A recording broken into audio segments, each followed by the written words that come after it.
माननीय सभासदों, माननीय सभापति जी,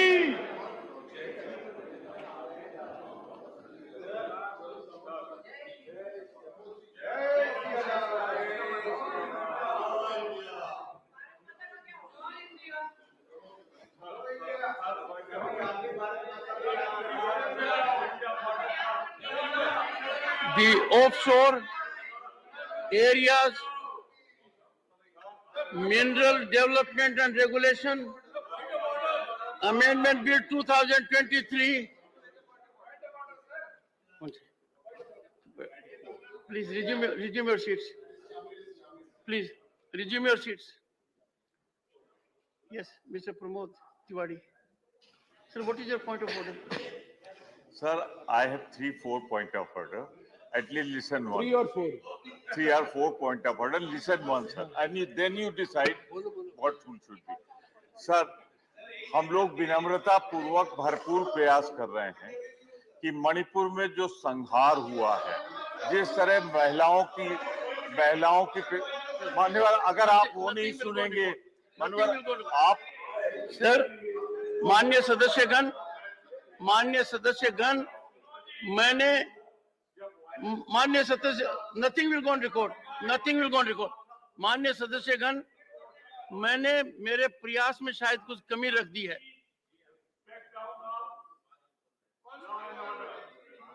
Nothing will go on record. इतना प्रयास किया है, इतना चिंतन किया है, इतनी मुलाकात की है, चैम्बर में सदस्यों से बात की है, पर हालात ऐसे बन गए कि we are out to win brownie points. House में डिस्कशन लिस्ट करने के बावजूद नहीं हो पाया है। मैंने यहां तक कह दिया, no, it's a good point, but if I start dealing with your ignorance, I will have nothing else to do.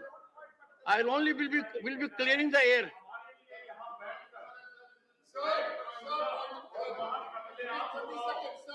Shri Prahlad Joshi,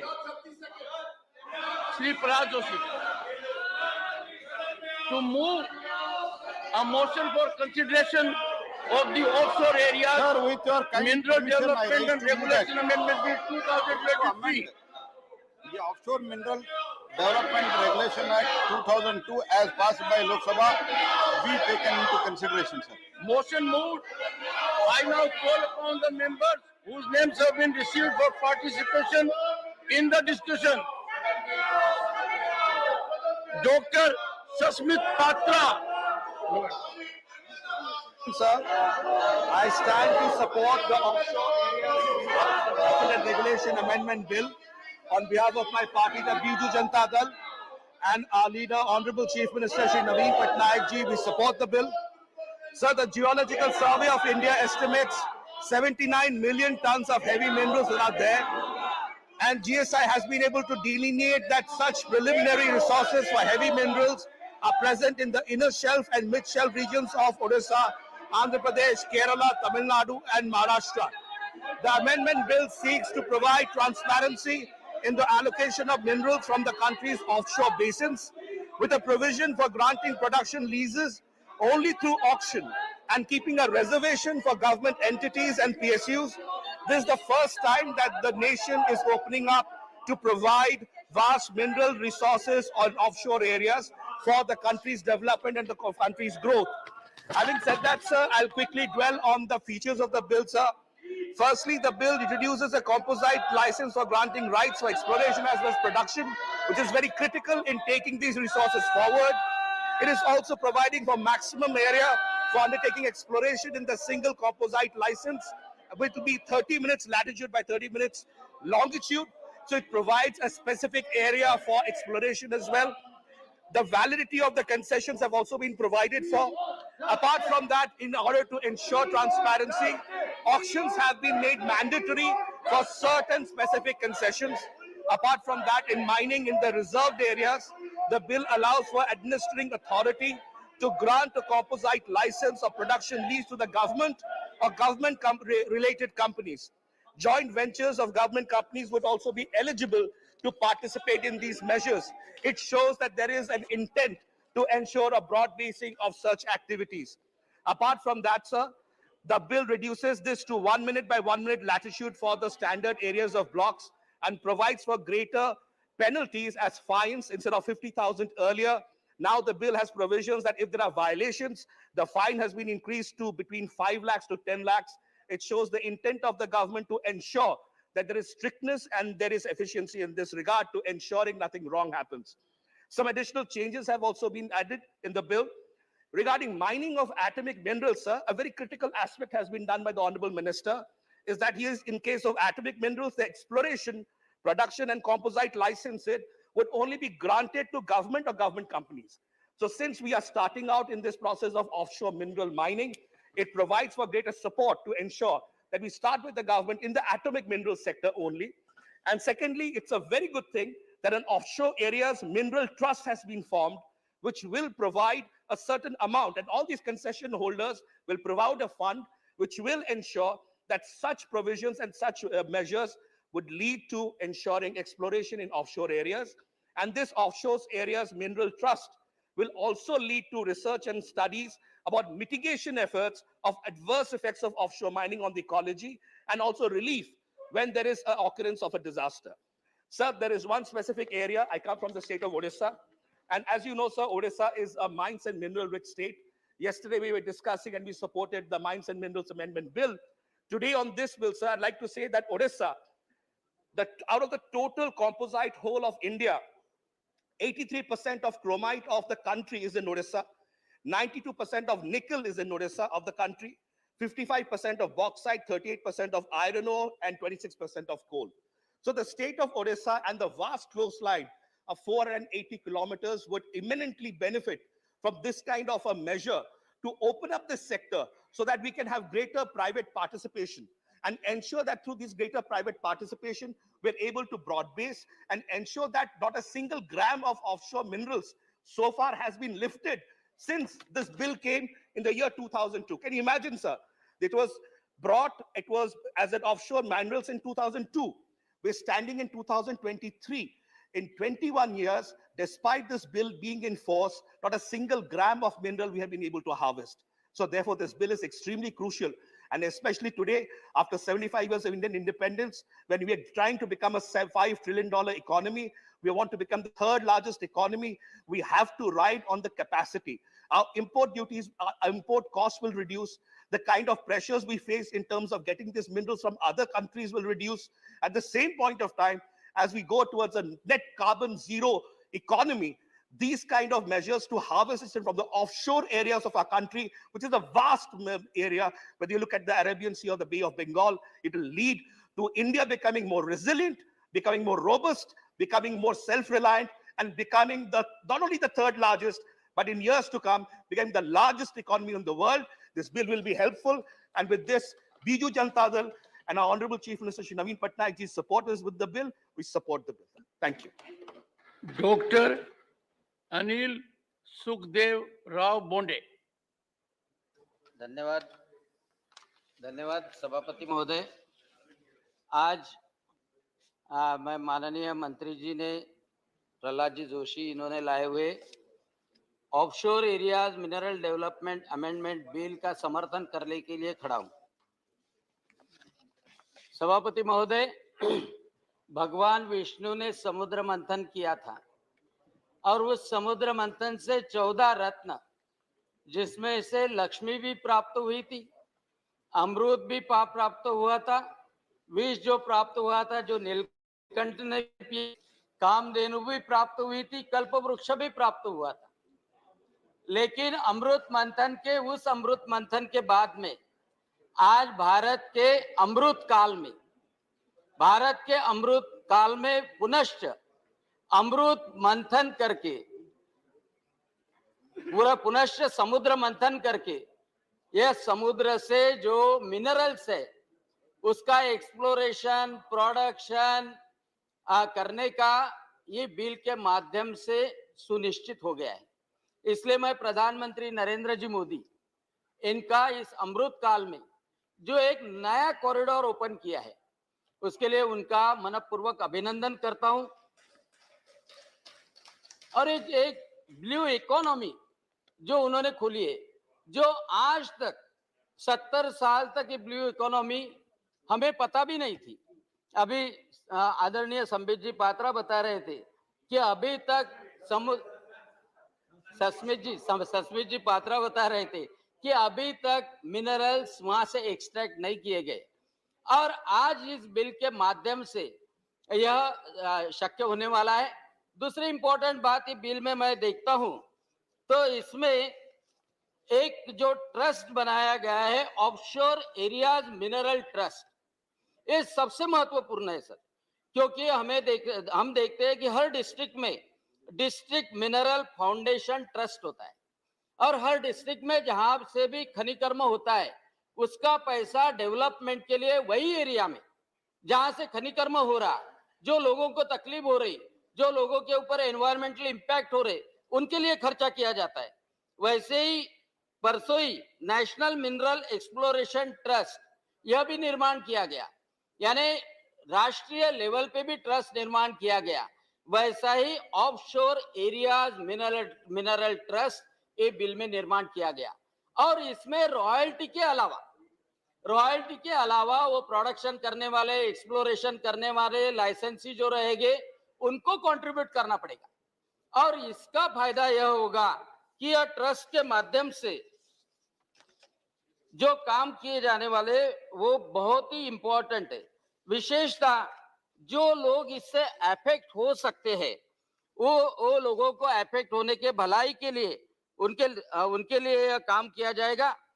दूसरी बात, ऑफशोर एरिया का एक्सप्लोरेशन करने के लिए रिसर्च और स्टडीज करना पड़ता है, उसके लिए भी इस पैसे का उपयोग किया जाएगा। रिसर्च एंड स्टडीज जो एडवर्स इफेक्ट हो सकते हैं ऑफशोर माइनिंग के, उसके लिए भी यह काम किया जाएगा, और डिजास्टर के रिलीफ के लिए भी इसका काम किया जाएगा। सभापति महोदय, मैं बताना चाहता हूं कि हम बहुत सौभाग्यशाली है, और सौभाग्यशाली है इसलिए सौभाग्यशाली है कि हमारे पास में कोस्टल एरिया बहुत बड़ा है। हमारी कोस्ट लाइन अराउंड 8000 किलोमीटर है, और more than 2 million square kilometre हमारा द एक्सक्लूसिव इकोनॉमिक जोन हमारे देश का है, और इसमें इकोनॉमिक अपॉर्चुनिटीज इतनी है कि इस एक्सक्लूसिव इकोनॉमिक जोन के माध्यम से हम $5 ट्रिलियन की जो हमारी इकोनॉमी डेवलप करने का माननीय प्रधानमंत्री जी का सपना नहीं बोलता मैं, उनका ध्येय है, उनका निश्चित ध्येय है, उनके आंखों के सामने है, वह पूरा करने में ऑफशोर मिनरल एक्सप्लोरेशन बहुत ही इंपॉर्टेंट रहेगा। इतना ही नहीं तो 200 नॉटिकल माइल्स के दूर, यानी जहां पे इंटरनेशनल सीमा शुरू हो जाती है, वहां पे समुद्र तो खजीना है, समुद्र में मिनरल्स कितने मात्रा में होंगे यह तो कोई बता भी नहीं सकता, और उसके लिए भी इंपॉर्टेंट काम वो कर सकते हैं। इसमें इंपॉर्टेंट बात ऐसी है कि एक्सप्लोरेशन करना, प्रोडक्शन करना, ये दो इंपॉर्टेंट चीजें हैं, और इसका अलग अलग लाइसेंस दिया जाता था, और ये अलग अलग लाइसेंस के जगह पे अभी कंपोजिट लाइसेंस देने का प्रावधान भी इसमें किया गया है। उसमें इंपॉर्टेंट बात ऐसी है कि पहले जितना एरिया दिया जाता था उससे एरिया कम किया गया है।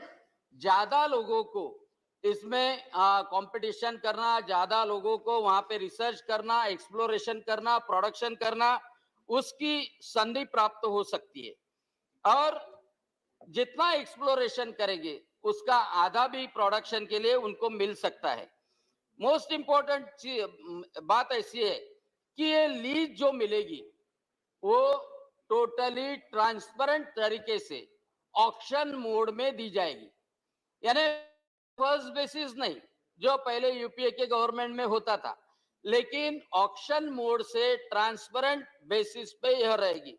लेकिन यह होने के बाद में उसको ऑफशोर माइनिंग जो करना है ये लंबी प्रोसीजर है, उसमें इन्वेस्टमेंट भी बहुत लगता है, और इसके लिए उसको कंसेशन जो है that is given for the 30 years which can be extended more for the 20 years, और ये सबसे बड़ा रिलीफ जो एजेंसीज काम करेगी उनके लिए भी है।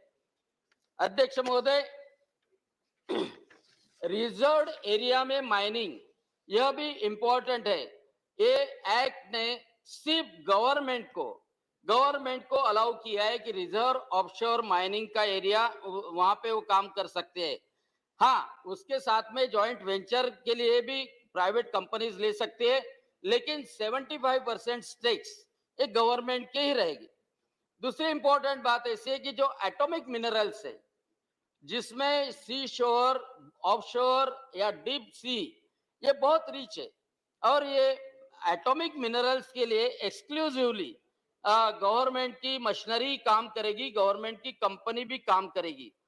और सबसे इंपॉर्टेंट बात है, इसमें कोई गड़बड़ी कर रहा होगा तो उसके लिए भी पनिशमेंट अच्छी तरह से रखी है। पहले तो सिर्फ 50,000 रुपए का फाइन था। इतने बड़े कंपनियों को 50,000 रुपए का फाइन यानी कुछ भी नहीं रहता था। तो यह फाइन की रकम भी 5 लाख रुपए, 10 लाख रुपए इतनी बढ़ाई है और imprisonment up to the 5 years किया है। यानी totally mineral exploration, mineral production जो हमारे राष्ट्र की समृद्धि बढ़ा सकता है, सागर से समृद्धि निर्माण हो सकती है, वह सागर से समृद्धि निर्माण करने का काम इस बिल के माध्यम से किया गया है।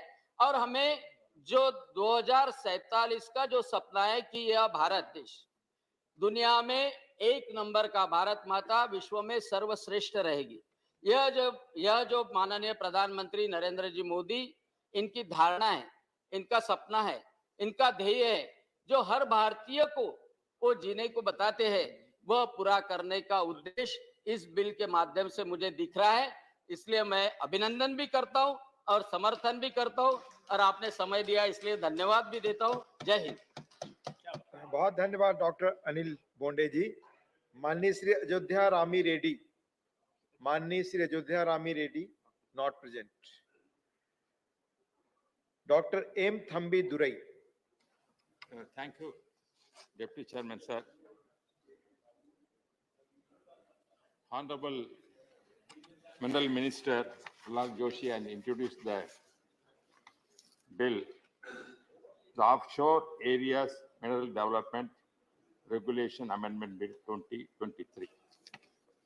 Sir, the object is very clear. As Mineral Minister has said, yesterday also, when discussing about the minerals, how they exploited by some private people, and governments are losing the revenues.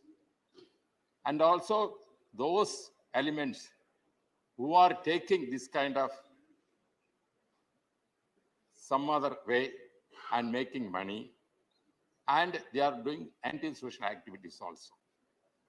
This is happening in Tamil Nadu coastal area.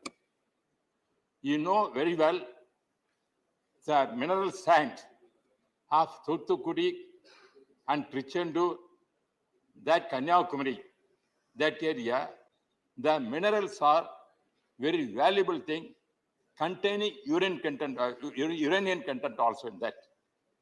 Those things are taken by private people those days and sold and became a very rich people. Then afterwards actions are taken, but still they are not able to take any actions, they are prolonged. Therefore, the private people, when they are using our national wealth like that, this is the appropriate bill he has brought to how to control this. Because those people, I don't want to mention the name because there are litigations there which are going on still about those persons. And those persons, they are taking some other license and taking lot of minerals out and exported those things, valuable things. Then only government realized this is something wrong on that, or stopped him. But in spite of that, through certain mafias, they used to take up once again like that. Once again, the government stopped that kind of exploitation, that kind of minerals. Therefore, the minister now bringing a variable thing. In the case of offshore, onshore mineral resources, auction was introduced in the method of allocation of mineral concession by amending the Mines and Minerals Development Regulation Act 1957 in 2015.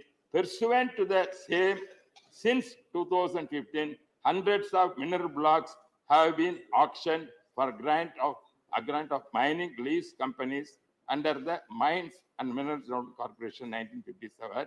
The auction process also generated additional source of revenue to state governments. That is the thing what is said. Appreciating that class, because when he's bringing that kind of classes, definitely state governments also getting lot of benefits. Because I know BJP Janata Dal always requesting their minerals they are taking more, they are not getting the compensation, royalty they are not able to, their accusation is there. Therefore, this is a thing. Other state, Tamil Nadu government also we are facing the same problem.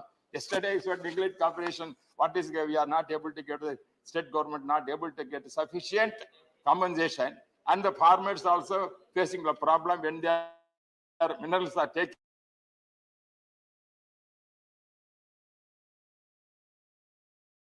Is going on. Requested Honorable Minister to solve the problem that what is Tamil Nadu farmers are facing, especially Kadalur Blueprint area. I said, therefore, here also, sir, the another thing provision he said to provide for grant of production lease to private sector only through auction. There is a thing. What I say is correct, because those people are taking using the minerals, the offshore area and other areas. They are not getting any action, they are not taking. Somewhere, some kind of license they are getting and exploiting these valuable things and doing what I have said. Therefore, the government, central government is also losing money, state government also missing money. That uranium content like that of which is required for our country to produce atom and everything, it is going out of India to other countries where the Pakistan and the other countries going. It is dangerous for our safety of the country. Therefore,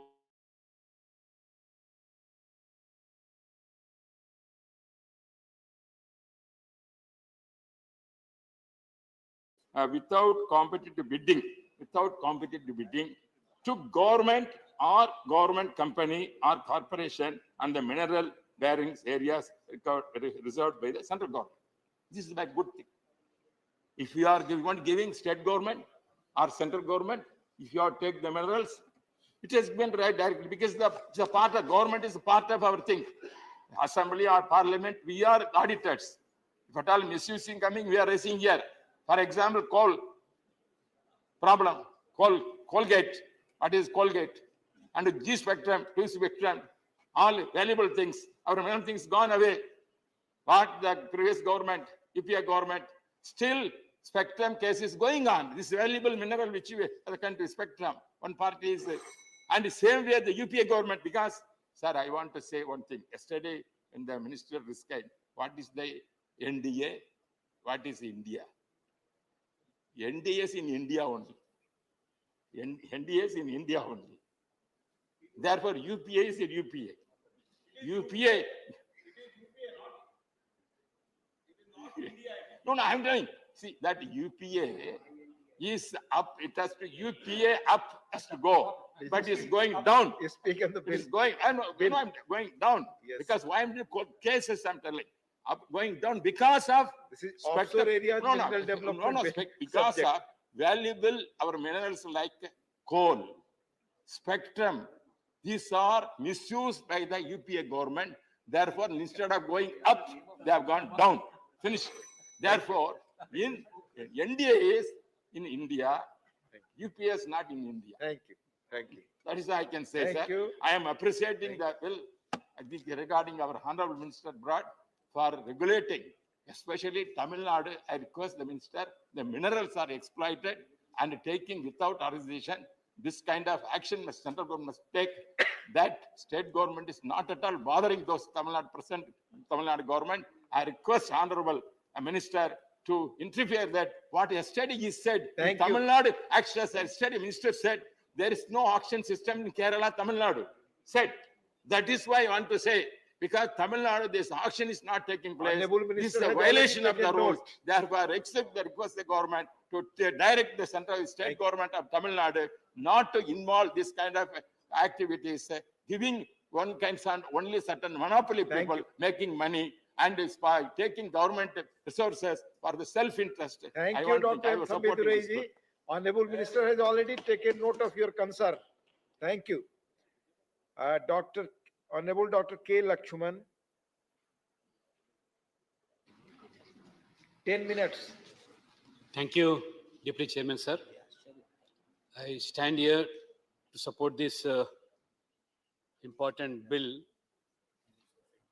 because the government has brought this bill in order to deal with offshore mining in the torrential waters, continental shelf, exclusive economic zones, and other maritime zones of India.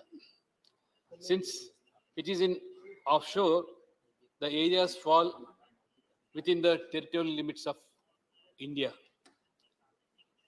Hence, the powers to grant licenses and leases for exploration and exploitation of minerals were delegated to Indian Bureau of Mines within the Government of India.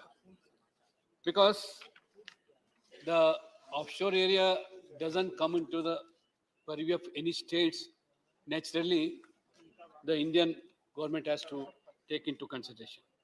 So this present government, India government led by Narendra Modi ji and our Honorable Minister Sri Prahlad Joshi, they have amended the MMDR Act of 1957 in the year 2015, which has brought major changes, and most of the major changes are also been brought into the purview of these minor minerals, which has given most of the states a surplus revenue, and also the powers also have been delegated to the most of the states. Really, I congratulate the Modi government for bringing up this path-breaking amendments for the last few years. Even this present, this OMDR Act, this Offshore Area Mines Act, which is also an innovative and economic building activity. Sir, the trust proposed to be set up with the contribution from production of these leaseholders in offshore areas definitely will support in exploration of minerals, wealth, and also in this exclusive economic zone. The trust will be useful to support the livelihood of the fishermen who are now losing this livelihood because of this offshore mining. I'm sure this trust will not only help India taking to bigger strides, but also we have seen the true trust which have been already established as per this MMDR Act in 2015. And particularly this district mineral fund, which has been established by the respective states, almost to my knowledge, they have collected 77,000 crores, which are instrumental in implementing the welfare and development activities for mining affected people, and more particularly the fishermen. But sir, I would like to bring it to the notice of our Honorable Minister through you, sir. This DMF is not being properly used by the respective states. In fact, this fund is supposed to be used for the welfare of the people who are involved in it. But the government of India has to interfere or monitor or have a audit. Otherwise, the fund collected for the welfare of these people are not being properly. Again, another trust, sir, by name National Mineral Exploration Trust, for these projects and newly introduced recently exploration license in the MMDR Act in the recent session in this parliament will definitely revolutionize mineral exploration in the country. Similarly, formation of this particular act and trust for funding offshore exploration in the present bill will also revolutionize this area of this particular offshore. Sir, India government under visionary leadership of our Honorable Prime Minister Modi ji has taken up lot of measures and innovative acts to make India as a developed country by 2047 within this Amrit Kal period, sir. The government has been formulating number of new policies to promote blue economy, to use ocean resources for economic growth. India has got a long coast, nearly 8,000 kilometers, where the fishermen, most of them, it's a livelihood. And Prime Minister Modi ji has also come up with a Pradhan Mantri Matsya Sampada Yojana with a budget of outlay of 20,000 crores, wherein fishermen get 50% subsidy for buying the equipment, and women the fishing who are in that field, get 60% subsidy. So, government is already working to develop ports, coastal roads, railway infrastructure, tourism, fisheries, wind energy, etc., as a blue revolutionary economy. So, even the Geological Survey of India has been working for the past many years and discovered number of important minerals in offshore, like beach sands and lime muds, etc. But this has been transferred to Indian Bureau of Mines, sir. So the present amendment bill will not only help in mining of these minerals and promote further exploration offshore, sir. So these offshore areas could not be mined because of, as rightly pointed about the member, because of the scams by this UPA government. Not only in the offshore, even in the sky, they left nothing during this 10 years period. Almost 20 lakh crores have been now how they have looted during their tenure. So in the present bill, the concept of composite license for granting rights for exploration as well as production is introduced, sir. Really, in the process of dredging, these minerals exploited without causing any environmental problems. So the exploration license granted before the date of this act will become ineligible. Act allows to reserve the areas to government sector. The validity of the concession provides for 50 years.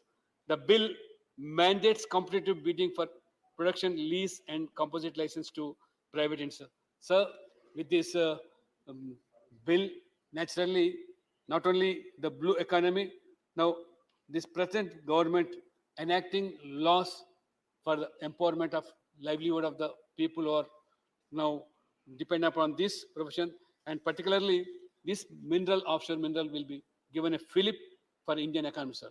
I once again stand to support this bill introduced by our Honorable Minister Prahlad Joshi, and I also congratulate the Modi's government for bringing such, enacting such laws. Thank you, sir. Thank you very much. धन्यवाद doctor के लक्ष्मण जी। अब माननीय V Vijay Sai Reddy ji. Thank you, Deputy Chairman, sir. Sir, I rise to support this bill on behalf of my party and my leader, Y.S. Jagannath Reddy. Sir, numerous studies have established that seabed mining operations can harm the biodiversity.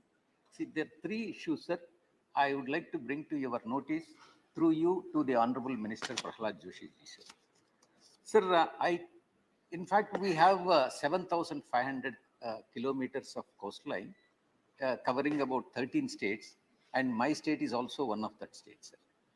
And that is the reason why this bill is very important bill, sir, and it gains significance.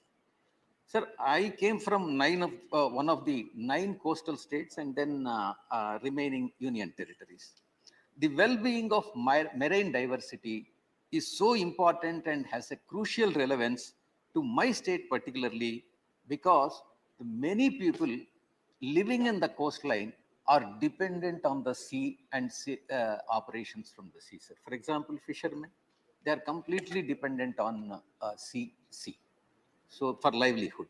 Sir, while deep sea mining operations cannot be undermined, I'm not saying that they should be undermined. They should be carried out because they are very important for the country's development and economic growth. It should not, however, it should not come at the cost of the people residing in the coastal areas, sir. Sir, and at the cost of damaging the environment also.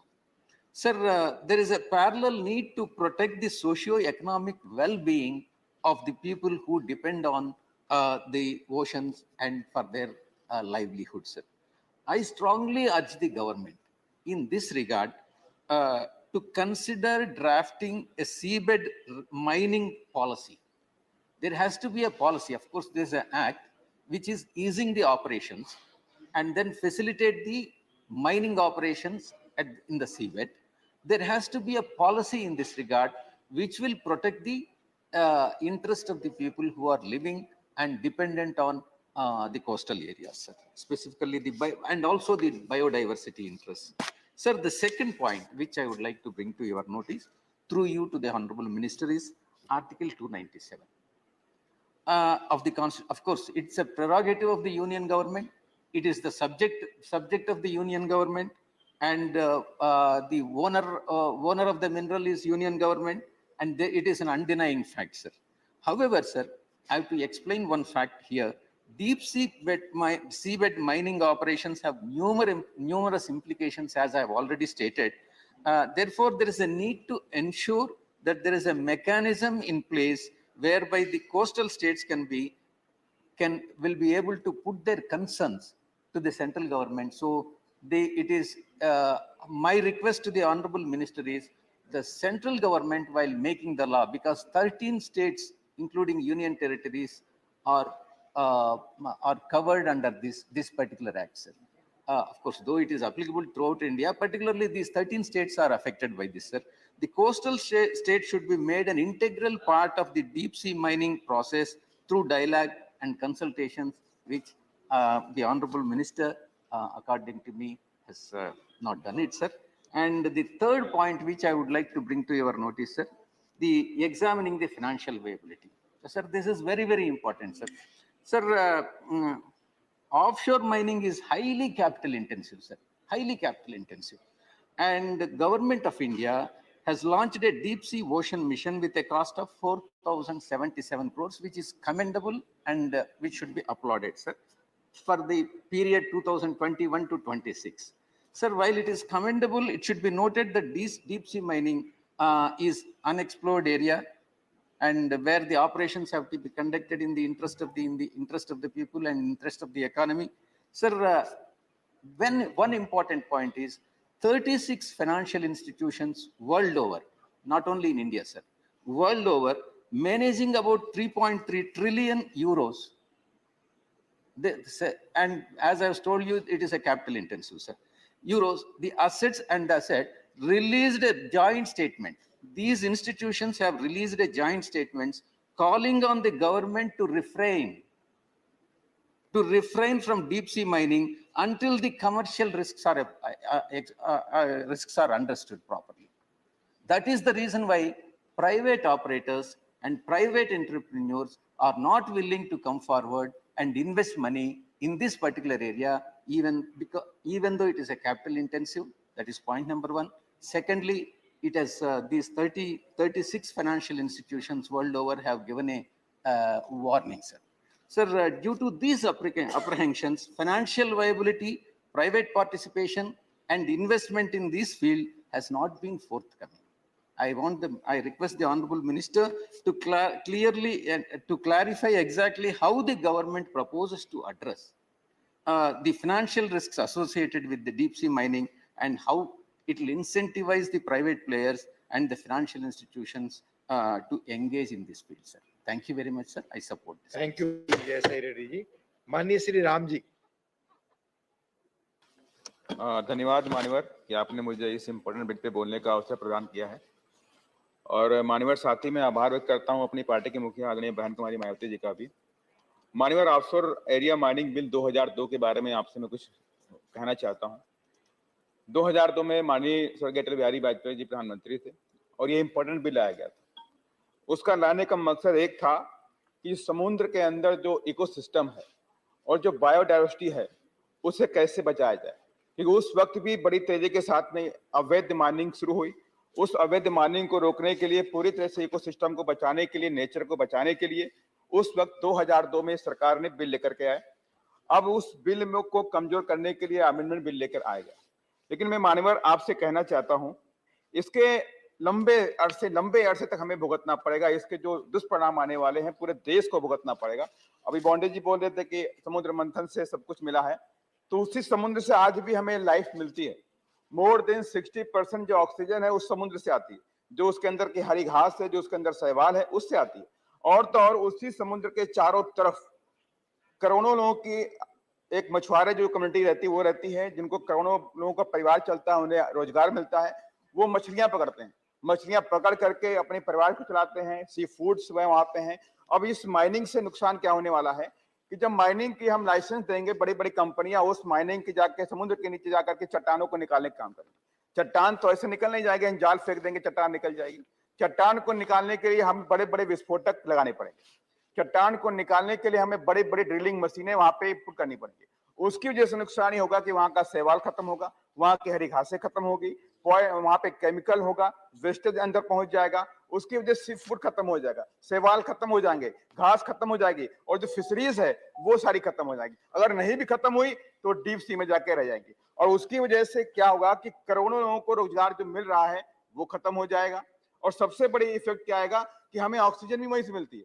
60% oxygen आज भी हमें समुद्र से ही मिलती है, उसकी तरफ भी माननीय मंत्री जी को ध्यान देना चाहिए। और इसमें और खास बात बोली गई है कि लाइसेंस, एक ही लाइसेंस से हम बड़े एरिया तक उसमें माइनिंग कर सकते हैं। उसमें रेगुलेटिंग बॉडी कौन सी है, कितने एरिया में वहां पे उनको निकालना है, कितने एरिया में उनको परमिशन दिया गया है, कौन चेक करेगा। जब आज की सिनेरियो में मैं देखता हूं कई सारे केसेस आते हैं कि उनको जमीन अलॉट की गई है कोल निकालने के लिए, जमीन अलॉट की गई स्टोन निकालने के लिए, बिजनेसमैन उससे कई गुना जाकर के कोल निकालते हैं, कई गुना जाकर के स्टोन निकाल लेते हैं, जो अवैध होता है। लेकिन समुद्र के अंदर से कौन नापेगा कि कितनी एरिया में उनको काटना था, कितना एरिया में रॉक निकालना था। ये सारा एक बहुत बड़ी एक चिंता का विषय भी है, क्योंकि अगर हम आने वाली जनरेशन के लिए कुछ सोच कर नहीं जाएंगे तो वह आने वाली जनरेशन उन दुष्परिणामों को भोगने का काम करेगी। मान्यवर, यही मेरा आप सबसे कहना है कि समुद्र को मंथन, समुद्र हमें सब कुछ दे रहा है, ऑलरेडी हमें सब कुछ अभी भी दे रहा है कि अभी कुछ नहीं दे रहा। हमें सबसे बड़ी जो चीज मिलनी चाहिए ऑक्सीजन, ऑक्सीजन भी दे रहा है, और हमारे तमाम लोगों को रोजगार भी दे रहा है। तो इसलिए मैं माननीय मंत्री जी से कहना चाहता हूं कि उन गरीबों को रोजगार की तरफ भी ध्यान देखें कि जो मछली पकड़ते हैं, मछली पकड़ के अपने परिवार को चलाने का काम करते हैं, उनका रोजगार खत्म हो जाएगा। नो डाउट बड़े बड़े बिजनेसमैन और बड़े बिजनेसमैन हो जाएंगे, लेकिन बहुत बड़े तबके का हम रोजगार भी छीनने की तरफ जा रहे हैं। इसकी तरफ माननीय मंत्री जी ध्यान देंगे। धन्यवाद। धन्यवाद माननीय मंत्री जी। माननीय राम जी, माननीय मंत्री जी का जवाब।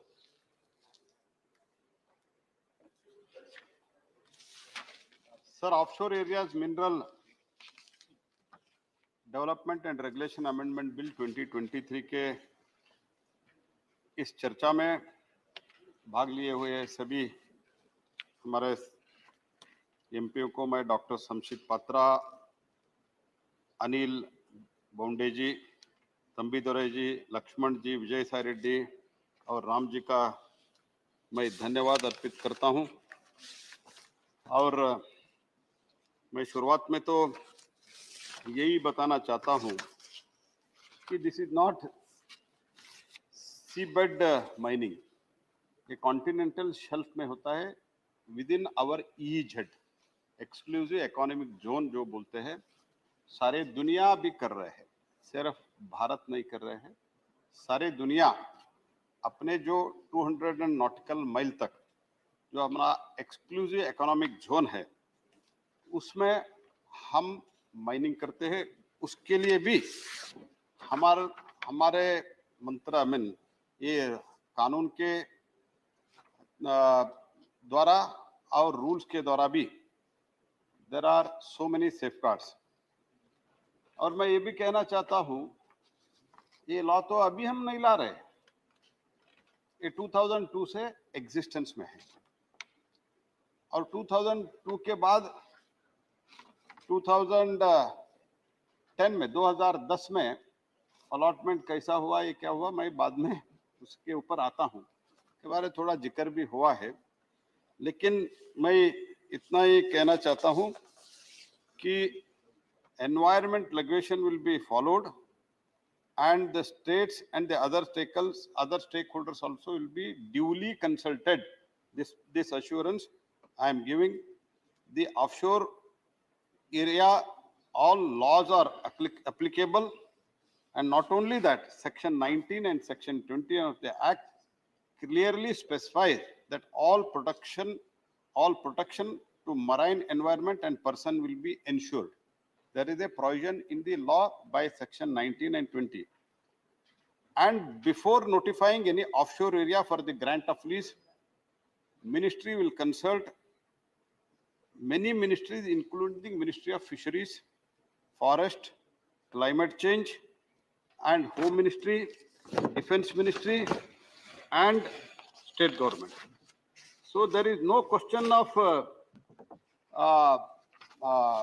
any violating the law और बायोडाइवर्सिटी का, फिशरमैन का, जो समुद्र के तट पर जो रहते हैं उसका जीवन का पहले प्रायोरिटी वही है।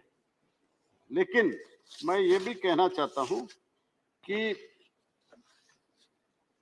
वो करना चाहिए, इसके कारण हम इसको टच ही नहीं करते, ऐसे नहीं होता। We can't touch this at all, ऐसे तो नहीं होगा, क्योंकि दुनिया के देश जैसे मैं the mining in Myanmar,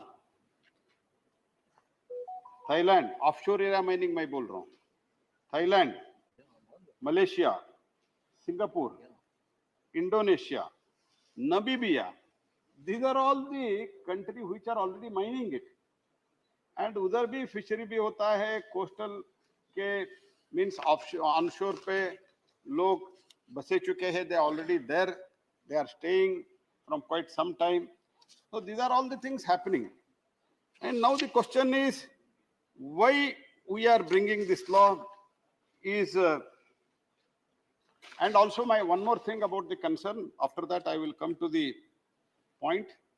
The offshore area mineral trust also we are establishing it, and that is going to ensure the mitigation of the, if at all there is any adverse impact, to mitigate that adverse impact of the offshore mining, disaster relief, and the benefit of the person affected by the exploration and the production. तो इसमें पूरा प्रावधान हमारा है। तो इस bill लाने का जरूरत क्या पड़ी? सर, जैसे मैंने पहले ही कहा, सारे दुनिया में तो ये हो ही रहा है। Up to 12 miles it is our, हमारा ही एरिया है। After that it is after 12 nautical miles it is exclusive economic zone, and where we have right, and many countries they are already mining there. But हमारे देश में क्या हुआ, 2002 तक, जब तक एनडीए सरकार, अटल बिहारी वाजपेयी जी के सरकार तक, कोई भी इस देश के इतने बड़ी मात्रा में, we have got around 7,517 kilometer of the coastal line, and हमारा total land mass है around 32 lakh square kilometer, और 20 लाख स्क्वायर किलोमीटर अधिक से हमारा एक्सक्लूसिव इकोनॉमिक जोन है। This is a very vast area. इतना वास्ट एरिया में, इतना वास्ट एक्सक्लूसिव इकोनॉमिक जोन में, ऐसे तो क्रूड ऑयल और नेचुरल गैस का तो डिपार्टमेंट अलग है, उसका एक्सप्लोरेशन वगैरह चल रहा है, लेकिन कंस्ट्रक्शन स्टैंड है, उसमें हेवी मिनरल्स है, लाइम मड है, पॉलीमेटेलिक नूडल्स है, क्रस्ट है, ये सब रहते हुए भी 2002 तक एक कानून भी हम बना नहीं पाए। We could not even enact a law even till 2002. And 2002 में, when Vajpayee ji government was there, the bill was enacted. But इसमें देखो कैसे चाल चलता है। 2004 में हमारा सरकार चली गई, 2006 में इसका रूल बना दिया यूपीए गवर्नमेंट, और इस रूल के बाद जो कुछ भी अलॉटमेंट हुआ 2010 में रूल बना, 2006 में रूल बनाया, 2010 में 64 ऑफशोर ब्लॉक्स इसका नोटिफाई हुआ, ये 64 ब्लॉक्स को नोटिफाई होने के बाद 377 applications were received from 53 applicants.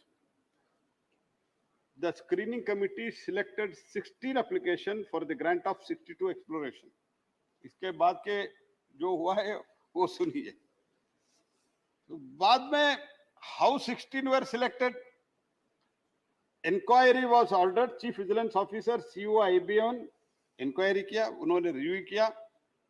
5 companies of the same group having common director and the common address got 28 blocks out of 62 blocks.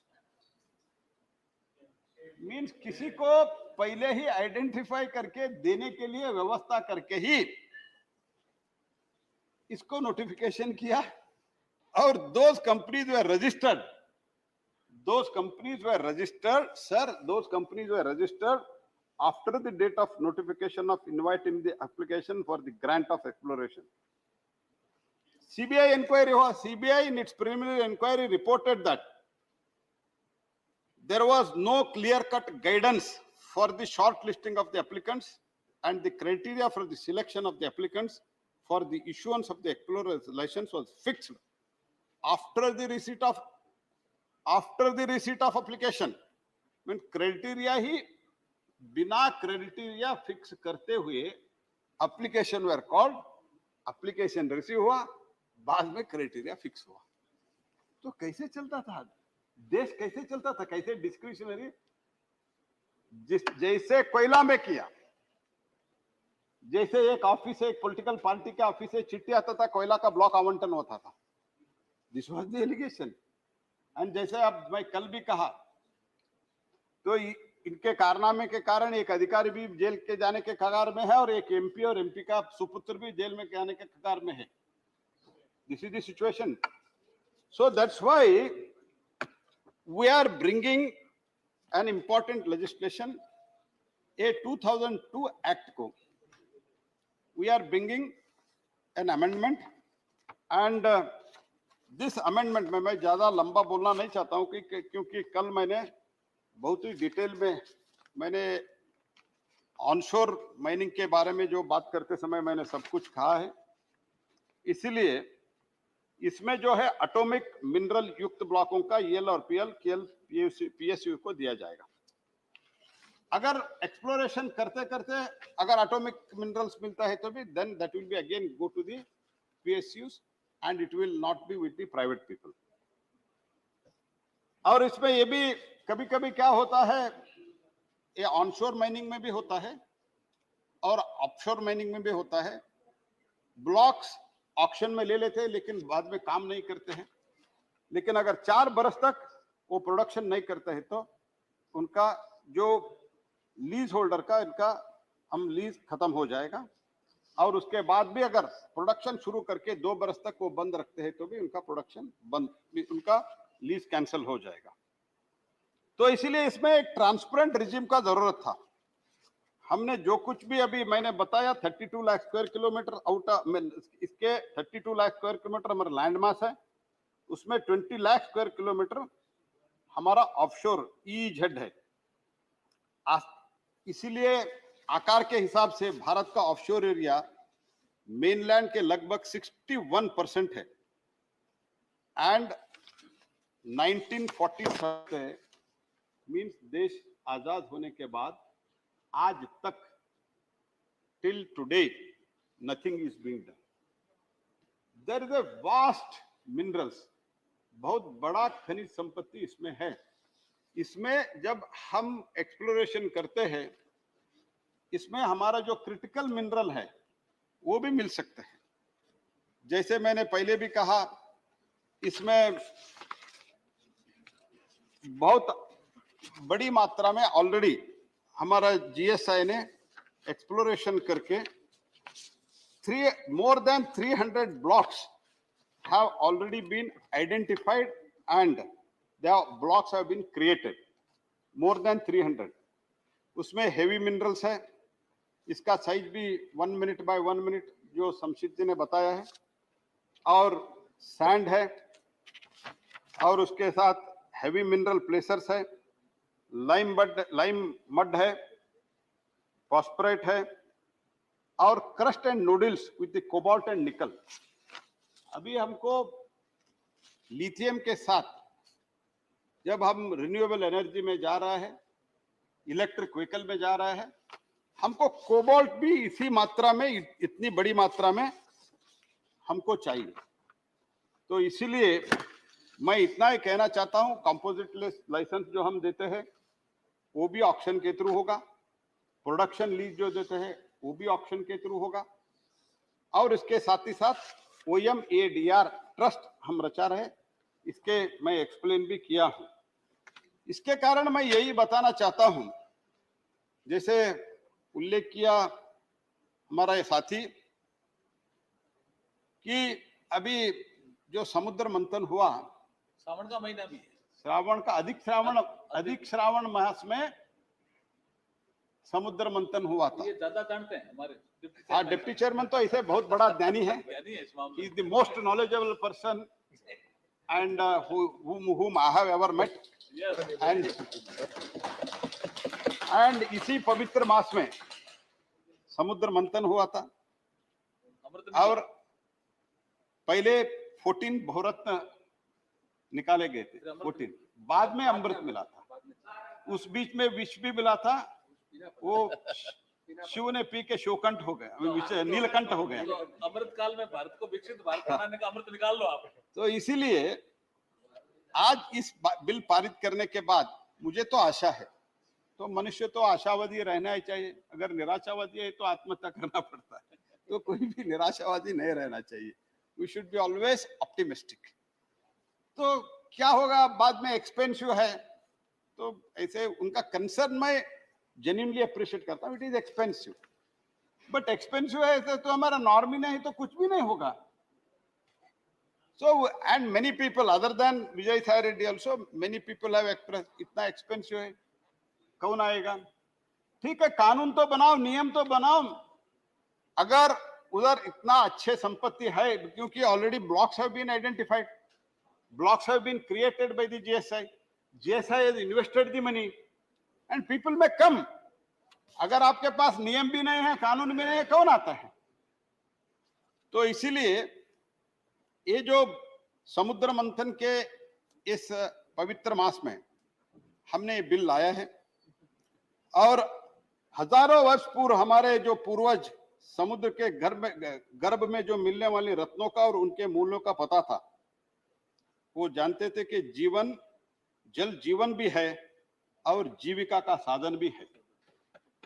तो इसीलिए the sea sustain the life and livelihood, वारिधि ही जीवन जीवको पार्जनम च, ये तो हमारा संस्कृत का एक श्लोक भी है।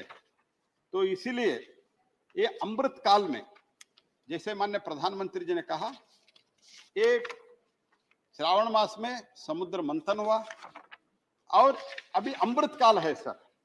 Deputy chairman sir, this is the Amrit Kaal now, PM has called it as Amrit Kaal, और पीएम साहब ने यही कहा है, यही समय है, सही समय है और भारत का अनमोल समय है, और अनमोल रत्न निकालने के लिए ये बहुत बड़ा एक स्टेप है। This is one of the best step and the big step we are taking.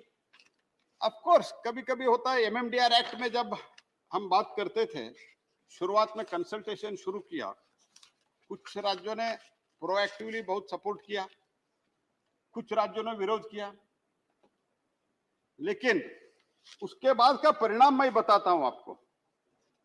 2015 में तो हमारा MMDR एक्ट हम ऑक्शन ओनली रिज्यूम शुरू किया, लेकिन 2021 में एक 3-4 वर्ष का अनुभव देखते हुए जो बदलाव लाया, उसके बाद 168 blocks have been auction, it is ever highest, and इसमें और कहीं भी देश में ऐसे आवंटन या ऑक्शन नहीं हुआ होगा। तो इतने बड़ी मात्रा में और बड़ी मात्रा में रेवेन्यू भी स्टेट्स को मिला है। लेकिन इससे पहले कैसे होता था, मैंने ऑलरेडी बताया हूं।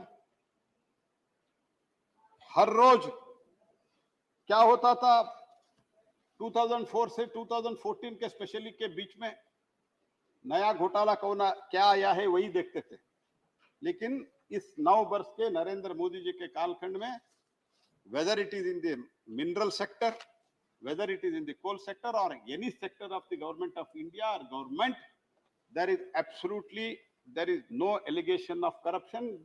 तो घोटाला का तो छोड़ो, एक करप्शन एलिगेशन भी अभी तक लगा नहीं पाए, और थोड़े कुछ क्रिएट करने का, इंजीनियर करने का जब मैन्युफैक्चर करने जब कोशिश किया, तब सुप्रीम कोर्ट में भी उसको खारिज कर दिया.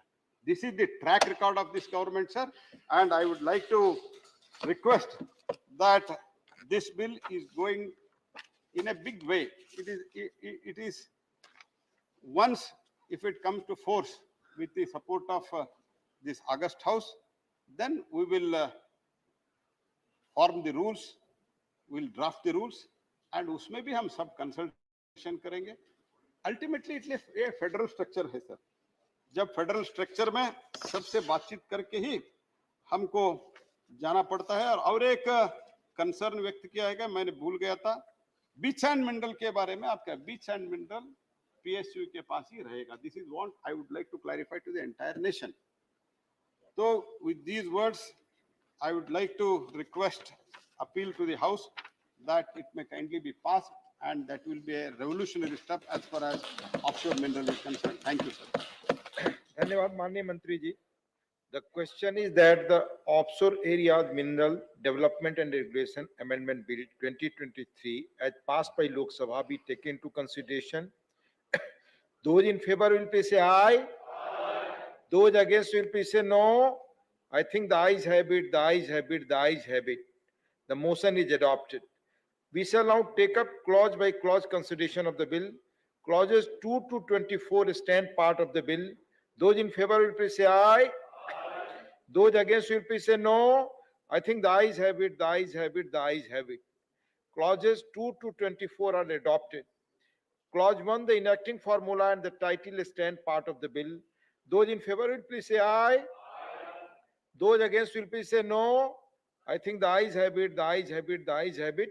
Clause 1, the enacting formula and the title are adopted. Mani Shri Prahlad Joshi to move that the bill be passed. Sir, I move that bill be passed. Motion moved that the bill be passed. The question is that the bill be passed. Those in favor will please say aye. Those against will please say no. I think the ayes have it, the ayes have it, the ayes have it. The bill is passed. Second ये आएगा. Second आएगा ये वाला आएगा. Yes. Second bill ये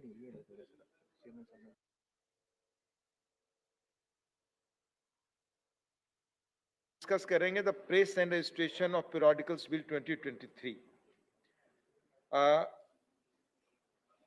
माननीय Shri Anurag Singh Thakur to move a motion for consideration of the press and registration of periodical bills 2023. Sir, आपकी अनुमति से मैं आज एक बहुत महत्वपूर्ण bill the press and registration of the periodicals 2023 सदन में पेश करने जा रहा हूं सर. प्लीज पीछे जो माननीय सदस्य खड़े हैं प्लीज आपस में बात न करें प्लीज.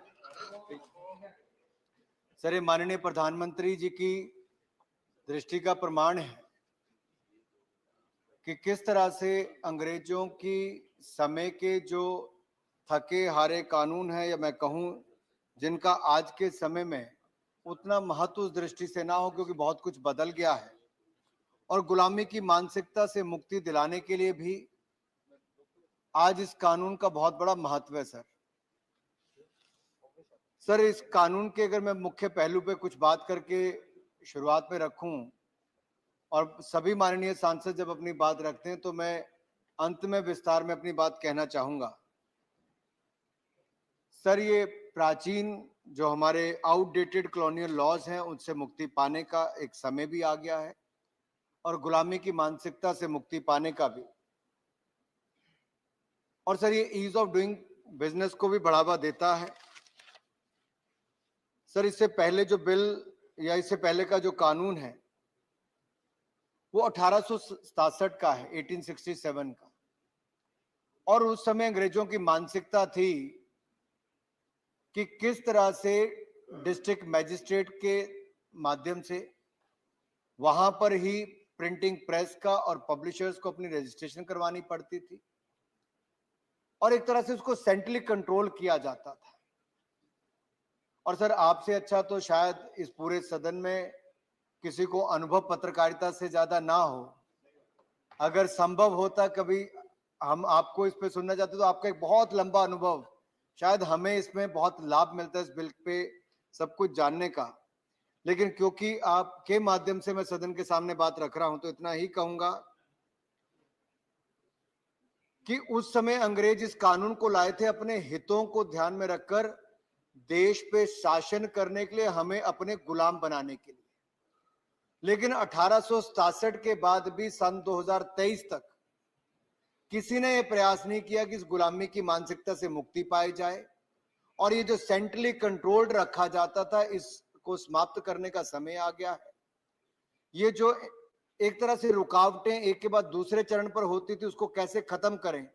सर मैं कह सकता हूं ये सिंपल भी है, स्मार्टर भी है, साइमल्टेनियस प्रोसेस भी है और ऑनलाइन हम इसको करके जो 8 चरण पे इसकी आपको स्टेप्स लेने पड़ते थे समाचार पत्र या पत्रिका को रजिस्टर कराने के लिए, अब 8 चरण नहीं होंगे, केवल एक स्टेप पर ही आपका रजिस्ट्रेशन हो जाएगा। सर जब मैं ये कहता हूं एक स्टेप पर तो इसका मतलब है कि पहले डीएम के पास आप जाते थे, वो वहां पे जाके उसको पेपर दो, फिर वो 6-8 महीने अपने लगाता था, फिर आरएनआई के पास दिल्ली आता था, फिर टाइटल वेरिफिकेशन यहाँ करता था, फिर नीचे जाके फिर रजिस्ट्रेशन कराओ, फिर वापस आरएनआई के पास आओ। सर इसके 8 जो कदम थे, publisher files declaration before the DM for title allotment, DM authenticates declaration, publisher files application to RNI for title verification third, चौथा RNI verifies title, पांचवा publisher files declaration before DM for publication sir, छठवां DM authenticates declaration और सातवां था publisher applies to RNI for registration of publication और आठवां जाके sir होता था RNI grants certificate of registration। अब सर इनको ऑनलाइन एप्लीकेशन देनी है डीएम और आरएनआई यानी कि प्रेस रजिस्ट्रार के पास। 60 दिन के अंदर अगर डीएम जवाब देते हैं तो आरएनआई उसको कंसीडर करके सर आरएनआई उसको कंसीडर करके उसको लाइसेंस दे देगा। अगर डीएम जवाब नहीं भी देता है तो 60 दिन के बाद आरएनआई यानी कि प्रेस रजिस्ट्रार आपको सर्टिफिकेट दे देगा। अब आपको 3 साल का इंतजार या 2 साल का इंतजार नहीं, केवल 2 महीने के बाद आपको अपनी प्रेस को पीरियोडिकल को रजिस्ट्रेशन का अवसर मिलेगा। अब जब मैं ये बात कहता हूं तो सर इसको ऑब्स्टैकल्स हम खत्म कर रहे हैं, हर्डल्स खत्म कर रहे हैं, उसका सबसे बड़ा लाभ किसी को मिलने वाला है तो स्मॉल और मीडियम बिजनेसमैन को, जो मध्यम और सूक्ष्म जो हमारे समाचार पत्र वाले हैं, मैगजीन वाले हैं, प्रोफेशनल है, एंटरप्रेन्योर्स हैं, इनकी उद्यमशीलता को इससे फायदा मिलेगा। और जो तीसरा इसका बात सबसे बड़ी बात है कि इस देश में अधिकतर कानूनों में एक भय रखा गया था कि आपको जेल हो जाएगी, तो इसमें भी ऐसे 8 प्रावधान पुराने कानून में है कि आप छोटी से छोटी गलती करते थे तो आपको फाइन के अलावा भी 6-6 महीने की सजा थी। लेकिन मुझे कहते हुए प्रसन्नता हो रही है कि जैसा नरेंद्र मोदी जी के नेतृत्व में, माननीय प्रधानमंत्री जी के नेतृत्व में हमने डीक्रिमिनलाइज बहुत सारे कानून को किया है। हमने यहां भी अधिकतर जो प्रोविजंस हैं उनको डीक्रिमिनलाइज कर दिया है। आपको केवल पेनल्टी लगेगी, वो भी होगा पैसे के, आपको फाइन लगने वाला है। आपको इसको पेनलाइज करके आपको कोर्ट नहीं जाना पड़ेगा, रजिस्ट्रार जनरल के पास ही आपको अधिकतर फाइन देके मुक्ति मिल जाएगी। केवल एक केस में जब आप बगैर लाइसेंस लिए, बगैर परमिशन लिए अगर कोई अखबार छापते हो या कोई मैगजीन छापते हो, तब भी हम आपको पहले नोटिस देंगे कि 6 महीने के अंदर आप इसको बंद कर दो। अगर आप 6 महीने के अंदर बंद नहीं करते हैं तब जाके आपको 6 महीने की जेल हो सकती है। अदरवाइज पूरी जेल वाली सजाओं से हमने आपको मुक्ति दिला दी है डीक्रिमिनलाइज हमने इसको किया है, ये भी एक बड़ा कदम उस दिशा में है। और यही नहीं माननीय सभापति जी, ये दुनिया में कहीं नहीं होता कि छोटे छोटे अपराधों के चलते आपको जेल में फेंका जाए।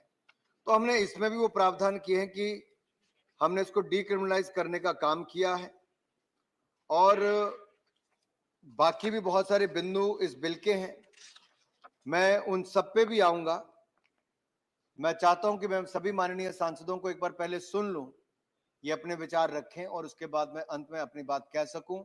मुझे पूर्ण विश्वास है कि जिस सोच के साथ ये सरकार बिल लेकर आई है कि हम ईज ऑफ डूइंग बिजनेस को बढ़ावा देंगे, हम डीक्रिमिनलाइज करेंगे, लोगों को जेल में डालने वाला काम नहीं होगा, ईज ऑफ डूइंग बिजनेस को बढ़ावा देंगे और साथ ही साथ simple, smarter and simultaneous process शुरू करेंगे और ऑनलाइन रजिस्ट्रेशन और वेरिफिकेशन होगी। इससे समय भी कम लगेगा और ज्यादा से ज्यादा लोग इस देश में पत्रकारिता के साथ जुड़ सकेंगे। इसको भी एक बल मिलने वाला है। इसलिए मैं आशा करता हूं सभी माननीय सांसद अपने उत्तम से उत्तम सुझाव भी देंगे और इस बिल को अपना समर्थन भी देंगे। धन्यवाद। प्रस्ताव प्रस्तुत किया गया।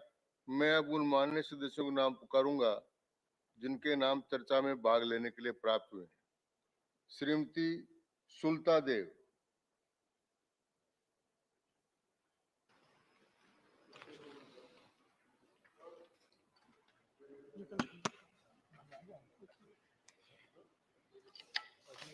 धन्यवाद माननीय उपाध्यक्ष महोदय।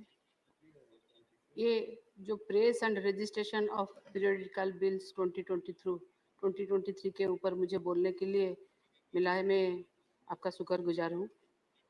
मैं अभी सुन रही थी माननीय मंत्री जी को, जो बोले कहीं ना कहीं आज हम लोगों को ब्रिटिशर राज से धीरे धीरे छुटकारा मिल रहा है। इसके लिए मैं ये बिल जो आ रहा है इसके लिए मैं तहे दिल से शुक्रगुजार हूँ और मैं मेरी पार्टी बीजू जनता दल से इस बिल को समर्थन करती हूँ। ये बिल पुराने 156 साल से पहले हुआ था, the press and registration of book act 1867 को। इसको रिप्लेस करने के लिए ये नया बिल आ रहा है, इसका भी मैं तहे दिल से शुक्रगुजार हूँ। पुराने एक्ट को बनाया गया था, अभी माननीय मंत्री जी बोल रहे थे, हमारे सारे प्रिंटिंग प्रेसेस, सारे अखबारों को संरक्षित करके रखने के लिए और उन सब बुक न्यूज़पेपर्स को पंजीकरण करके रखने के लिए जो हमारे भारत वर्ष में छपा जाता था। और उसके क्यों रखा जाता था? क्योंकि कभी ना कभी किसी ना किसी को जैसे बोले उनके ऊपर पढ़ के उनके ऊपर फिर पेनल्टी इम्पोज किया जाता था, किसी किसी को जेल में भी डाला जाता था, जो क्रिमिनल बोले कि अभी डिस्क्रिमिनलाइजेशन हो गया है। ये भारतवर्ष में ब्रिटिश राज को दर्शाता था कि वो क्या करते थे हमारे ऊपर। ये आइन तब केवल इसलिए आया था पूरा कंट्रोल करने के लिए प्रेस प्रिंटर्स एंड पब्लिशर्स को, इनके ऊपर हेवी फाइन्स पेनल्टीज को जबरदस्ती थोपा जाता था, यहाँ तक कि कारवास जो बोल रहे थे जेल में भी डाला दिया जाता था। हमारे स्वाधीनता के बाद भी ये लॉ अभी भी कहीं ना कहीं है। इसका इतने साल के बाद अगर इसका हम लोग अमेंडमेंट करके जो एक्ट ना चेंज करें तो भी ये सबको प्रॉब्लम है, इसीलिए इसका अमेंडमेंट होना जरूरी था। इस बिल में उसको हटा दिया गया है, मतलब इसको डिस्क्रिमिनलाइजेशन किया गया है। एक बहुत अच्छी बात है ये। हाँ, मगर इस बिल में और एक बात है जो सोचा जा रहा है, मैं वो बोलना चाहती हूँ। जो एक पॉइंट है जो आपको जेल लेके जा सकता है आप जो करेंगे तो in the 2023 bill, punishment of jail up to 6 months is envisaged only in cases where periodical and published without a certificate of registration and the publisher failed to cease the printing of such publication even after 6 months of a direction issued to that effect by PRG. देखा जाए तो ज्यादातर कुछ financial penalties इस bill में रखा गया है कि अगर कुछ हो तो कुछ फाइनेंशियल पेनल्टी दिया जाएगा। इस बिल में एक अपीलेट अथॉरिटी प्रोवाइड करते हैं जिसका नाम है press and registration appellate board, जिसमें एक चेयरपर्सन जो press of India PCI press council of India PCI का होगा और 2 मेंबर्स जो है रहेंगे वो भी PCI के रहेंगे, जो कि सुनवाई करेंगे जो केसेस उनको आएगा और refusal of grant of registration, मगर जो कि सुनवाई करेंगे रिफ्यूजल ग्रांट ऑफ रजिस्ट्रेशन। मगर मैं यहाँ एक बात बोलना चाहूंगी कि इस बोर्ड में एक ऐसा प्रावधान होना चाहिए कि अपना अपना रीजनल लैंग्वेज में एक मेंबर रहना चाहिए, क्योंकि जो बोर्ड है जो बैठेंगे जो PCI के होंगे चेयरमैन और मेंबर, वो तो पहले से भी है PCI, मगर जब देखा जाए तो अगर कुछ केसेस आते हैं किसी रीजनल लैंग्वेज रीजनल कोई स्टेट से, अगर सपोज उड़ीसा से आए कहीं से अगर आए जो समझ न पा रहे हैं और जो बैठे हैं उनके लिए कम से कम वो रीजनल लैंग्वेज से एक मेंबर होना चाहिए उस बोर्ड में, जो कि जो अपील करने के लिए आते हैं उनको ठीक तरह से सुने और उनको सही तरह से उनको जस्टिस मिले। और एक बात है, जो किसी को कोर्ट ऑफ लॉ में जाने से पहले 2 दिन हुआ जो एक बिल पास हुआ है मेडिएशन बिल, मैं सोच रही हूँ कि ये मेडिएशन बिल भी इसमें लगाना चाहिए, क्योंकि अगर सरकार चाहती है कि मेडिएशन के जरिए बहुत कुछ सरल और संभव हो सकता है, कंप्रोमाइज हो सकता है, तो इसमें भी मेडिएशन बिल का हिसाब से उसमें भी लगाना चाहिए।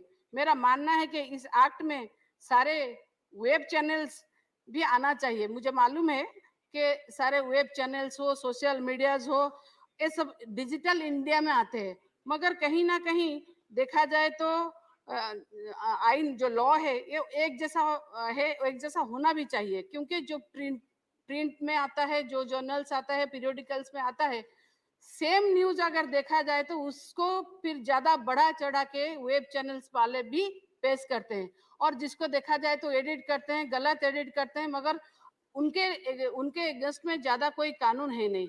उन सबको अगर इसमें डाला जाए तो ये और भी अच्छा रहेगा। मैं एक एग्जांपल दूंगी मेरे स्टेट उड़ीसा की, क्योंकि ऐसा नहीं है कि बहुत सारे चैनल्स वेब चैनल्स अच्छा न्यूज नहीं प्रोड्यूस करते, अच्छा न्यूज भी प्रोड्यूस करते हैं, मगर कहीं कहीं नहीं, बहुत जगह पर बहुत वेब चैनल्स आप लोग को ये मालूम होगा, मानेंगे भी ये कि बहुत गलत तरह से न्यूज पेश करते हैं। उड़ीसा में एक बार ऐसा हुआ, बारिश हो रही थी और 2-3 दिन तक कंटिन्यूस बारिश हो रही थी, तभी एक वेब चैनल और न्यूज चैनल वाले ने दिखाया कि एक वाटर टैंक, बड़ा सा वाटर टैंक धंस रहा है, मगर सबको पर सब सारे ऑफिसर्स को भी परेशानी हुई, सबको परेशानी हुई, हम सबको भी देखे हम कि उड़ीसा में ऐसा कहाँ पर हुआ, सब देखने के लिए लगे तो देखा गया कि उत्तर प्रदेश का ये बहुत पुराना एक वीडियो था, जो एक पानी का टंकी नीचे धंस रहा था, वो तभी का भी नहीं, बहुत पुराना वीडियो था, उसको चला के बार बार बोला जा रहा था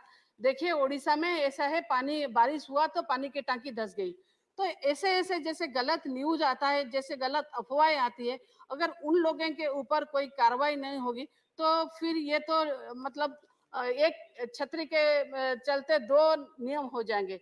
मैं सोच रही हूँ कि जो लोग न्यूज में किसी ना किसी तरह से जुड़े हुए हैं उन लोगों को भी इसी में लाना चाहिए। मैं मंत्री महोदय से आपके जरिए अनुरोध करूंगी।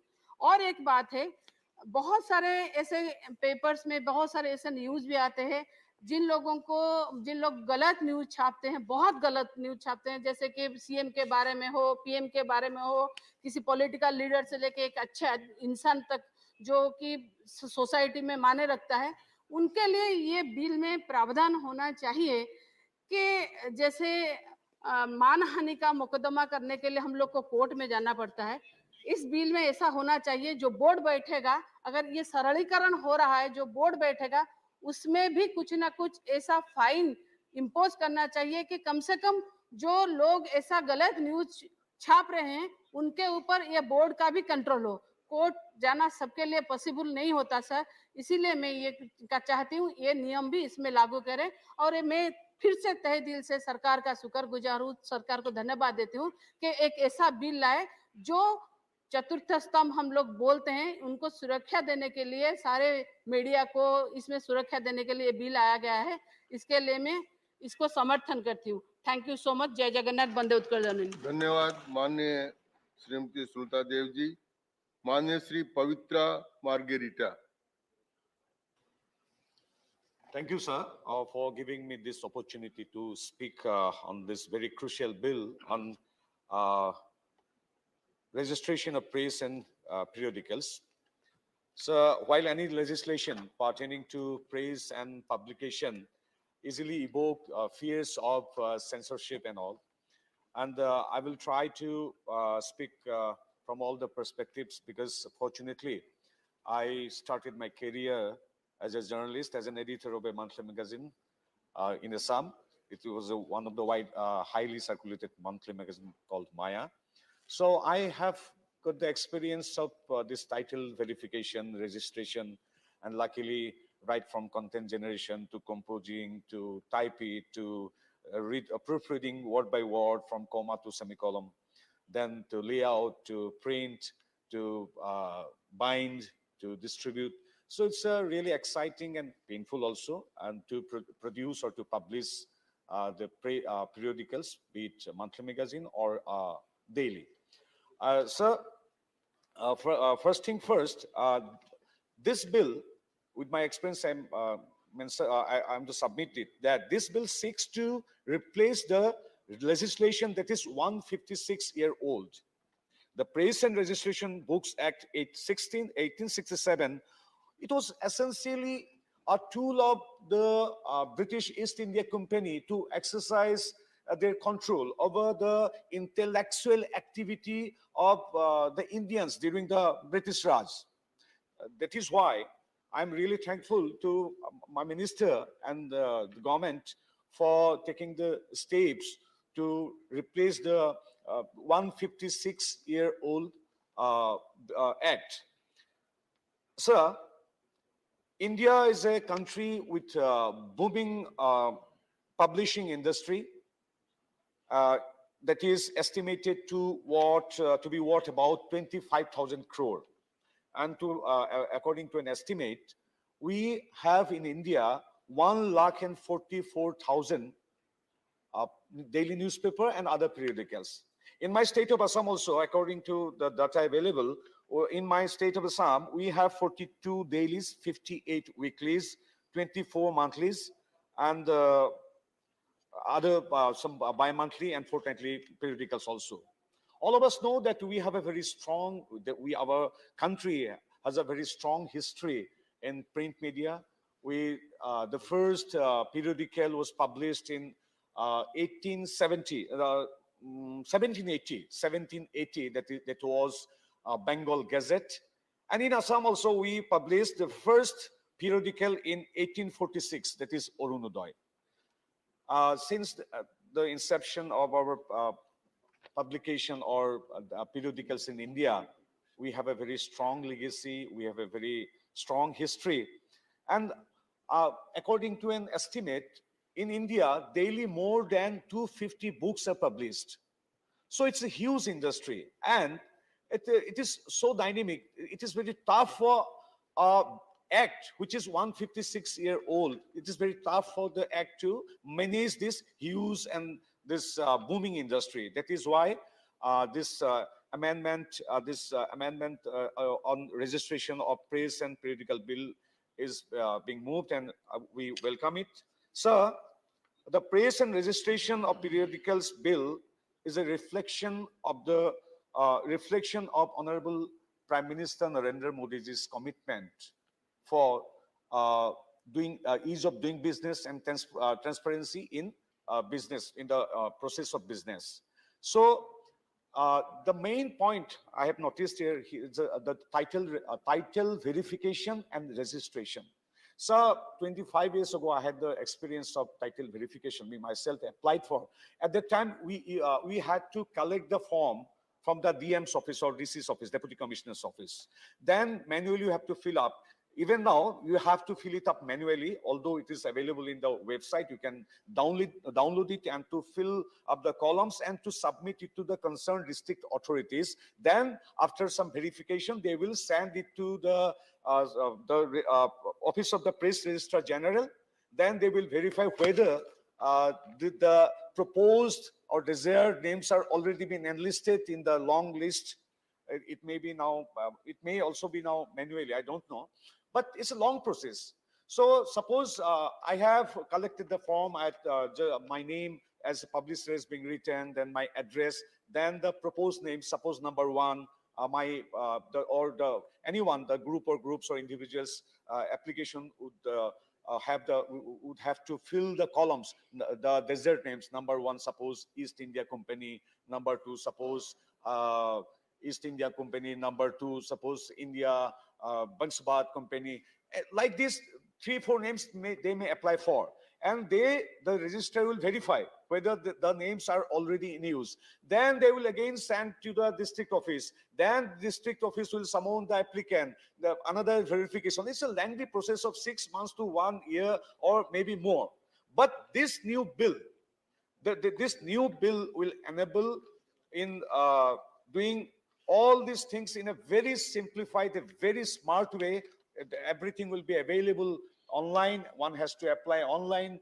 The verification of title, the simultaneously, as our Honorable Minister has mentioned, simultaneously, the registration process will also proceed. So this system will take hardly 6 months, 2 months, as said by our Honorable Minister. So as a person from that fraternity also, because I have already mentioned that I have been a journalist, so I really welcome this bill. This will help especially the small and the medium publishers to get all the official process to get it done very smoothly.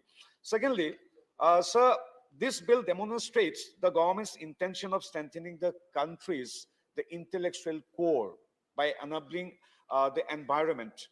The previous colonial era law, that previous law had the provisions of imprison and prosecute for the slightest non-compliance. So, and in the eyes of our NDA-led government, this is contrary to the spirit of the Constitution and the democratic values.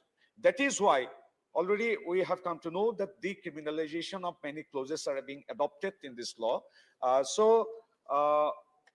wholeheartedly welcome this bill because it will replace 156-year-old colonial legacy.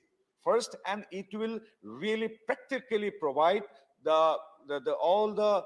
practically it will help to do the easy registration, and it will empower the entrepreneurs in the field of press and publication to do the business easily and in a very transparent way. So I thank Honorable Prime Minister Ji and my friend Honorable Minister Anurag Thakurji for this bill, and I support on behalf of myself and my party. Thank you, sir. धन्यवाद माननीय सदस्य।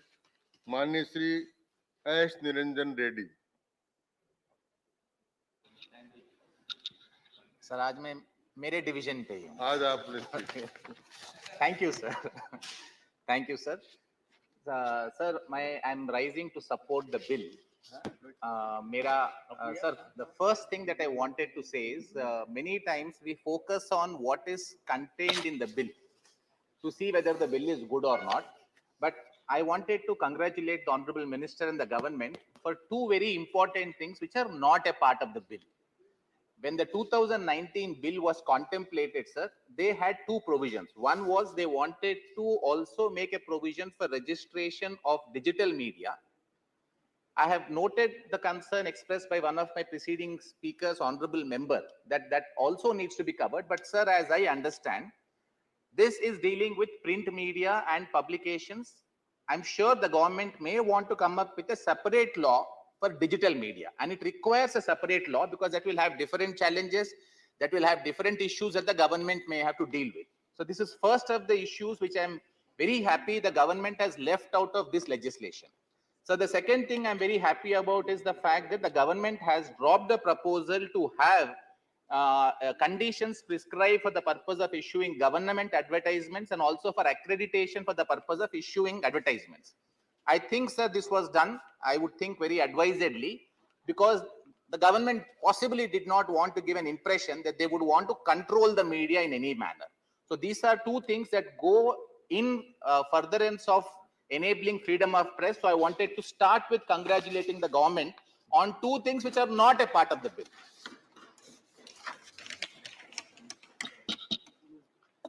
Sir, the bill facilitates, the Honorable Minister has already explained, so I would not want to say why I agree with all of the things that are said. There are two other things that I want to bring the Honorable Minister's attention and the government's attention and this August House attention to. There is one section, clause 12, which seeks to provide that a publisher of a periodical shall furnish the press registrar general an annual statement in respect of the periodical at such time and by giving such particulars as may be prescribed. So the rules will be made, sir, for the purpose of prescribing how the annual statement would have to be published. There is a little bit of a concern that this rule should not extend to requiring the publications to give more information than is necessary for the purpose of this act, so that there is larger freedom available. But I would request the government to consider one thing, because there's a large portion of paid news, sir, that is now becoming a common feature of press reporting. Whether the government would want to provide, when it is prescribing a form in future, with regard to the percentage of paid news or the amounts that are collected out of paid news, so that at any appropriate time in future, if the government wants to deal with and regulate this paid news, the government would have the database and the material available with it to make an appropriate. Sir, I repeat that this is not at the cost of press freedom. I'm saying this must be at the cost of paid news and fake news not coming in and polluting the real news.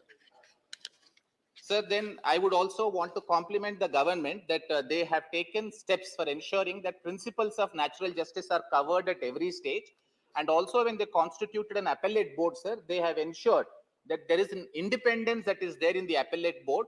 So it is very judicious in all aspects, as I see. Sir, so I support the bill on behalf of my party and my Honorable Chief Minister Jagan Mohan Reddy ji, because it makes compliance easier. It makes online intimation instead of application. It decriminalizes, which is very important. One of the honorable members who preceded me said there is still a criminal provision in respect of only one aspect, but that, sir, is a default provision.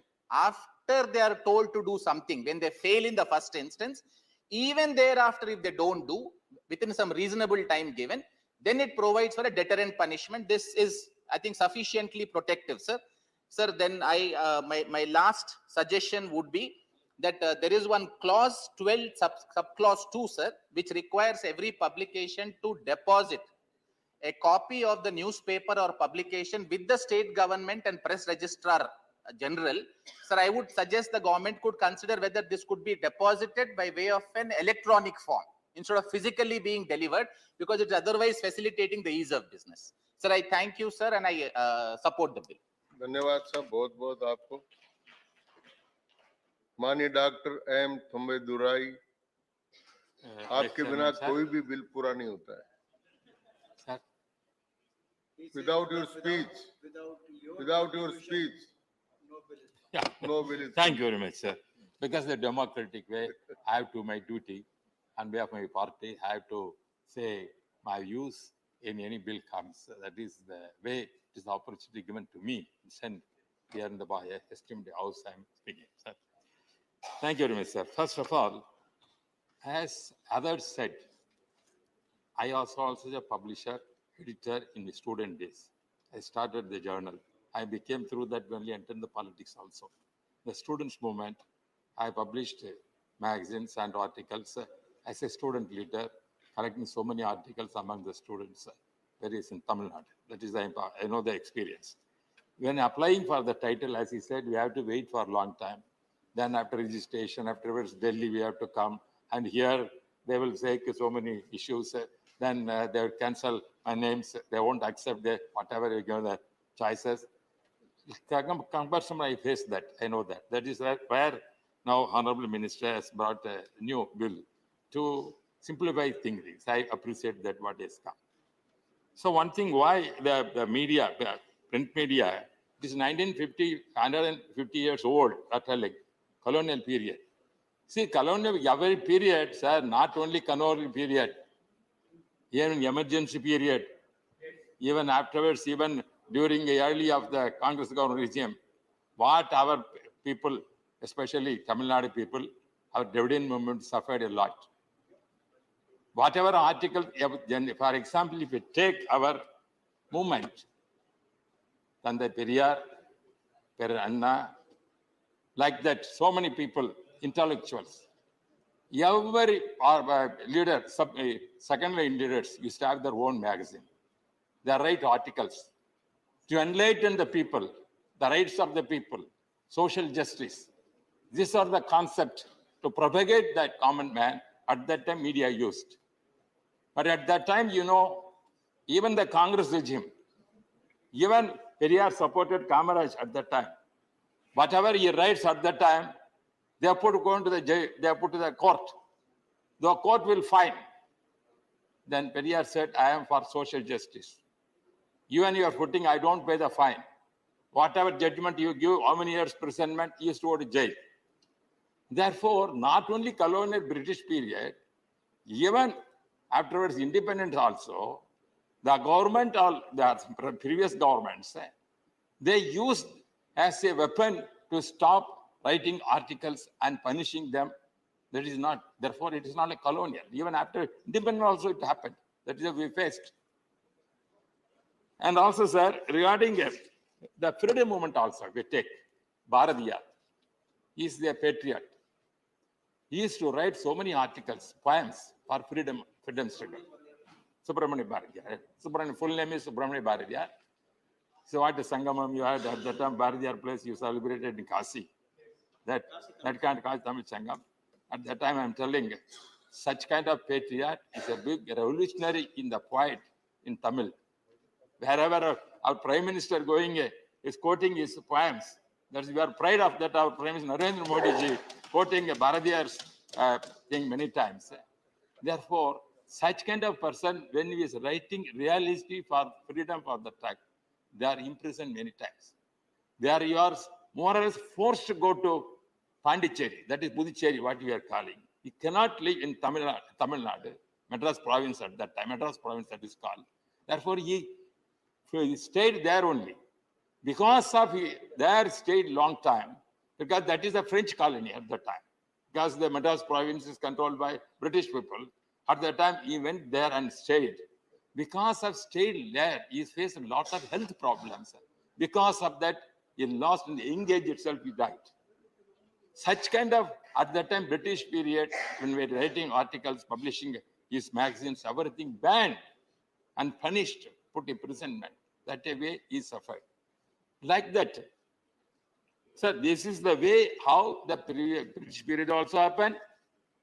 Even afterwards, in Congress period also, emergency period also, during Indira Gandhi period, what so many people suffered, so many people stopped. Therefore, whoever writing, they cannot write. Therefore, this is a continuous process happened. Now, because the media has changed, now is the now digital media. Now, television is the popular thing.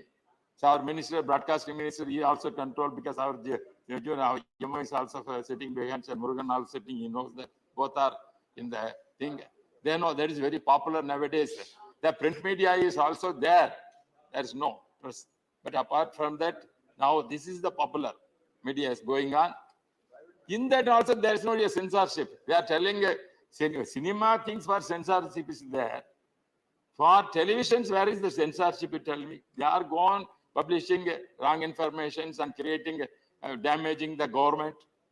Nobody is challenging that. Some kind of, what I don't want to say because this kind of youngsters' mind is diverted, what they're giving wrong information, wrong pictures, like this going on. Especially the advertisement. Advertisement, the TV, because you want to see that advertisement.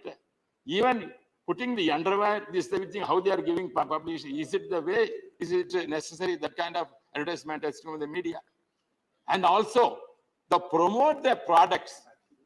Actors become the ambassadors in the TV. And ambassadors now, these TV actors. Real estate business also, if you take land and is selling his plots, one expensive many actor is telling lands are available. The fees price. Is it a fact? We don't know. Therefore, this media is also giving this kind of wrong information to the public, and the investment also some kind of cheating, chit funds like that making. People are seeing this kind of advertisement instead of depositing many our banks, that scheduled banks, they are going this kind of chit companies and losing money. Then afterwards they are shouting, they are complaining to the police and everything there. Any poor man suffering. Especially salaried people, before the retirement, they want some future for the family. This kind of advertisements in the media is coming, not only print media, even the visual media, everything is coming. The people are depositing. Afterwards, the man is absconding who collected the money, and the people are. These are the things going on. Those days, British people controlled our expressing our ideas for freedom movements. Then afterwards, independence, the ruling parties at that time, they are not allowed the opposition party to express their views, they controlled. Now, the media is giving wrong information, and also at the same time, this kind of wrong advertisements, that also another way it is going on. This is also, this is a message going on. Printing media, especially books, publications. There are good books are coming, but because of some court cases, the books are banned. They are banned. Valuable books, a good philosophy or good message, good people, they are going on. Therefore, these are the things that the minister may consider. Apart from that, I am simply making that, putting the registration side, waiting for that, all is simplified. I appreciate the minister for that, taking that kind of effort. At the same time, how to control this kind of wrong information giving, this especially social media apps or so many these things are giving wrong information, that also be controlled, because this concerned ministry is here. This society must not be spoiled. The youngsters are spoiled now. The students are not getting proper information, because education can be even good education through this media. Print media or visual media or social media, digital system, all can be done, which is appreciating that present government, Narendra Modi ji government, has taken a lot of steps, and our young minister, our other ministers, I'm from Tamil Nadu, they are, both are here, they are supporting, and because they have brought this bill, I'm having good faith, our party has good faith in that we are supporting the bill brought by this. Thank you very much. धन्यवाद. माननीय श्री नरेश बंसल.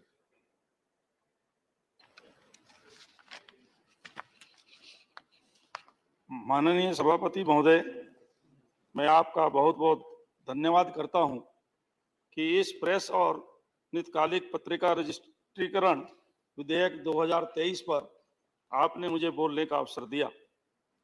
महोदय, ये विधेयक पुराने अंग्रेजों के समय के 1867 के उस विधेयक का स्थान लेगा जिसने भारत को सब प्रकार से गुलाम बनाते हुए पत्र पत्रिकाओं के माध्यम से भी अपने राज को बचाए रखने के लिए एक केंद्रीकृत अधिनियम बनाया था, और उसका प्रभाव हमने स्वतंत्रता के आंदोलन में भी देखा, और जब देश के ऊपर आपातकाल लगा उस समय भी लोकतंत्र के चौथे स्तंभ मीडिया के साथ सरकार ने जो व्यवहार किया, उस समय भी ये अधिनियम सरकार ने इसका दुरुपयोग किया।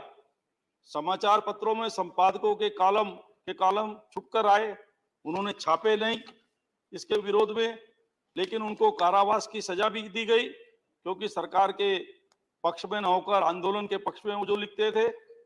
और एक प्रक्रिया और भी हुई कि उसके कारण से जनता को सच्चाई पता नहीं लगती थी। जनता को सच्चाई पता लगे तो उस समय मेरे जैसे नौजवान भी जो भूमिगत आंदोलन में थे, उन्होंने बिना रजिस्ट्रेशन के भी उस समय नौजवान थे आप? हाँ, उस समय मैं 19 साल का था साहब। हाँ, तो आज नहीं। मैंने ये नहीं कहा कि मैं बूढ़ा हूं, मैंने ये कहा उस समय नौजवान था, तो भूमिगत आंदोलन में था। मेरे जैसे कार्यकर्ता जनता को सच्चाई देने के लिए बिना रजिस्ट्रेशन के पत्र निकालते थे, जनता तक सच्चाई पहुंचे, और अनेक उसमें से पकड़े भी गए, उनको सजा भी हुई। और रजिस्ट्रेशन, कोई नौजवान जब पत्र पत्रिका निकालने के लिए जाता है तो पुराने अधिनियम के अंतर्गत उसको 2 साल 3 साल केवल रजिस्ट्रेशन के ही चक्कर काटने में लगते थे। डीएम ने नहीं दिया, रजिस्ट्रार नहीं दे सकता था। अब इस अधिनियम में इतना सरलीकरण कर दिया गया है कि उसको 2-3 साल अपने चक्कर नहीं काटने पड़ेंगे और उसका उत्साह ठंडा नहीं होगा।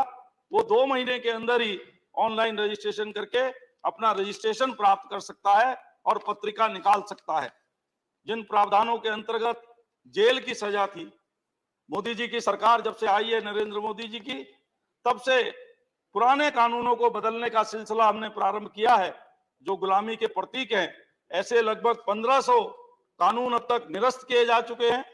कल ही हमने जन विश्वास बिल इस सदन ने पारित किया, उसमें भी इसी प्रकार का प्रावधान है।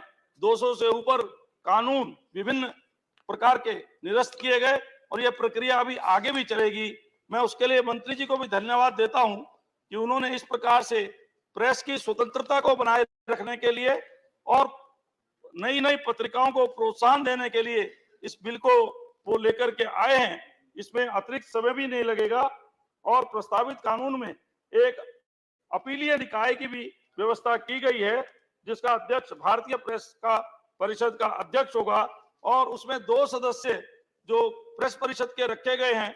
मेरा उसमें एक सुझाव भी है मंत्री जी को, यदि संभव हो तो उसमें आजकल पत्र पत्रिकाओं को हमारी बहनें भी बहुत प्रकाशित करती है, उसमें एक महिला भी सदस्य हो अपीलीय बोर्ड में तो और अच्छा रहेगा पत्र पत्रिकाओं में और नारी सशक्तिकरण की दृष्टि से भी।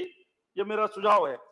डिजिटल समाचार मीडिया उद्योग को विनियमित करने के एक कदम में हमारी केंद्र सरकार यह प्रेस और नियतकालिक पत्रिका रजिस्ट्रेशन विधेयक 2023 लेकर आई है। इसका उद्देश्य प्रेस की स्वतंत्रता और नागरिकों के मौलिक अधिकारों को बनाए रखना है। महोदय, इस विधेयक के कानून बन जाने से डिजिटल मीडिया हाउसों को 90 दिन के भीतर प्रेस रजिस्ट्रार जनरल के साथ पंजीकरण कराना आवश्यक होगा। नया कानून सरकारी इकाई को किसी भी उल्लंघन के लिए डिजिटल प्रकाशनों के खिलाफ कार्रवाई करने का अधिकार देता है और उसे पंजीकरण निलंबित करने या रद्द करने और जुर्माना लगाने का अधिकार है। विशेष रूप से डिजिटल समाचार पोर्टल में वर्तमान में पंजीकरण आवश्यकताओं का अभाव है। सभापति जी, जिस प्रकार की टेक्नोलॉजी नई आ गई है, डिजिटल ओटीपी प्लेटफॉर्म्स, ये सब चीजें आ गए हैं, ये भी प्रकाशन के इसमें मुझे लगता है मंत्री जी इसको दायरे में लेकर के इनको भी नियमित करने का प्रयास इसमें होगा। यह विधेयक पत्रिकाओं के लिए पंजीकरण प्रक्रिया को सरल बनाने और प्रकाशकों के खिलाफ मुकदमा चलाने और कारावास के प्रावधान को खत्म करने का प्रयास करता है। विभिन्न मंत्री जी ने अपने प्रस्तुतिकरण में कहा भी कि विभिन्न जो कारावास की सजाएं होती थी उनको समाप्त करके केवल जुर्माना देने का काम किया है।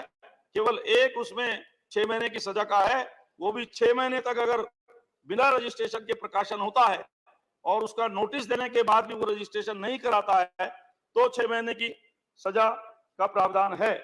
यह विधेयक पारदर्शिता लाने और व्यापार करने में सुगमता को बढ़ावा देने के लिए लाया गया है। महोदय, यह एक सरल प्रक्रिया प्रदान करेगा जिससे छोटे और मध्यम प्रकाशकों को अत्यधिक मदद मिलेगी। मैं बताना चाहता हूं महोदय कि 1867 के अधिनियम में केवल जिला मजिस्ट्रेट ही किसी पत्रिका की घोषणा को रद्द कर सकता था, जबकि प्रेस रजिस्ट्रार जनरल के पास उसके द्वारा दिए गए पंजीकरण प्रमाण पत्र को रद्द करने या निलंबित करने की स्वतः शक्ति नहीं होती थी। लेकिन यह विधेयक पीआरजी को पंजीकरण, निलंबित अथवा रद्द करने का अधिकार भी देता है।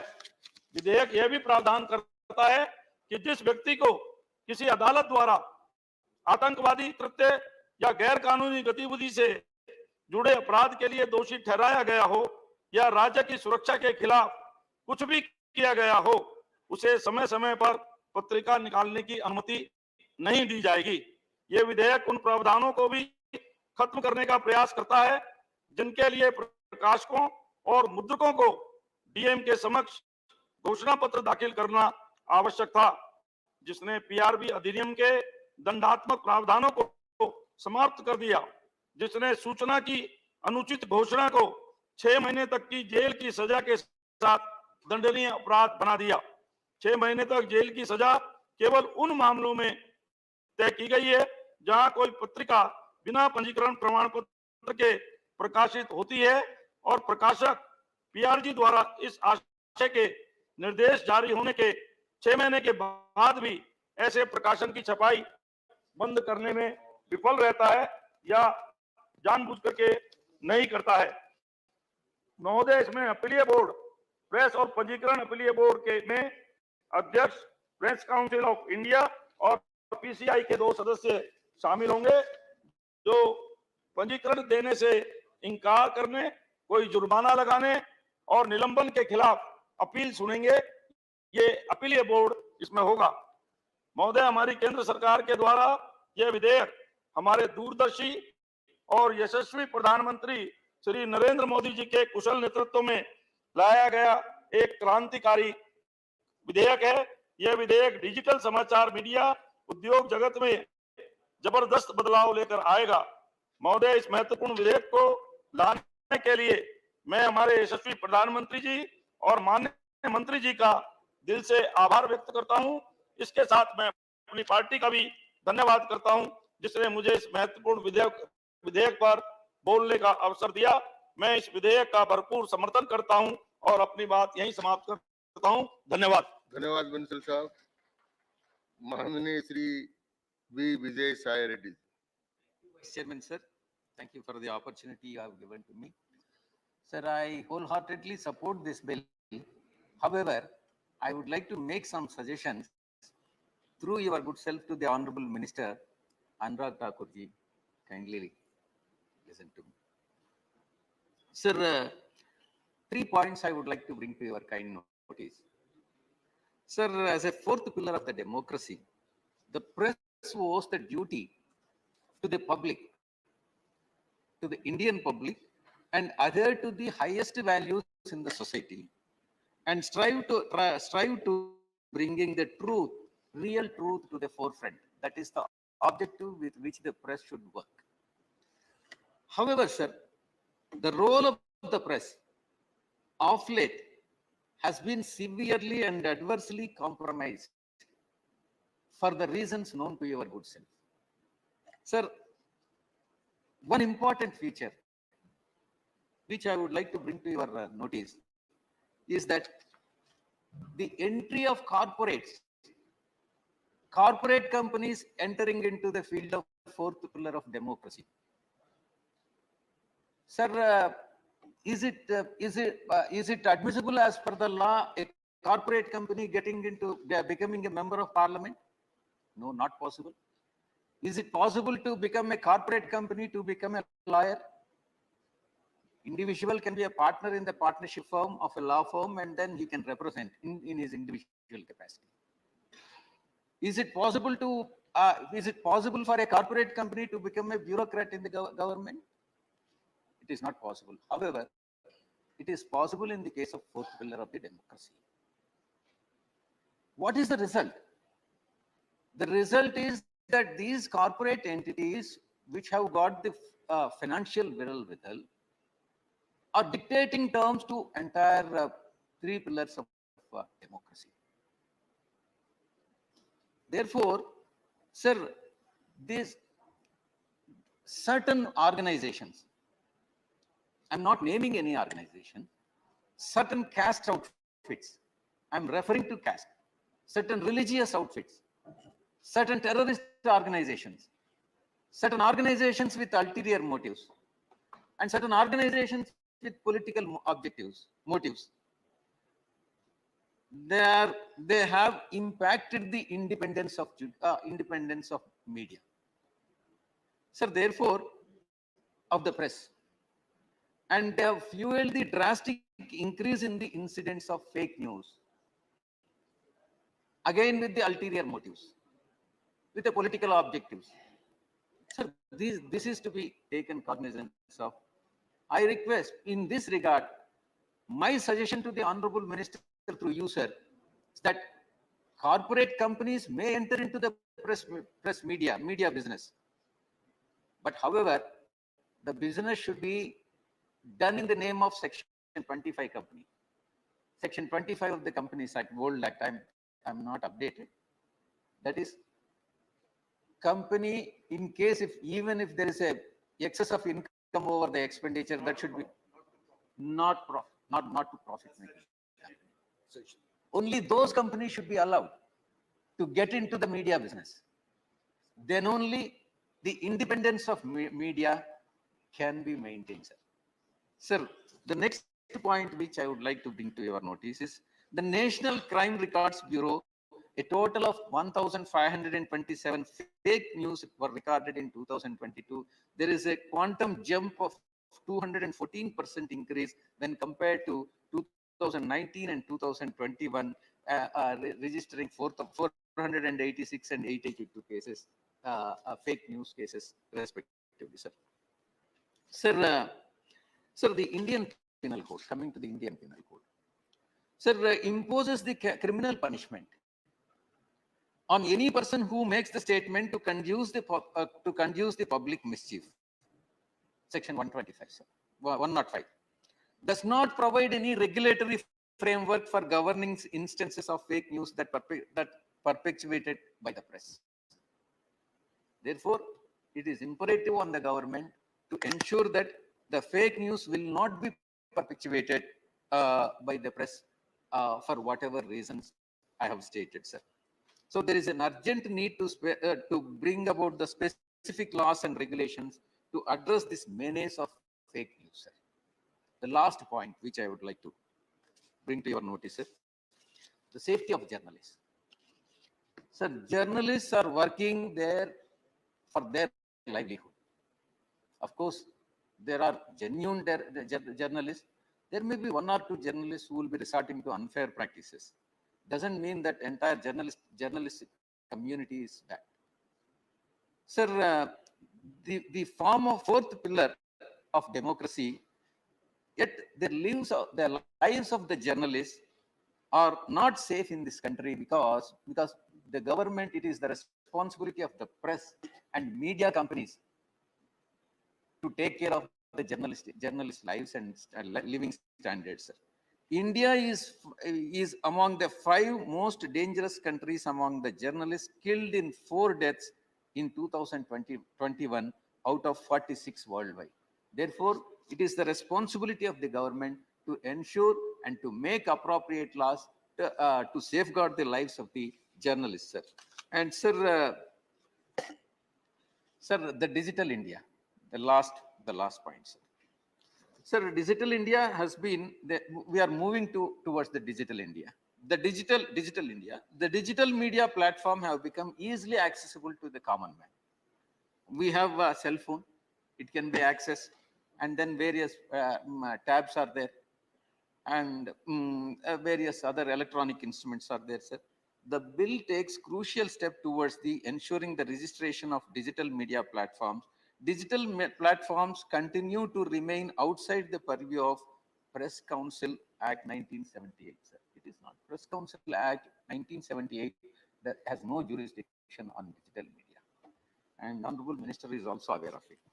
Sir, I have, the Press Council is a regulatory watchdog, and the Press Council of India should have a monitoring rights over the digital media also, sir.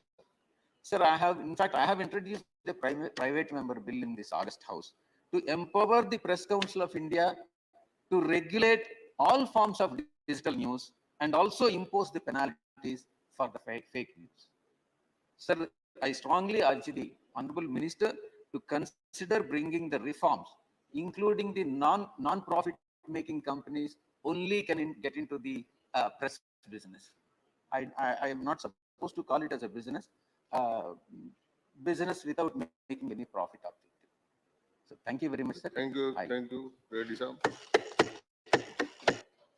Honorable Sri J.K. Vasan ji. Sir, I raised to support this bill on behalf of my party, sir. I congratulate the Honorable Minister, sir. Sir, when the threat of social media is looking large, when artificial intelligence is to take over news presentation in television medium, when digital revolution is taking place, it is high time that we protect print media.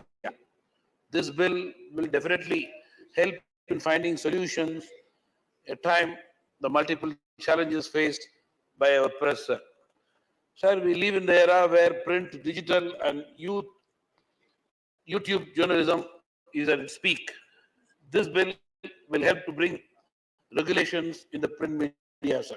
Sir, I suggest our minister for an examination of social media and its influence on positive and negative angles, sir. It is right time to approach by our government to bring this legislation.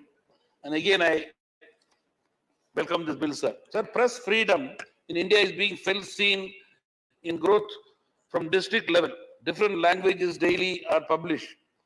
It is vibrant democracy. We have freedom of press. Technology helps to bring utmost transparency, sir. This bill will further bring openness in society with course regulations. The proposed legislation, sir, the bill aims to bring digital news media under the control of Ministry of Information and Broadcasting. Upon receiving Parliament's approval, digital media houses will be required to register with the Press Register General within 90 days. The new law empowers the government entity to take action against digital publication for any violations, and it has the authority to suspend or cancel registrations and impose penalties. Notably, digital new portals currently lack legislation recommends, sir. To complete, sir, I suggest please bring on board various press, working journalists, working cameraman, photographer, to listen to the daily problems and work out a mechanism to find a solution, which is there for a very long time. With this, I thank the minister and support this bill. Thank you very much. Thank you, Vasan sir. Manani Sri G.V.L. Narasimha. Thank you, sir, for the opportunity. I'd like to congratulate Honorable Minister and Honorable Prime Minister for such a media-friendly legislation. Sir, this bill is an important legislation from the perspective of press freedom. It will also help in easing ease of doing media business. It will obviate the need to go to district magistrates and other officials for any unwarranted permissions. Therefore, it also fulfills the government's cardinal principle of minimum government and maximum governance, because DMs have many other things to do rather than do such, I would say, silly things. So I think this is also in the spirit of government's digital governance, because this will obviate the need to submit any papers. It can all be done online. The submissions can be done online, and in a short period of maximum 2 months, as the Honorable Minister said, people can get the licenses. By taking away all the penal provisions for minor violations, government is also expressing its vishwas in people. This is, yesterday we passed the Jan Vishwas bill, and this bill itself, like the minister said, 9 provisions have been deleted for very minor violations. One of such violations which is mentioned here, which mandated a jail sentence, was if a person could be imprisoned for not printing legibly on a book the name of the printer and the place of printing. Even for this, you could be jailed as per the current provisions in the Act. So I think it's inconceivable in today's world.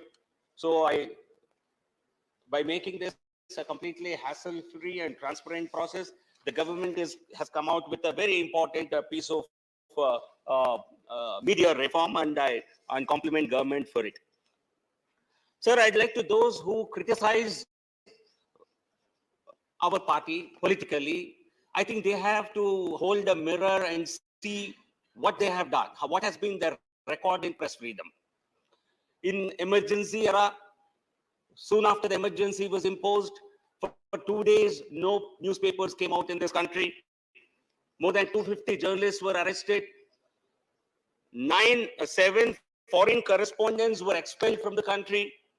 29 foreign correspondents were banned from entering India because they could report what was happening here. Immediate guidelines were issued to the press, and without a chief press advisor's permission, nothing could be published. And the party which has imposed such media restrictions and censorship, which has throttled the media, which has jailed people, which has banned foreign journalists, today wants to give us sermons in media freedom. It is the same party when in government in 1982, they came out with a Bihar press bill. The bill was was passed by the Bihar Assembly by the then Chief Minister Jagannath Mishra, and this bill was passed in a manner of 5 minutes in that state assembly, and it inserted certain provisions into Indian Penal Code to prevent printing and publishing grossly indecent, scurrilous, or matters intended for blackmail, leaving everything for imagination. Anything that the government would consider having scope for blackmail, that could not be printed. This was a direct assault on the press freedom. There was a massive outrage by the media, and the government was forced to withdraw this bill 1 year later. And while withdrawing, the then Chief Minister Jagannath Mishra said why he brought such a bill in the first place. He said in 1982, the then Prime Minister was upset. According to him, the then Prime Minister was upset with media reports about her differences with her daughter-in-law and was really disturbed. And looking at the manner in which she was disturbed, he said, I got the sense, I got the feeling that I had to do something about it, and therefore he brought in this Bihar press bill. Because something was published about differences between the mother-in-law and the daughter-in-law, very powerful family. And this had to be withdrawn in 1 year. In 1988, the then Prime Minister, because there were a lot of Bofors revelations and it was becoming very uncomfortable by the government, they brought in a defamation bill. And this bill, this prevented any kind of offensive writings and criminal imputations. They said you would be jailed if you wrote something that is offensive. Naturally, there was a lot of uproar, and this bill also had to be, after having been passed, this bill had to be withdrawn. This was passed in the Lok Sabha before it was brought into the Rajya Sabha because of the media outrage, public outrage, opposition from parties like the BJP, because we stood always for press freedom, media freedom, because of the voice of stalwarts like Atal Bihari Vajpayee ji, LK Advani ji. They were forced to withdraw that particular bill. And it is this party today which claims, oh, we are there, we stand for media freedom, and under the BJP, the media is somewhat under attack. And having read out all these provisions, I explained to you, sir, I explained to the August House how the Congress party, under various dispensations, had attacked the media and ensured that the press was always forced to bend.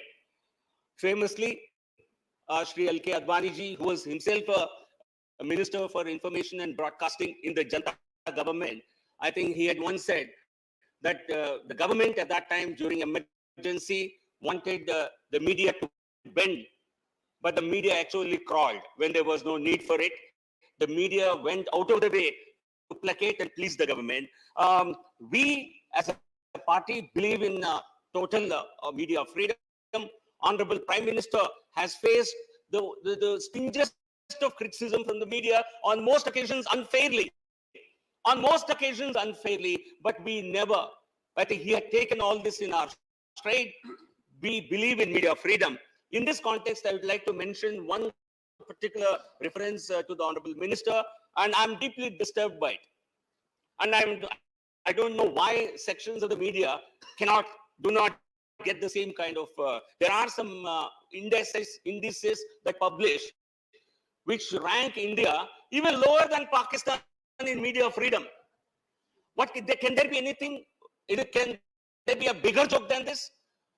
India being ranked below Pakistan. And I don't know if friends of Zakir Naik are on the panel to assess countries on media freedom. How can India be? So we are rated among the lowest in the country, in the world. And here, I think if I were in the press council, or if I were a person in the media, I would be outraged by this assessment. But therefore, I would appeal to the Honorable Minister to engage with sections of the media, the Press Council of India, and to really ask them to really respond. You cannot be a party to such outrageous international defamatory attempts. This is also a part of India Defame campaign. So therefore, I don't think we should take it lightly, take it in our stride. Certainly, we should take them head on and tell them to explain how Pakistan, of all places in the world, and how countries which have no democracy whatsoever, how they could be rated above India. I think it's nothing but a facade, and this needs to be exposed. Thank you very much, sir. I support the bill. And बहुत बहुत धन्यवाद आपको। आदरणीय श्रीमती सीमा द्विवेदी जी। महोदय, आपने मुझे बोलने का अवसर दिया, इसके लिए आपके आभारी हूँ। अपने विद्वान माननीय मंत्री द्वारा प्रेस और नियतकालीन पत्रिका रजिस्ट्रेशन विधेयक 2023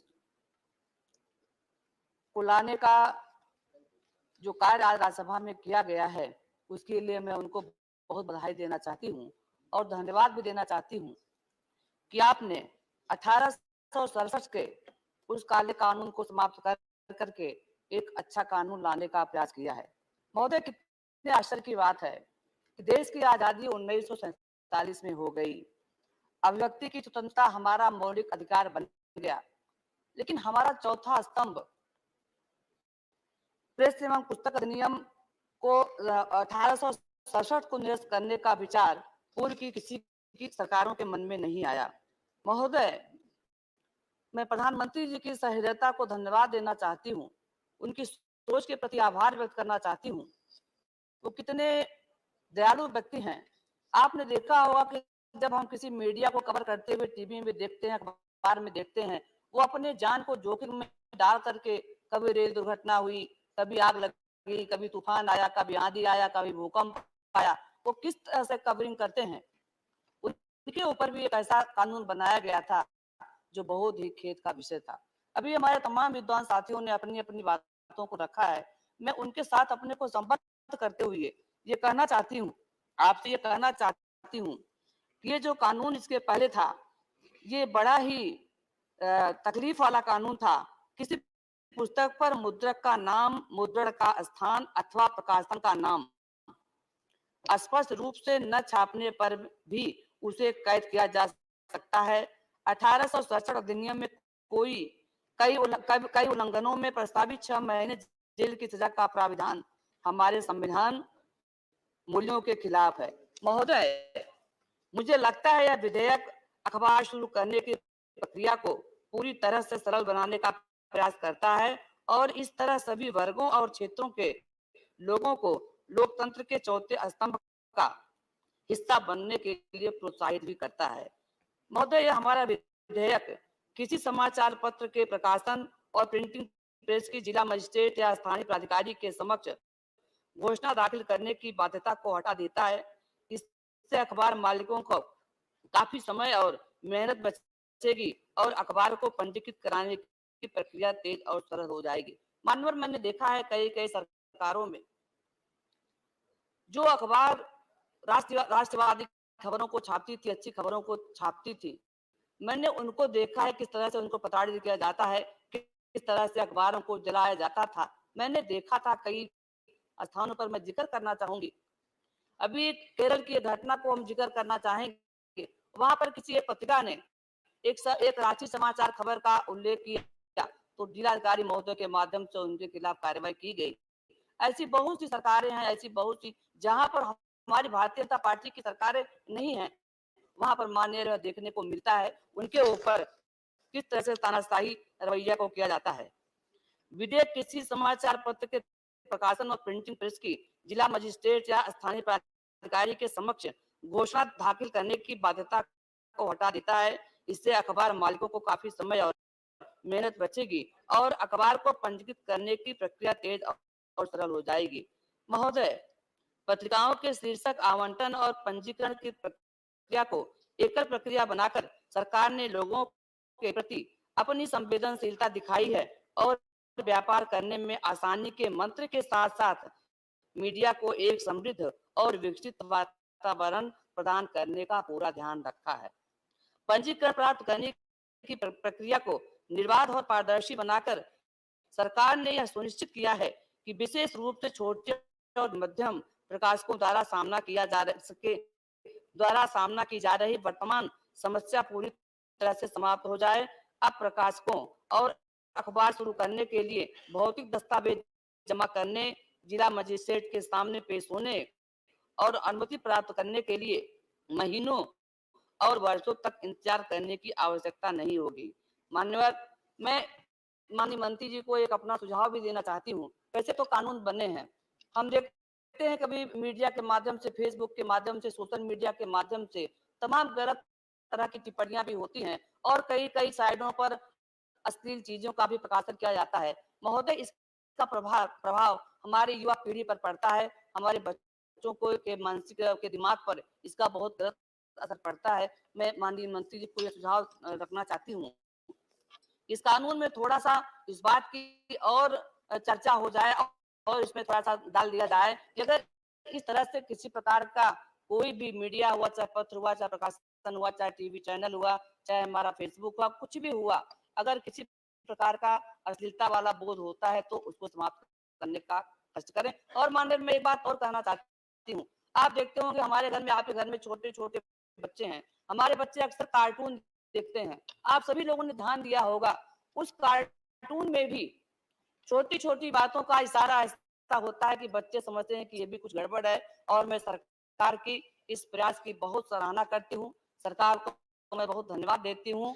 इस कार्य कानून को समाप्त करके उन्होंने हमारे प्रेस के लोगों को भी आजादी से जीने का अधिकार दिया और हम आजादी का 75वां आजादी महोत्सव मना रहे हैं। ऐसे समय में यह कानून लाकर के हमारे प्रधानमंत्री जी ने, हमारे मंत्री जी ने बहुत अच्छा काम किया है। मैं अपनी तरफ से उनको ढेर सारी बधाई देना चाहता हूँ। बहुत बहुत धन्यवाद मान्य श्री कनक महेंद्र रविंद्र कुमार जी। Thank you, sir, for giving this opportunity to participate in the discussion.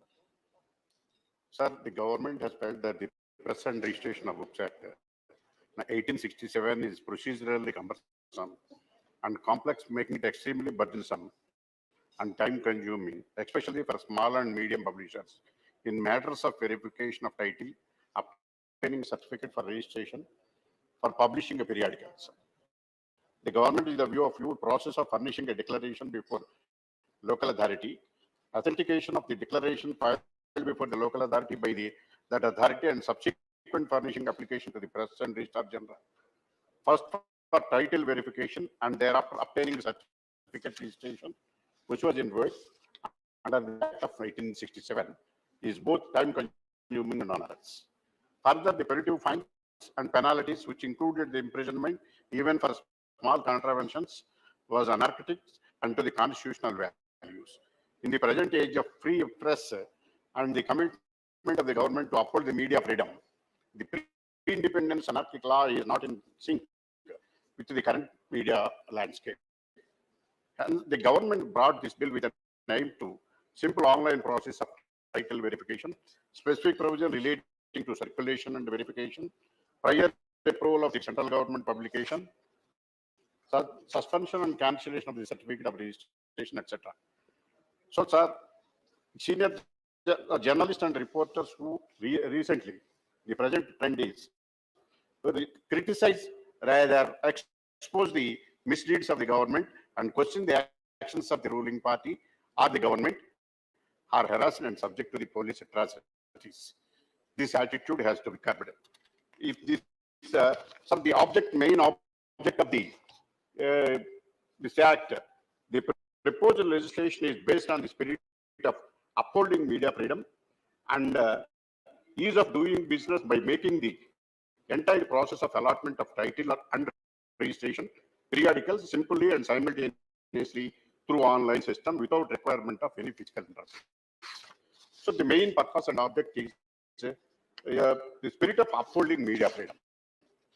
Now the present trend is almost several political parties are open some publishing in newspapers, taking advantage of the propaganda in ruling their respective areas. They used to criticize the policies of the others and also other media. Now it became a competition between the media, the ruling party and other political purposes. For example, sir, in Andhra Pradesh, there are two largest Telugu circulated newspapers, Inadu and Andhra Jyoti is there. They used to criticize the policies of the government and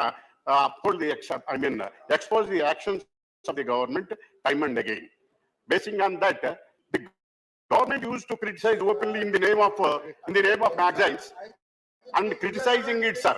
If that is there, if the trend is going on in the state of Andhra Pradesh, if it is not the attitude of the government. Speak on bill only. So the government is also speak on bill only. Concerned ministers and other ministers also used to day in and day out criticize the newspapers and publishing them.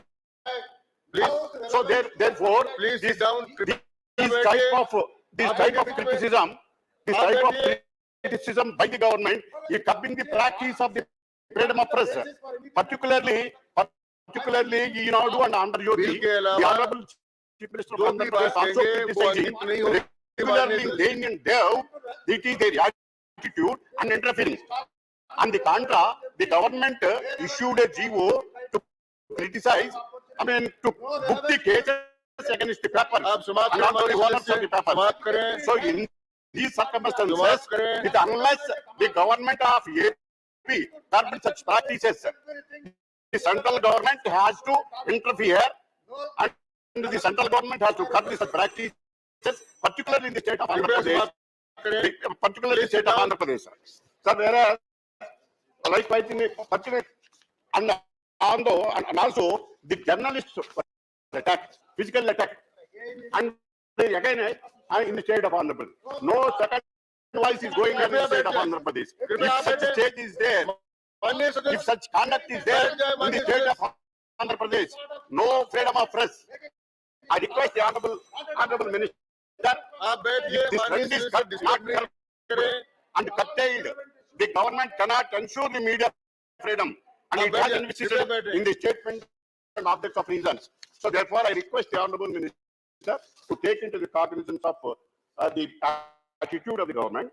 So once again, the whole order supported to the bill and welcome the proposals contained in the bill. Thank you, sir. माननीय श्री कार्तिकेय शर्मा जी, आप दोनों के बीच में थे. Thank you, Vice Chairman, sir, for giving me this opportunity to speak on this historic bill, the Press and Registration of Periodicals Bill 2023. Sir, this bill is a transformative legislation aimed at revolutionizing the media industry and bringing it in line with the evolving dynamics of our modern society. This bill, which seeks to repeal the outdated Press and Registration of Books Act of 1867, marks a significant milestone in our journey towards a more progressive and efficient media environment. Today, we reflect on the changing scenarios of the mainstream media from 1867 1967 to the present day. We recognize the immense strides that have been made.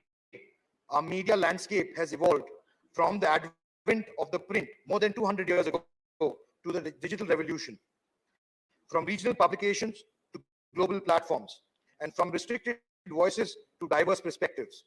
The Press and Registration of Periodicals Bill 2023 is a manifestation of our commitment to adapting our laws to the dynamic landscape, to embrace innovation, and to fortify the pillars of democracy through an empowered and responsible media. Sir, I've personally been a part of the media industry, spent 17 years in the media industry.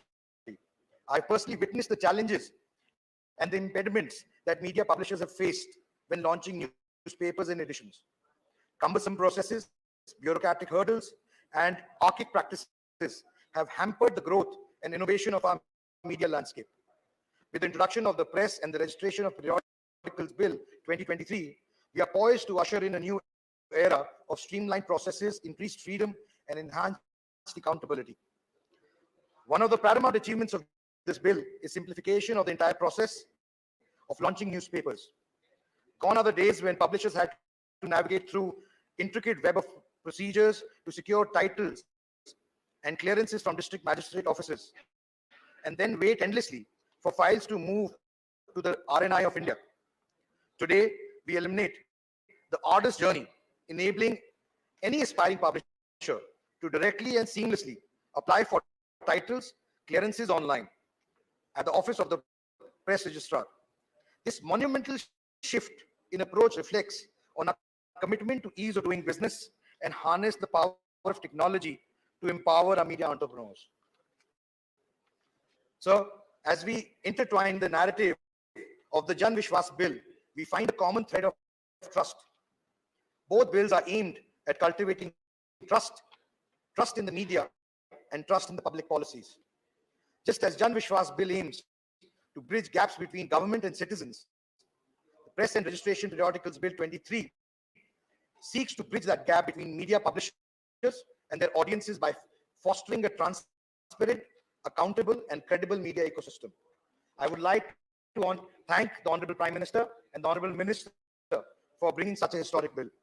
Furthermore, this bill addresses a long-standing concern, the use of draconian clauses that impose jail terms on publishers and owners for minor mistakes. We, as a modern and democratic society, believe in allowing media publishers to operate freely, fostering an environment where the press can fulfill its vital role as the fourth estate, without the fear of undue repercussions. This legislative reform reflects on our dedication to safeguard the principles of free speech and responsible journalism. However, as we stride forward, there remains a crucial consideration that deserves our attention. I would like to, through you, Honorable Vice Chairman, sir, bring certain areas of concern. In the Chapter 4 of Clause 3 of the bill, it is noted that any publisher can use a title in other languages, even if it has been allowed to a publisher in a specific state and language. While we celebrate the freedom of expression and diversity that our country embraces, we must also recognize the immense investment that goes into building a media brand. A newspaper's title is not merely a combination of words. It represents an identity, a reputation, a legacy that has been nurtured over time. So this could lead to more litigation, conflicts, as we live in a globalized world. And because of technology, that becomes even an important aspect. In the light of this, I suggest, and once again would like to thank the Honorable Minister for this historical bill. I would also recommend and strongly urge that if e-papers can also be brought under the same domain, because the origination of e-papers comes from the title of the main paper itself. Although it's a complex issue, it deals with other ministries, but my humble suggestion would be that if e-papers could also be brought in the ambit of this bill, it would be highly appreciated. Once again, I'd like to congratulate the Honorable Minister, and I would like to support the bill. Thank you very much. धन्यवाद कार्तिकेय जी। वैसे मैंने माननीय सदस्यों को किसी को भी पढ़ने से रोका नहीं है, पर अपने नियमों में प्रावधान ये है कि आप लगातार पढ़कर नहीं बोल सकते। फिर भी मैंने किसी को रोका नहीं है, मैं तो केवल ध्यान दिला रहा हूँ।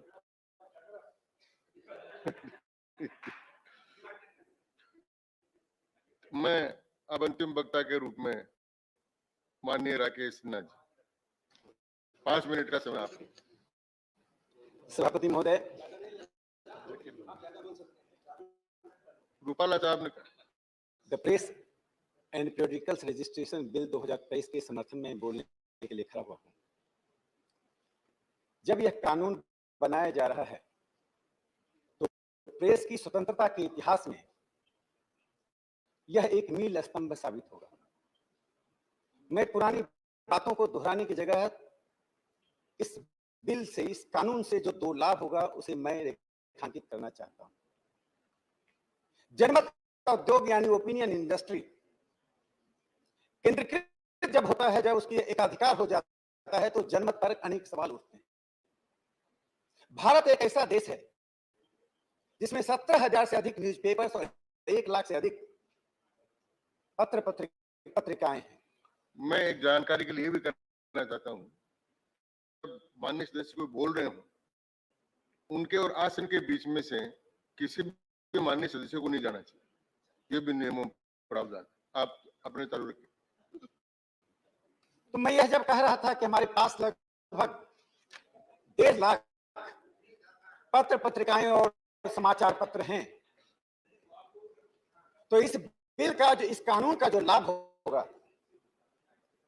जब जनमत स्थानीय स्तर पर उपजता है, जो जिला, तहसील और कस्बों में उपजता है अखबारों से और पत्रिकाओं से, जिन पर जिलाधीशों का इतना नियंत्रण होता था, छोटे अखबारों पर, छोटी पत्रिकाओं पर जिला के अधिकारियों का दबाव इतना अधिक होता था कि फ्रीडम ऑफ प्रेस बाधित होता था, जो नई दिल्ली तक पहुंच नहीं पाता।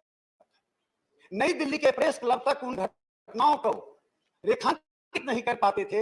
इसलिए यह जो कानून बनाया जा रहा है, इसलिए मैं भारत के प्रधानमंत्री श्री नरेंद्र मोदी जी को बहुत साधुवाद देता हूं कि उन्होंने प्रेस की स्वतंत्रता के क्षेत्र में न सिर्फ एक औपनिवेशिक कानून को समाप्त किया, बल्कि जनमत के क्षेत्र में विविधता, बहुतायता और बहुलता को प्रोत्साहित किया।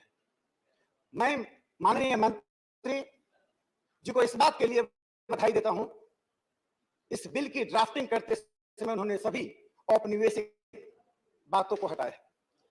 सभापति महोदय, मैं 2 बातों को रेखांकित करना चाहता हूं कि यह बिल क्यों महत्वपूर्ण है। इस देश के इतिहास का एक विडंबना है कि जब देश स्वतंत्र हुआ 1947 में, उसके पहले इस देश में अखबारों ने बहुत महत्वपूर्ण भूमिका निभाई। तिलक का केसरी और मराठा, बिपिन चंद्र पाल का वंदे मातरम, मालवीय जी का अभ्युदय और लीडर, मोतीलाल घोष का अमृत बाजार पत्रिका, मोतीलाल नेहरू का इंडिपेंडेंट, ऐसे जो अखबार और समाचार पत्र थे जिसने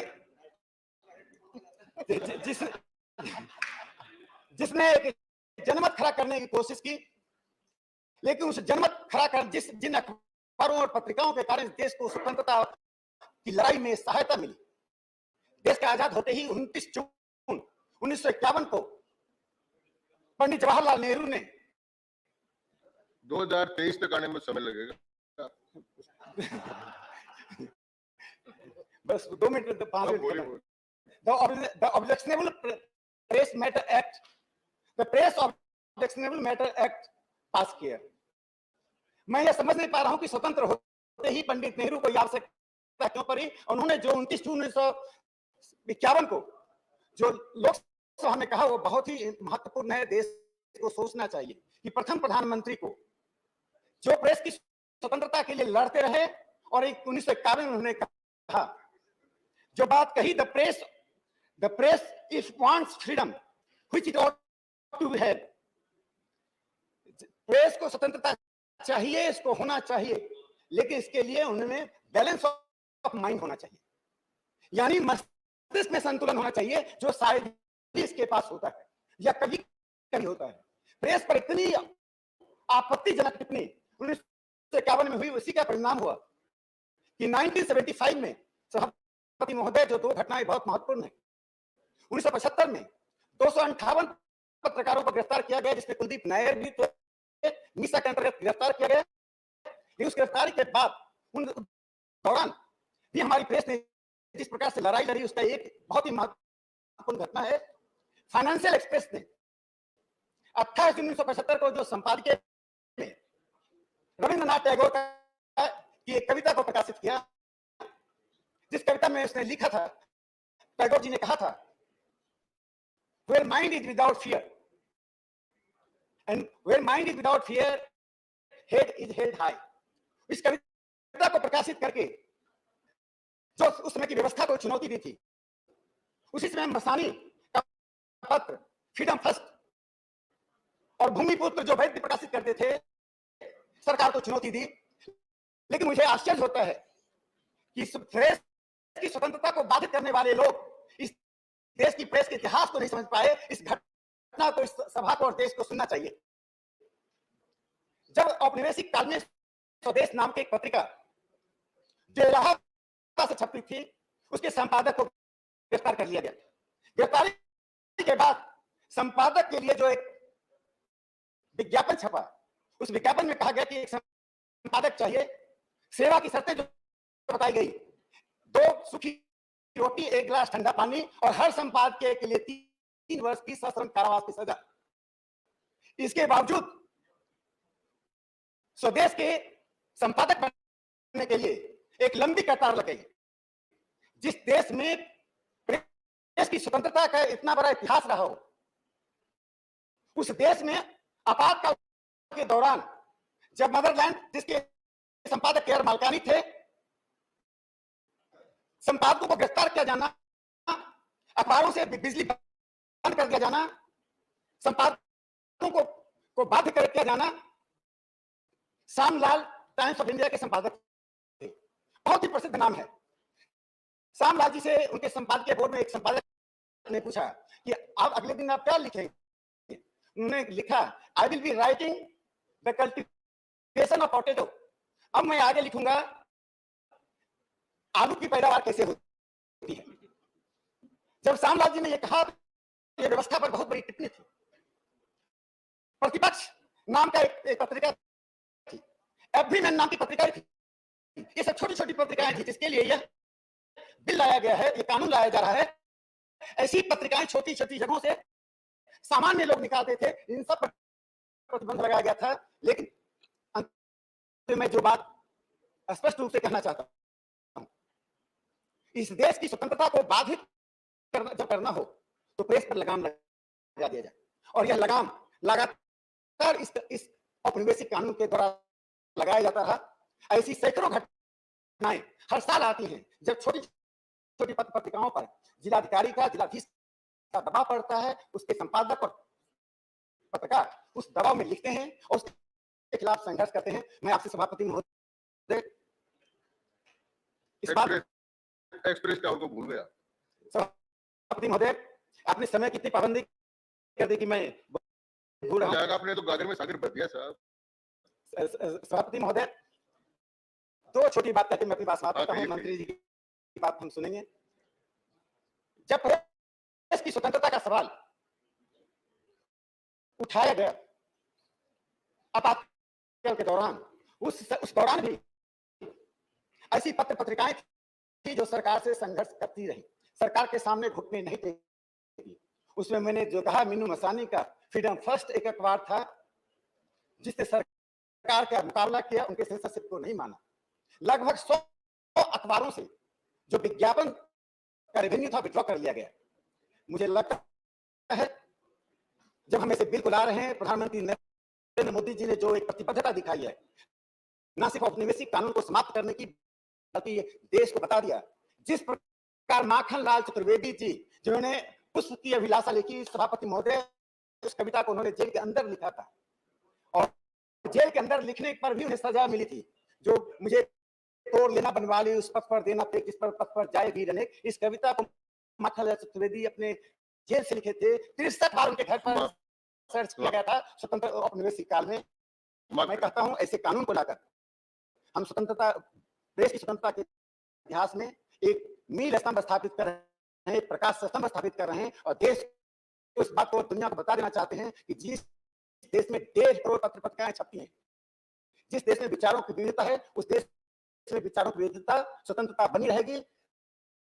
पश्चिम जो भी पैरामीटर का उपयोग कर ले, उनके गार्डियन और न्यूयॉर्क टाइम्स के संपादकीय बोर्ड को मैं बता देना चाहता हूं कि भारत की प्रेस की स्वतंत्रता प्रधानमंत्री नरेंद्र मोदी जी के नेतृत्व में इस तरह से अक्षुण्ण है, दुनिया की कोई ताकत से बाधित नहीं कर सकती है। टेलीविजन हो या डिजिटल मीडिया हो या प्रिंट मीडिया हो, प्रेस की स्वतंत्रता पर हम अक्षुण्ण बने हुए हैं। इन स्वतंत्रता के बाद इन स्वतंत्रता को बनाए रखते हुए हम अमेरिका में नए भारत का निर्माण करेंगे। बहुत बहुत धन्यवाद। बहुत धन्यवाद।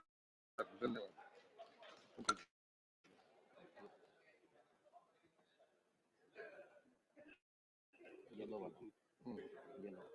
प्रस्ताव प्रस्तुत किया गया। माननीय उपसभापति जी, चर्चा का जवाब। The press and the registration of the periodical bill 2023 press और नियतकालिक पत्रिका रजिस्ट्रेशन विधेयक 2023 पर चर्चा करने वाले और चर्चा में भाग लेने वाले सबसे पहले तो मैं सुलता देव जी, पवित्र जी, एस निरंजन रेड्डी जी, थम्बी दुराई जी, नरेश बंसल जी, विजय साई रेड्डी जी, जी के वासन जी, जीवीएल नरसिम्हा राव जी, सीएल नरसिम्हा जी, सीमा द्विवेदी जी, के रविंद्र कुमार जी, कार्तिकेय शर्मा जी और अखिलेश सिन्हा जी ने जो चर्चा में भाग लिया, अपने बहुमूल्य सुझाव दिए और समर्थन दिया, इस सब के लिए मैं आपका बहुत बहुत आभार और अभिनंदन करता हूं। ये बहुत महत्वपूर्ण विधेयक है। आजादी का 75वां वर्ष, जब हम अमृत काल से स्वर्णिम काल की यात्रा की ओर चले हैं, तो हम ये भी सुनिश्चित कर रहे हैं कि जो गुलामी की मानसिकता है, जो प्रधानमंत्री जी के पंच प्रण में बहुत विस्तार में कहा गया है कि विकसित भारत बनाना वो पहला प्रण है, लेकिन गुलामी की मानसिकता से मुक्ति पानी है। उस गुलामी की मानसिकता से मुक्ति पाने की दिशा में आज ये विधेयक लाया गया है और आप सब ने समर्थन किया, उसके लिए मैं आपका आभार प्रकट करता हूं। अब ये मैं इसलिए कह रहा हूं कि 1867 में 1867 में जब उस समय कानून लाया गया था, तो अंग्रेज भारत पर राज्य करते थे, हमें गुलाम बनाकर रखा था और मंशा ये थी कि डिस्ट्रिक्ट मजिस्ट्रेट के माध्यम से कोई भी प्रेस चलनी हो, प्रेस हो या फिर पब्लिशर हो, उन सब के ऊपर एक कंट्रोल करके रखने के लिए कानून इस तरह से बनाया गया था। लेकिन आज राज करने के लिए नहीं, कर्तव्य निभाने की बात की जाती है, इसलिए उस दिशा में इस बिल को लाया गया है। और ईज ऑफ डूइंग बिजनेस, जैसे मैंने कहा कि 3 मुख्य बिंदु इस बिल के हैं। पहला तो इस कॉलोनियल माइंडसेट से बाहर निकल के आने के लिए, क्योंकि उस समय क्राउन ऑफ इंग्लैंड, उसके लिए क्राउन इन इंग्लैंड उसके लिए काम किया जाता था। यहां तक कि यहाँ पे जो अखबारें, समाचार पत्र या पत्रिकाएं छपती थी, उसकी एक कॉपी समय इंग्लैंड भेजने आवश्यक होती थी। तो हम उस समय से बाहर भी निकले हैं, आजाद भी हुए हैं। लेकिन दूसरा जो सबसे बड़ी बात है कि छोटे छोटे गलतियों पर भी उसको एक अपराध मानकर जेल में डाल दिया जाता था, दंड दिए जाते थे। डीक्रिमिनलाइज करने के लिए भी हमने उचित कदम उठाए हैं। अगर उस समय के बिल में 5 ऐसे प्रावधान थे जहां पर आपसे छोटी सी गलती भी हुई तो फाइन के साथ साथ आपको 6 महीने की जेल हो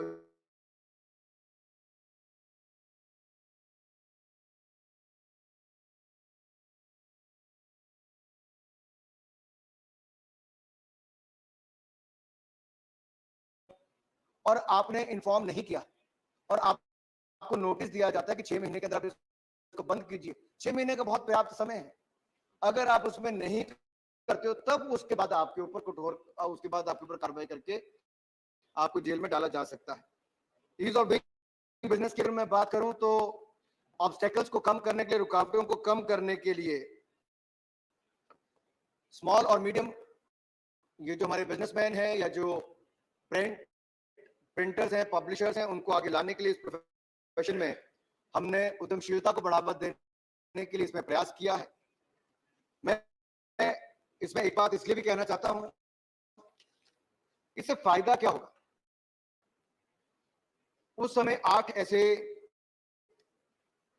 प्रोसेस का हिस्सा थे कि आपको 8 कदम, 8 स्टेप्स थे जहां पर आपको रजिस्ट्रेशन के लिए जाना पड़ता था। पहले तो किसी भी पब्लिशर्स को अपनी डिक्लेरेशन फाइल करनी पड़ती थी डिस्ट्रिक्ट मजिस्ट्रेट के पास जाके फॉर टाइटल अलॉटमेंट के लिए। फिर डीएम उसको ऑथेंटिकेट करता था डिक्लेरेशन को। फिर वो अपने किसी भी राज्य से, मान लीजिए सुलता जी के राज्य से उड़ीसा से चल के आना है या के सिन्हा जी के बिहार से चल के आना है, तो उनको दिल्ली आना पड़ता था फिजिकल रूट। फिर यहाँ पर रजिस्ट्रार जनरल के पास, यहाँ पर आरएनआई में आके उनको टाइटल वेरिफिकेशन के लिए पेपर, पब्लिशर को पेपर सबमिट करने पड़ते थे। फिर आरएनआई उसको वेरीफाई करता था टाइटल किसी के पास है कि नहीं है। वो वापस फिर अपने राज्य में उसके कागज आते थे और पब्लिशर को डिक्लेरेशन फाइल करनी पड़ती थी डीएम के सामने एक बार फिर पब्लिकेशन के लिए। फिर डीएम उसको वापस ऑथेंटिकेट करता था। वो बेचारा फिर अपने कागज का तत्था उठाकर फिर दिल्ली आता था और आरएनआई के सामने रजिस्ट्रेशन करने के लिए उपस्थित होता था पब्लिकेशन के लिए, और फिर यहाँ से फाइनली सर्टिफिकेट लेकर तब जाकर कहीं काम शुरू होता था। ये मुझे गिनाने में इतना समय लग गया, बताने में, तो उसको करने में कितना समय लगता होगा। अब आपको कुछ नहीं करना है, अब आपको केवल डिजिटल मीडिया, डिजिटल इंडिया की बात जो आपने शुरू में कही, ये ऑनलाइन रजिस्ट्रेशन करनी है, जो सिंपल भी है, स्मॉल भी है और साइमल्टेनियस भी है। और ये ऑनलाइन प्रक्रिया में 2 महीने के अंदर अगर डिप्टी कमिश्नर, यानी कि कहाँ करनी, डिप्टी जो डिस्ट्रिक्ट मजिस्ट्रेट उसके सामने और आरएनआई में, ये ऑनलाइन करना है। अगर 60 दिन के अंदर डीएम ने जवाब नहीं दिया तो आरएनआई का, यानी कि जो रजिस्ट्रार जनरल हमारा है, रजिस्ट्रार है, वो अपनी मर्जी से उसके बाद उनको अनुमति दे सकता है। यानी कि जो 2-3 साल का समय था, अब वो मात्र 2 महीने से 3 महीने तक का रह गया है। एक बहुत बड़ी इसमें उपलब्धि है। अब इसमें बात आई कि आप इसको कब करने वाले हो। मुझे सदन में कहते पसंद है, मैंने इसका काम जनवरी महीने से अपने डिपार्टमेंट में शुरू करवा दिया था। आरएनआई में हमने पोर्टल बनवाना शुरू कर दिया और हम जब आजादी का अमृत महोत्सव इस साल मना रहे होंगे तो इसी साल अगस्त महीने में हमारा प्रयास है कि पोर्टल लॉन्च हो जाएगा और आपको कहीं जाने की जरूरत नहीं है। ये नेशनल सिंगल विंडो सिस्टम के साथ जोड़ने का काम भी हम उस दिशा में करने की सोच रहे हैं ताकि आपको सुविधा हो जाए। ये एप्लीकेशन जो है, डॉक्टर जितेंद्र सिंह जी मुझे लगता है अखबार खोलने की सोच रहे हैं।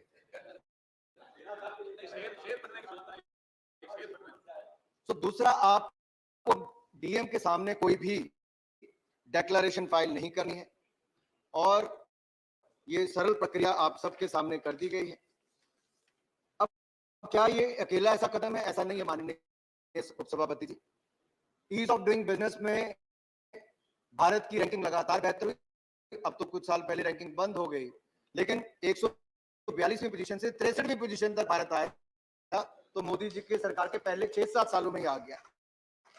अब कंप्लायंस बर्डन कम क्या केवल हम यहां करने वाले नहीं, ये आदरणीय उपसभापति जी मैं कहना चाहता हूं कि इस सरकार में एक सिस्टम बन गया है कि कंप्लायंस बर्डन को कम करना है और अब तक हमने 39,000 कंप्लायंसेस को खत्म कर दिया है ताकि आपको और सरलता हो सके।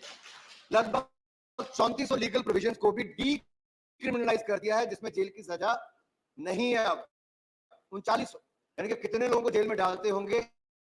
इमरजेंसी का तो अनुभव बहुत सारे लोगों ने शेयर किया ही है, 4 नए लेबर कोड हो या बाकी सब हो, ऐसे बहुत सारे जहां एक और कदम उठाए गए। वहीं जन विश्वास बिल एक ऐतिहासिक कदम इस सरकार का और है जो हमने उठाया है और इसके साथ साथ 1500 कानूनों को रिपील करने का काम भी मात्र 9 सालों में किसी सरकार ने किया तो प्रधानमंत्री नरेंद्र मोदी जी के नेतृत्व में किया। अब फर्क क्या है? मैं चाहता कि विपक्ष के लोग भी यहां पर होते, क्योंकि कभी ये सत्ता में थे, लेकिन क्या है, अंग्रेज तो चले गए, अपनी मानसिकता इनको देकर चले गए।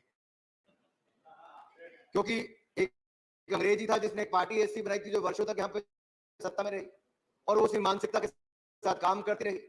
2011 में ये जो अपना बिल लाने का इन्होंने प्रयास किया तो 1867 के बिल और 2011 के बिल में माननीय सभापति जी कोई ज्यादा अंतर नहीं था, उल्टा उसमें और तकलीफ देने का काम था, रेड टेपिज्म को और बढ़ावा देने का बात था। संबित रॉय जी ने मुझे कहा कि उन्होंने कॉलेज में अपना स्टूडेंट जर्नल निकाला, वहां से चलते चलते राजनीति में आए। पवित्र जी ने अपना अनुभव शेयर किया, बाकियों ने अपने अपने अनुभव शेयर किए कि कैसे अपने स्टूडेंट टाइम पे कॉलेजेस के जर्नल से या स्टूडेंट जर्नल शुरू करके किया। अब 2011 के बिल में इन्होंने प्रावधान तो यहां तक कर दिया था कि पत्र, समाचार पत्र, पत्रिकाएं तो छोड़ो, समाचार पत्र और पत्रिकाएं तो छोड़ो, जो कॉलेज मैगजीन को अगर छापना हो तो उसको रजिस्टर कराने के भी उसमें प्रावधान 2011 के बिल में लाने वाले थे। ये तो भला हो 2014 में चले गए और हम आ गए, तो अभी ये प्रावधान नहीं है। मैं तो संबित राय जी आप जैसे पता नहीं बाकी लोगों को, युवाओं को आजकल मौका मिल पाता ना मिलता। और दूसरा मैं कहना चाहता हूं, हर्डल क्रिएट करने का काम ये 1867 वाले बिल में भी था और 2011 में भी वैसे रखकर चले थे। और कुल मिलाकर जो माइनर ऑफेंस जिन पे जेल देने वाला तो 2011 के जो यूपीए के समय, उस समय के बिल में वो भी वैसे था। तो अंग्रेज तो केवल न्यूज़पेपर और न्यूज मैगजीन पर कंट्रोल करना चाहते थे, लेकिन जिनके पास उनकी विरासत है वो तो कंट्रोल न्यूज लेटर तक करना चाहते थे। इससे बड़ा दुर्भाग्य और क्या हो। लेकिन सही समय है, यही समय है।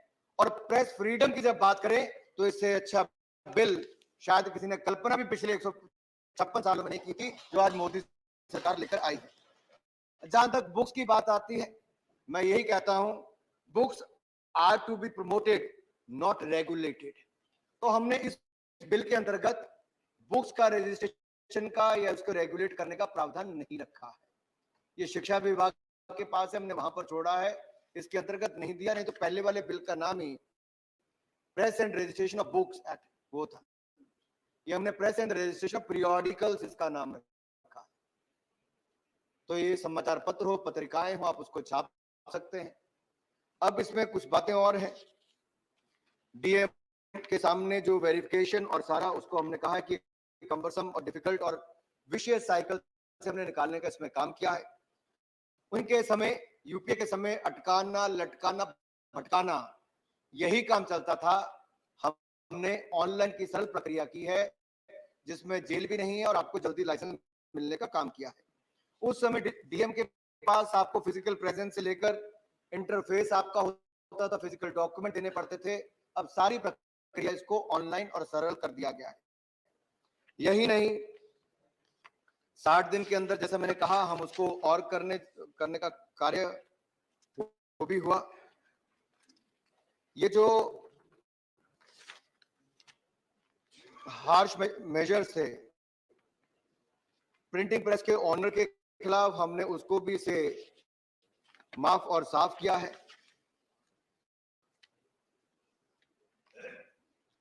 ये जो इस बिल की जो जर्नी है वो ब्यूरोक्रेटिक बर्डन से लेकर ईज ऑफ डूइंग बिजनेस तक की है। और जैसा बहुत सारे मेरे मित्रों ने यहाँ पर कहा कि कितनी अखबारें या ऐसे टाइटल्स को वेरीफाई आपने आज तक किया है, तो मैं सदन के जानकारी के लिए बताना चाहता हूँ।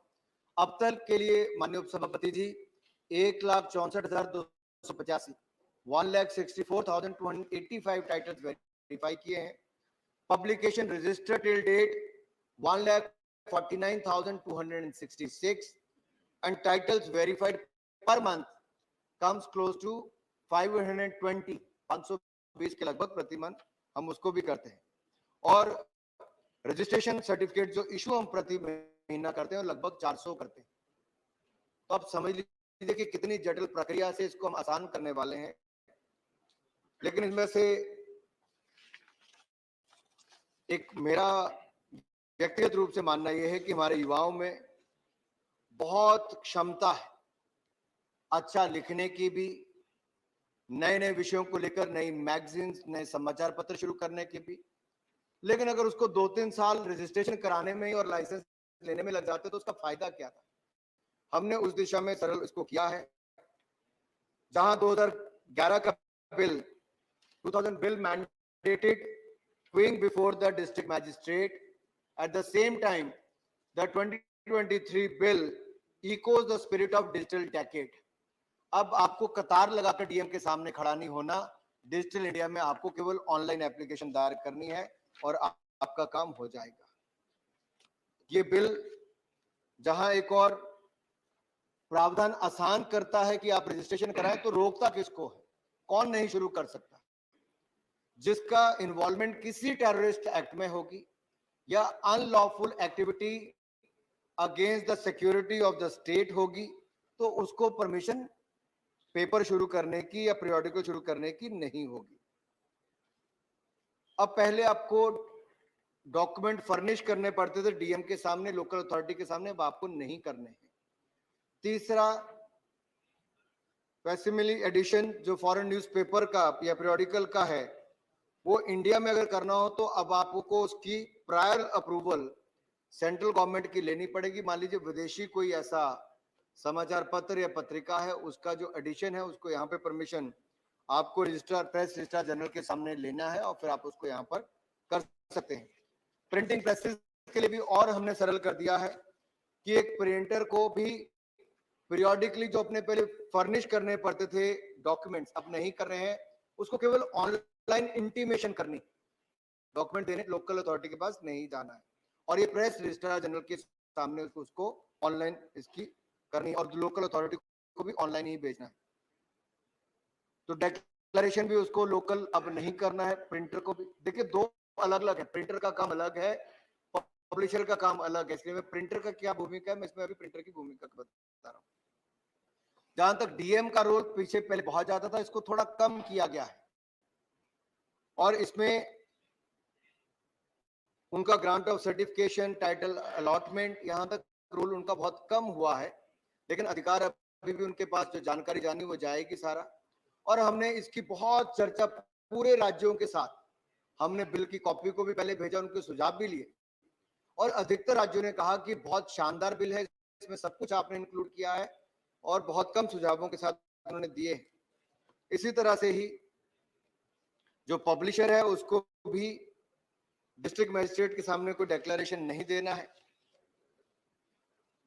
फाइनेंशियल पेनल्टी की जब मैं बात करता हूं तो प्रेस रजिस्ट्रार जनरल के पास ये पावर है कि वो किसी पीरियोडिकल को 5 लाख रुपए तक की सजा भी दे सकता है, लेकिन वो एक्सट्रीम केस में आती है। लेकिन शुरू में तो उसको केवल 10,000, 20,000 जो फर्स्ट डिफॉल्ट तक का है, और विद मैक्सिमम डिफॉल्ट अगर वो बार बार डिफॉल्ट करता है तो उसको 2 लाख रुपए तक हम उसमें करने जा रहे हैं।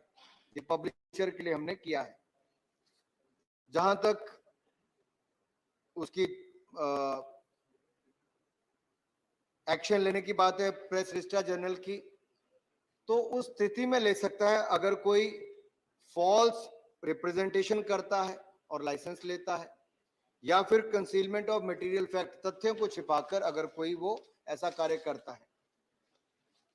एक सर ये भी उसमें होता है उपसभापति जी की, मान लीजिए आपने दैनिक समाचार पत्र कहा तो आपको 365 दिन छापना है, अगर आप 50% दिन भी नहीं छापेंगे तो आपके खिलाफ वो कार्रवाई कर सकता है उसको बंद करने के लिए। इसी तरह से अगर आपने 15 दिन में एक बार छापना, फोर्टनाइटली छापना, अगर वो नहीं छाप रहे हैं तब भी प्रेस रजिस्ट्रार जनरल आपके उसके खिलाफ कार्रवाई कर सकता है। एनुअल स्टेटमेंट उसको देनी होती है और वो अगर 2 साल तक भी अपनी एनुअल स्टेटमेंट नहीं देता है तब भी उसके खिलाफ वो कार्रवाई कर सकता है।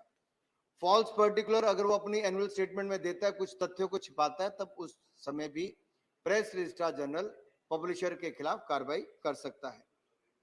अब वो कैंसिल कैसे करेगा सर्टिफिकेट को, वो भी मैंने जैसा पहले कहा कि अगर मान लीजिए एक टाइटल आप कहीं पे छाप रहे हैं, वो सेम टाइटल उसी राज्य में किसी और अन्य राज्य में किसी और के पास है, तब भी उसके पास अधिकार है उसको खत्म करे, या किसी और लैंग्वेज में भी किसी और राज्य में है तब भी मिलता जुलता नाम, सेम या मिलता जुलता नाम भी होगा तब भी उसको वो कैंसिल कर सकता है, राज्य या यूनियन टेरिटरी कहां पर भी हो। इसी तरह से ही किसी अन्य लैंग्वेज में भी होगा तब भी उसको राज्य और यूटी में वो कैंसिल कर सकता है।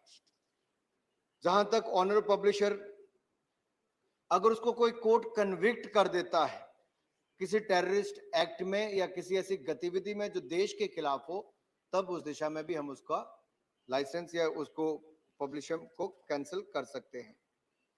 अब ये एपीलेट मैकेनिज्म की बात कही, इसमें आपने सुझाव दिया है कि किसी महिला को भी रखा जाए, तो मैं तो कहना चाहता हूं, हमने तो प्रेस काउंसिल ऑफ इंडिया की चेयरपर्सन ही एक महिला रिटायर्ड जज को बनाया है, और इसमें जो 2 सदस्य हैं उनमें से भी एक प्रयास करेंगे, वो तो उनको तय करना है किसको रखना है किसको नहीं रखना, हम उसको भी करेंगे। दूसरा, कुछ बातें यहाँ पर आपने कही, फेक न्यूज को लेकर चर्चा की गई। हमने पीआईबी की तरफ से फैक्ट चेक शुरू किया है, जिसमें 1200 से ज्यादा फैक्ट चेक हमने अब तक 2019 के बाद अब तक किए हैं, और देश के सामने जो झूठी खबरें थी उसको हमने फेक न्यूज लिख के वापस डाला भी है। कानून के अनुसार, जो आईटी एक्ट के अनुसार, अगर यूट्यूब चैनल कोई गलत दिखाते हैं तो उनके खिलाफ भी समय समय पर कार्रवाई की गई है। ऐसे ही 100 से ज्यादा यूट्यूब चैनल्स को भी बंद करने का या ब्लॉक करने का काम किया गया है, जो फर्जी खबरें या फेक न्यूज चलाने का कार्य करते हैं।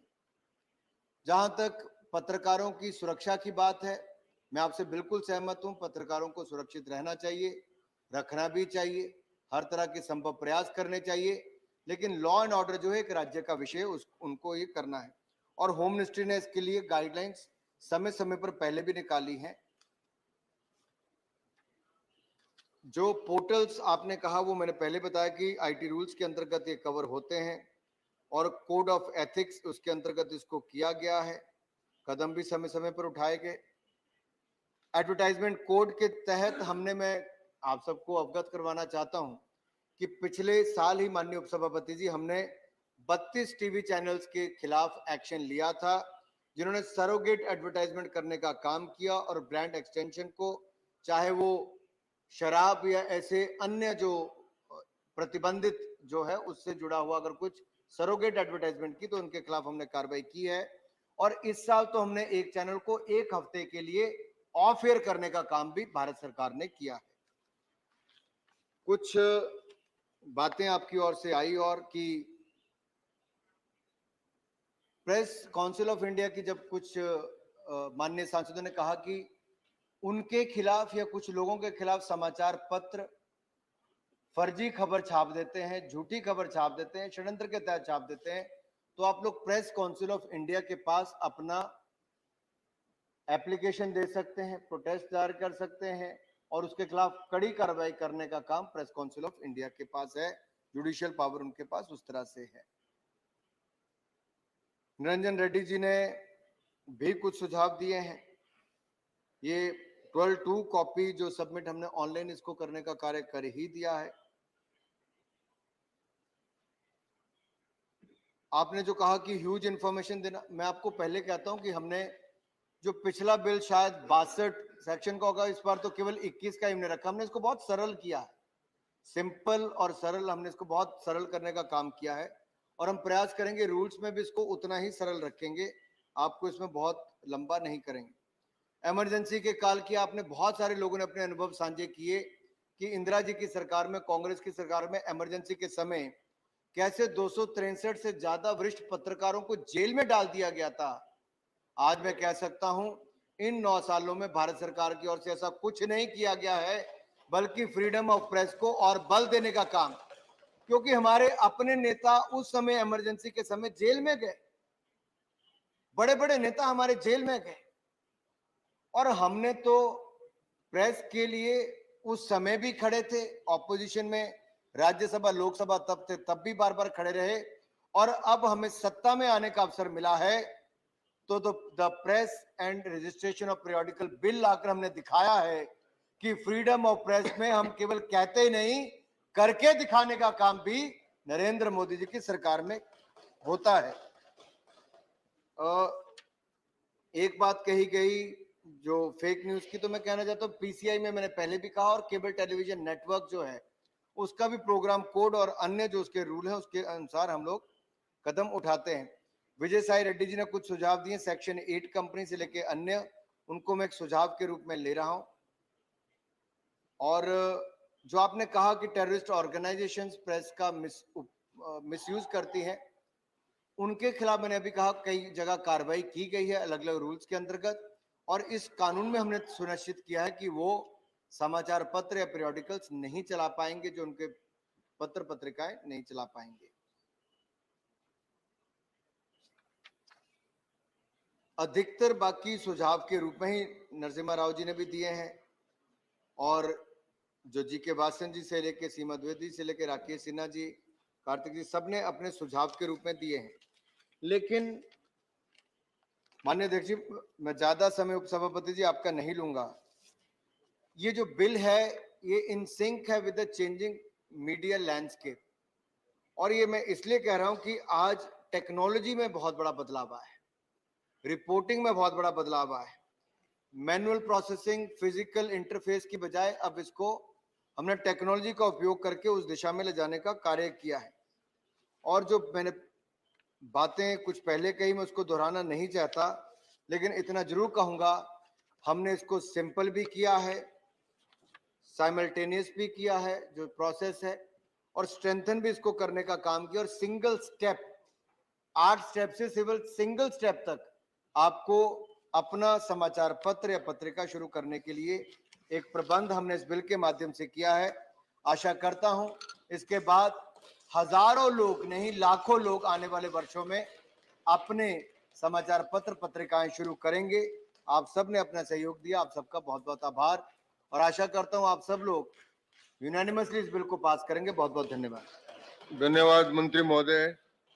प्रस्ताव है कि प्रेस और नियतकालिक पत्रिका रजिस्ट्रीकरण विधेयक 2023 पर विचार किया जाए। जो पक्ष में है वो हाँ कहें, जो इसके पक्ष में नहीं है वो ना कहें। मेरे विचार से निर्णय हाँ वालों के पक्ष में हुआ, हाँ वालों के पक्ष में हुआ।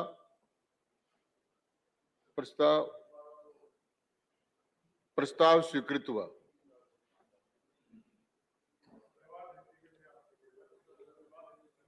अब हम विधेयक पर खंड से विचार करेंगे। खंड से खंड 2 से 22 विधेयक के अंग बने। इसके लिए जो इसके पक्ष में है वो हाँ कहें, जो इसके विपक्ष में है वो ना कहें। हाँ पक्ष जीता, हाँ पक्ष जीता, हाँ पक्ष जीता। खंड 2 से 22 स्वीकृत हुए। खंड 1 अधिनियमन सूत्र और नाम विधेयक के अंग बने। जो इसके पक्ष में है वो हाँ कहें, जो इसके विपक्ष में है वो ना कहें। हाँ पक्ष जीता, हाँ पक्ष जीता, हाँ पक्ष जीता। खंड 1 अधिनियमन सूत्र और नाम स्वीकृत हुए। श्री अनुराग सिंह ठाकुर प्रस्ताव करेंगे कि विधेयक को पारित किया जाए। Sir, I move that the bill be passed. प्रस्ताव प्रस्तुत किया गया कि विधेयक को पारित किया जाए। प्रस्ताव है कि विधेयक को पारित किया जाए। जो पक्ष में है वो हाँ कहें, जो विपक्ष में है वो ना कहें। हाँ पक्ष जीता, हाँ पक्ष जीता, हाँ पक्ष जीता। विधेयक पारित हुआ।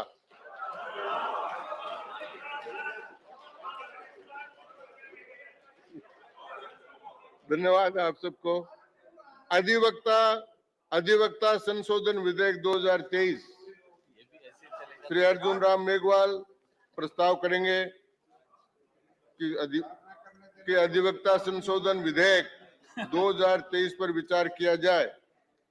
Chairperson, sir, with your permission, I move that the bill further to amend the Advocate Act 1961 be taken into consideration. The Advocates Amendment Bill 2023. Advocate Amendment Bill 2023 पर विचार करने के लिए मैं सदन में प्रस्ताव रखता हूं। प्रस्ताव प्रस्तुत किया गया। अब मैं उन सदस्यों के नाम पुकारूंगा कि जो इस चर्चा में भाग लेंगे, जिनके नाम उनकी पार्टियों द्वारा भेजे गए हैं। श्री सुजीत कुमार जी। धन्यवाद उपाध्यक्ष महोदय। सर, उपसभापति महोदय। उपसभापति महोदय। जी। Sir, the Advocate Amendment Bill 2023 seeks to repeal the Legal Practitioners Act of 1879 by incorporating Section 36 of the Legal Practitioners Act 1879 as Section 45A in the Advocate Acts of 1961. Sir, this is part of the process to repeal old, obsolete, and outdated laws by this government, which is highly commendable. In fact, yesterday, sir, this August House passed the Jan Vishwas Bill, which amended 183 provisions across 42 acts of 19 ministries, and unanimously it was passed by this August House, sir. Sir, as was discussed while passing of the previous bill, there are many bills, many legislations, many acts, many legislations in our statute book which are outdated and are of the colonial British era. So this bill, Legal Practitioners Act 1879, which is to be repealed by this amendment bill, was enacted in 1879 to regulate and govern the legal professional of those age. But over the decade, sir, the legal practice, the legal profession, the requirement of lawyers has changed multifold. Sir, after India became independent in 1947, we developed our own legal profession. And sir, in 1961, we enacted the Advocates Act to align with the changing time and to make our legal framework inclusive, dynamic, relevant, and in need with independent India's requirement. Sir, even the Law Commission of India, in its report number 249, titled Obsolete Laws Warranting Immediate Repeal, has recommended for repealing of the Legal Practitioners Act of 1879 after making suitable amendments to the Advocates Act of 1961. So, sir, after the repeal of this act, we'll have one comprehensive framework, that is the Advocates Act of 1961, which will regulate and govern the practice of law in this country. Sir, I will take this opportunity to suggest a couple of reforms to the government, and I'll urge the government to have a serious view of this. Sir, first and foremost, in the Advocates Act of 1961, there is no provision for mandatory continuous professional development of the lawyers. So I think, sir, there should be a mandatory continuous professional development provision in the Advocates Act of 1961. Sir, why is this important? It's important because, sir, technology has become so pervasive in every sector of life, in every walk of life, and also in the legal profession. Sir, this week, this August House passed the mediation bill. Sir, there are many emerging frontiers of law: telecom law, intellectual property law, technology law, Arbitration Act is there. Now, online dispute resolution, ODR, has become a practice. So our lawyers need to be up to date with the latest legal developments and the latest developments in the field of technology, particularly that affects the legal profession. So this is why, sir, I suggest that there should be mandatory continuous professional development, and it should be incorporated in the Advocates Act of 1961. Sir, secondly, there should be a national electronic register for advocates. We don't have any such register today, sir. Sir, the Law Commission of India, in its 184th report, had suggested this, and I quote, there should be a national electronic register of the advocates enrolled by the state bar councils, where each member must provide a self-declaration in every 3 years, unquote. So I think, sir, there should be a single database which will have details about all the advocates practicing in this country. It will also be good so that social welfare schemes can be brought in for the advocates. Thirdly, sir, there should be a digital interface to between the advocates and the clients. So that will eliminate the need for Section 45A itself. Why do we need a tout in today's day and age when we can have an electronic platform that can connect advocates and clients? I don't think there is need for an intermediary, which is Section 36 of the Act to be repealed and to be incorporated as Section 55 in the Advocates Act. I think, sir, that also may not be needed if we have a digital interface. And finally, sir, I think there is need for an Advocates Protection Act. Sir, you come from the state of Rajasthan, and your state, sir, has passed the bill to ensure the safety of the advocates practicing in the state of Rajasthan through the Advocates Protection Act. Sir, of late we have seen many instances of advocates being attacked, being harassed, being intimidated, particularly in the courts in Delhi. I think, sir, in this context, it's very much essential that we need an Advocates Protection Act, because we want our advocates to practice fearlessly, because advocates are the officers of the court. And sir, if you ask me, as a lawyer, I'll tell you that advocates are the most important stakeholders in the administration of justice. They are the most important stakeholder that upholds the rule of law and makes justice available to the common citizens of this country. So, sir, I support this bill, and I hope that the government will look into these suggestions. Thank you. धन्यवाद सुजीत कुमार जी। श्री विजयपाल सिंह जी तोमर। धन्यवाद माननीय सभापति महोदय। मैं इस bill के समर्थन में बोलने के लिए खड़ा हुआ हूँ।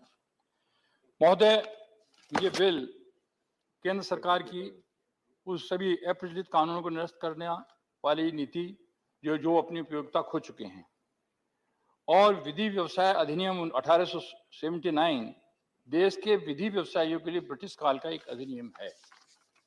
मान्यवर,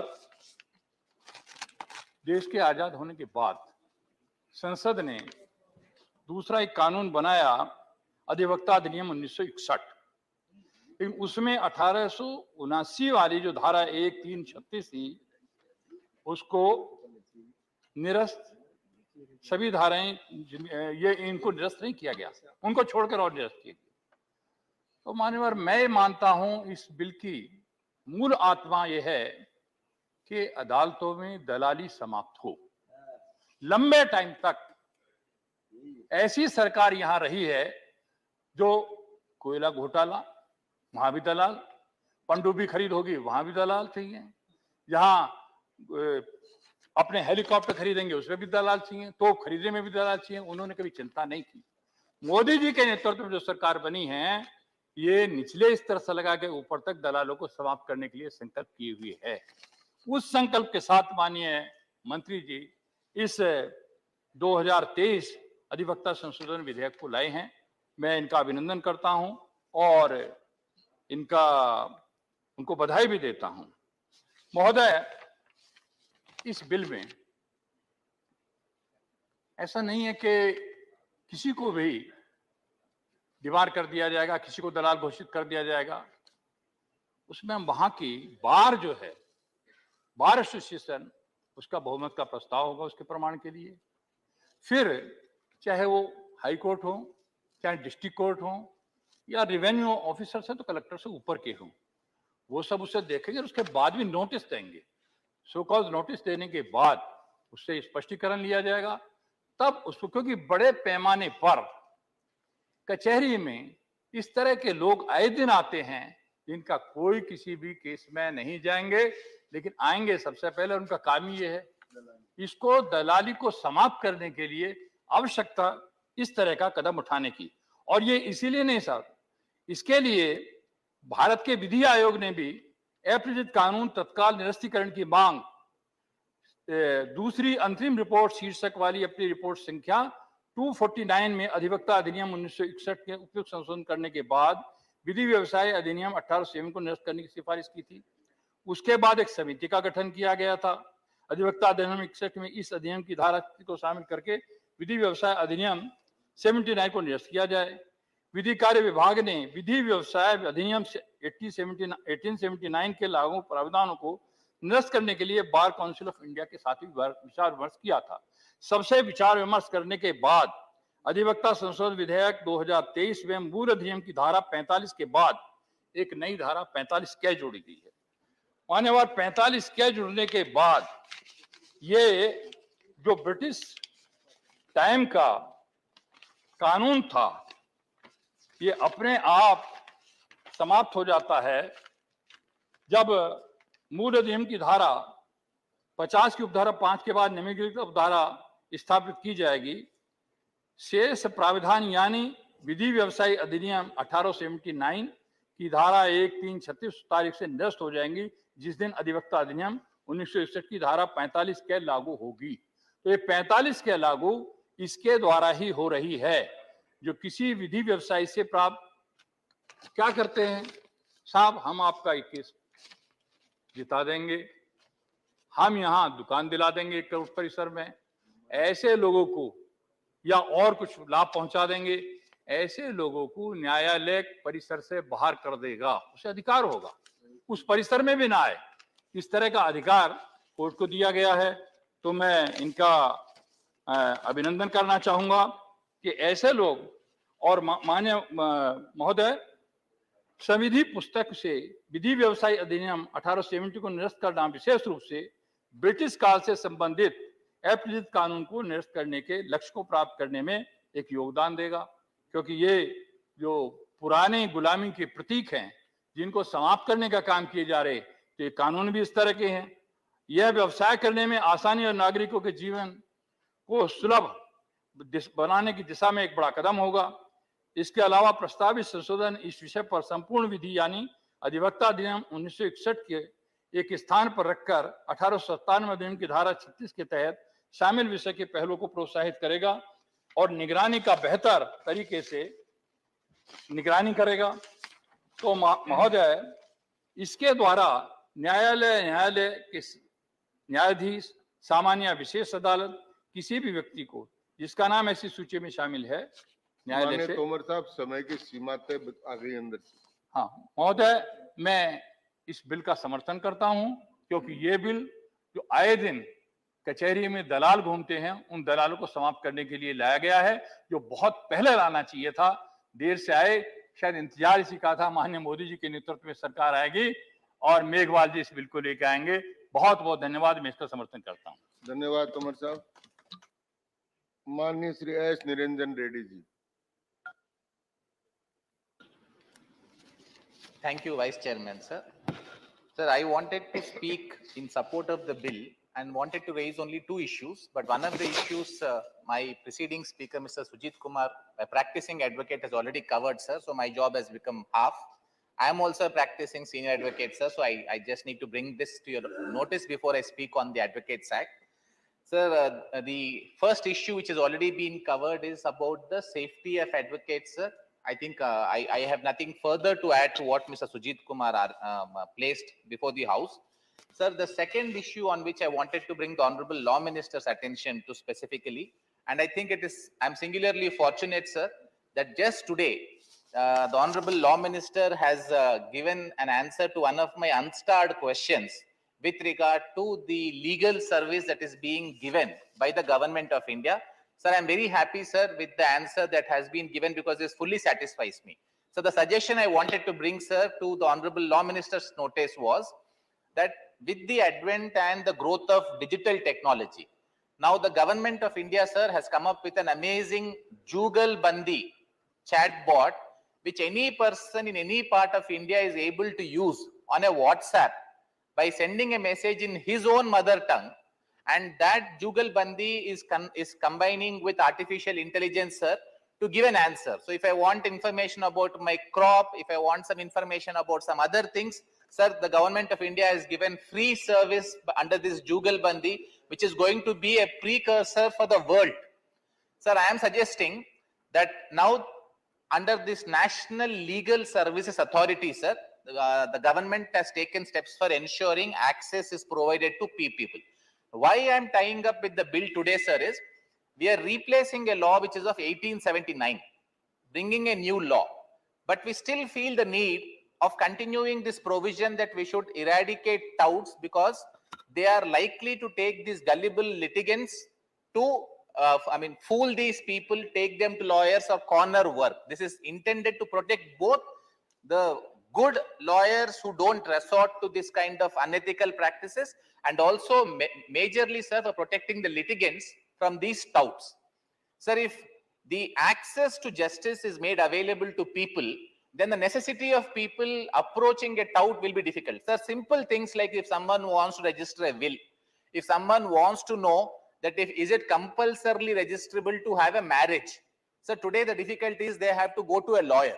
If they are in a remote village, they then try to find a tout because that man says, look, I'm very well versed in law. I will be able to get you a solution. Koi document banana hai, sir, they go to a document writer or a tout. So this requirement is there for the people to get these immediate answers. Sir, in today's answer the Honorable Law Minister has given, sir, I'm pleased to state that one program which the government is already using is Disha, and the other one, sir, is Nyaya Bandhu. Sir, I would first like to thank the Honorable Law Minister for taking this initiative. I'm only suggesting, sir, if this can be moved faster by including it with NALSA, which is National Legal Service Authority, then it may be faster to achieve this access to people, and the necessity of people approaching a tout may not be there at all. Thank you, sir. धन्यवाद रेड्डी साहब। श्रीमान doctor M Thambidurai. Thank you, Vice Chairman, sir. You may be happy I Very happy. participate this bill also.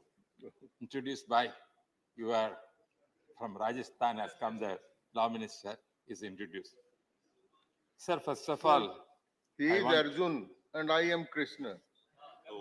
Arjun. Oh, Ghanshyam means Krishna. Arjuna. Sir, most of my colleagues, most of the colleagues spoke, lawyers spoke. I am not a lawyer. I am a lawyer for the public. As an elected man, I am coming before you and express certain views about this bill. First of all, I want to place on record, I also served as a law minister in Vajpayee government. Because of my leader, Purachitali Amma Jayalalitha made me as a cabinet minister in Vajpayee government as a law minister. Without studying law, I have not studied law. There are so many persons, very few persons, without having studying law means as a lawyer. Law, everybody can say, any citizens know that. But getting an advocate as a become, I'm not advocate. I don't know whether Mehwal is advocate, I don't know. He retired ISF, sir. Law grade, any law grade. Without law grade, I served as a law minister, as a given the opportunity by Vajpayee ji and After Dr. Baba Sahab. 1998, After 99. Please. After Dr. Baba Sahab Ambedkar from scheduled caste, first law minister is Arjun Meghwal. Secondly, I think it's 1998, 99, I was law minister and I served at that time. We brought National Judicial Commission. At that time itself, Vajpayee ji itself, at that time period, we brought to change certain regulations in the law and court and everything we tried. But that also once again, Narendra Modi ji period also, we brought the same law commission and passed. But Supreme Court struck. But when democratically elected people and Modi ji and Vajpayee ji, with a good intention, they brought that National Judicial Commission. I hope that present law minister, as well as an IAS officer, as a law educated man, can also, therefore, he may try to bring that kind of legislation which Vajpayee ji attempted and Modi ji also wanted to do that. That India government definitely we can do that. I hope that. Second, sir, we are going discussing this colonial role, colonial system, colonial law, everything we are going discussing. That is where we're changing. In the laws of, for example, the Advocate Act 1961, 25 of 1961 was enacted to amend and consolidate the law relating to the legal practitioner and to provide for the constitution of bar councils and an all India bar.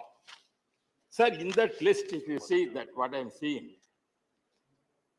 there are so many bar councils names are there in that states for Andhra Pradesh, Bihar, Gujarat, Jammu and Kashmir, like that, Manipur, all for the states of Arunachal Pradesh, Mizoram, all mentioned like that.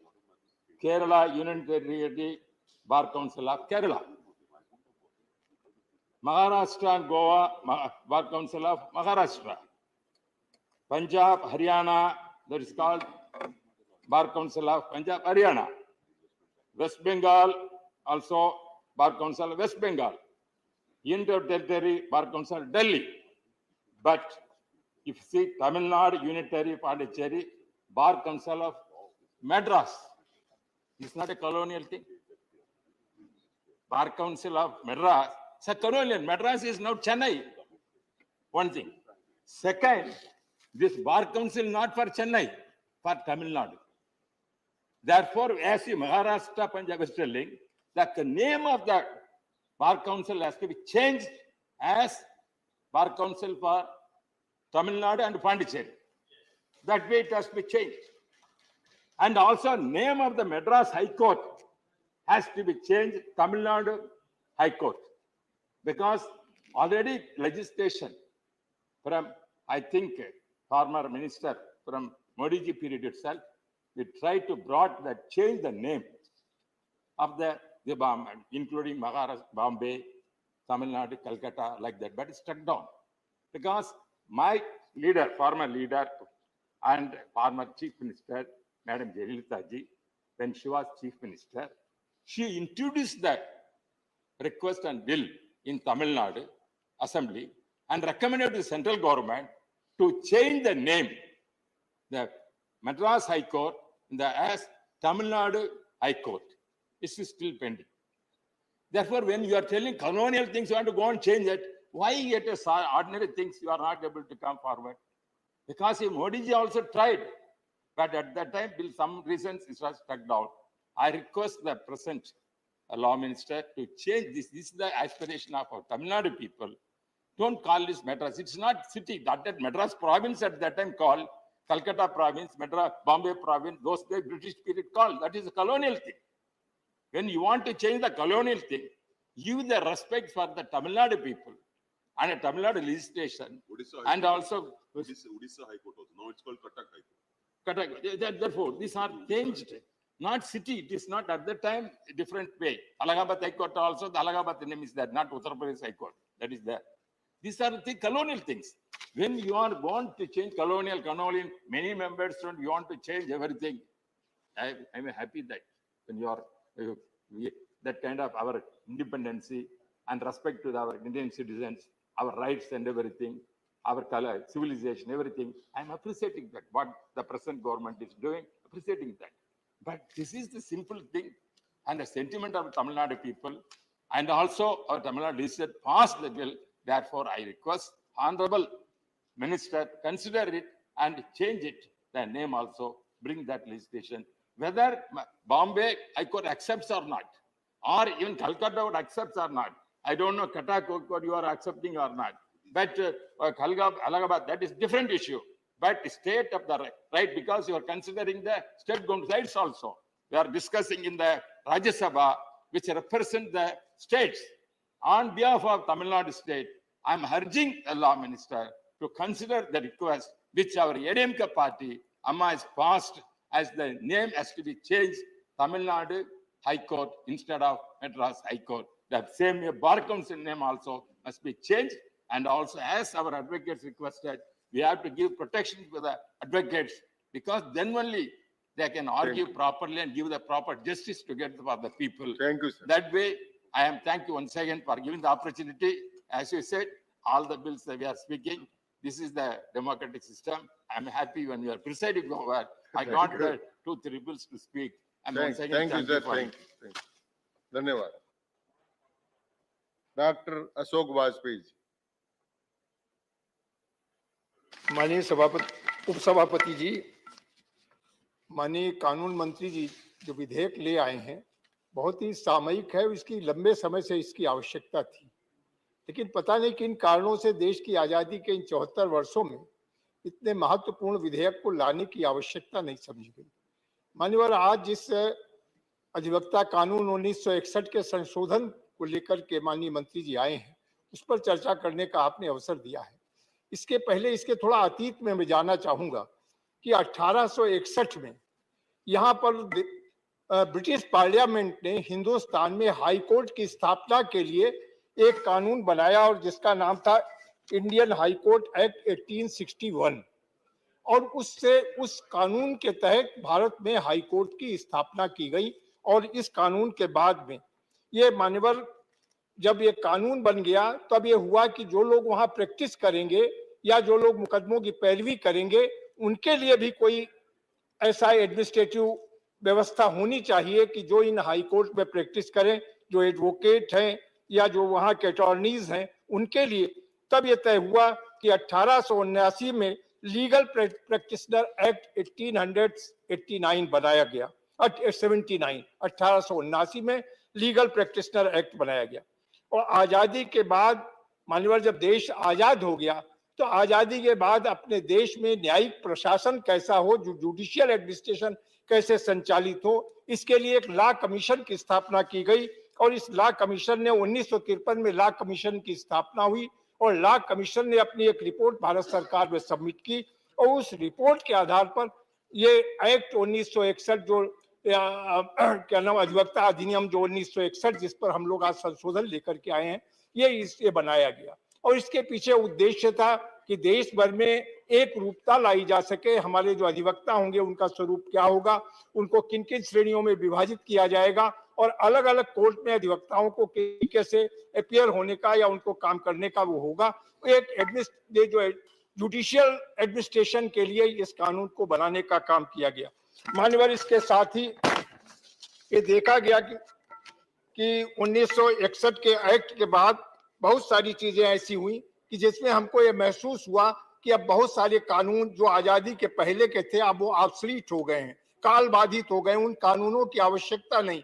तमाम कानून की मोटी मोटी किताबों में कानून भरे पड़े हैं और वो कानून एक जनता के लिए एक बोझ बन गए हैं। ऐसे अनावश्यक कानूनों को समाप्त करने के लिए आवश्यकता पड़ी और आज मंत्री जी तमाम ऐसे कानूनों, और जैसा इससे पहले भी माने जो सूचना मंत्री जी ने कहा कि 1500 ऐसे कानूनों को निरस्त करने का काम, रिपील करने का काम किया गया, उसी के तहत जो हमारे इस कानून को भी निरस्त करने का। लेकिन मुख्य उद्देश्य इस कानून का यह है कि जो हम अमेंडमेंट लाए हैं कि देश में जो टाउट्स हैं हमारी अदालतों में, उन दलालों पर कैसे अंकुश पाया लगाया जाए और उसके लिए एक व्यवस्था बनाने का काम इस संशोधन विधेयक के माध्यम से माननीय उपसभापति महोदय किया गया। इन दलालों के लिए अधिकार होगा हाई कोर्ट्स को, वहां के डिस्ट्रिक्ट जजेस को, डिस्ट्रिक्ट सेशन जज को, रेवेन्यू कोर्ट को यह अधिकार होगा कि वो लोग एक सूची तैयार कर सकते हैं कि कौन कौन से टाउट हैं और उन टाउट के लिए। लेकिन इन टाउट के संबंध में निर्णय, दलालों के संबंध में निर्णय का अधिकार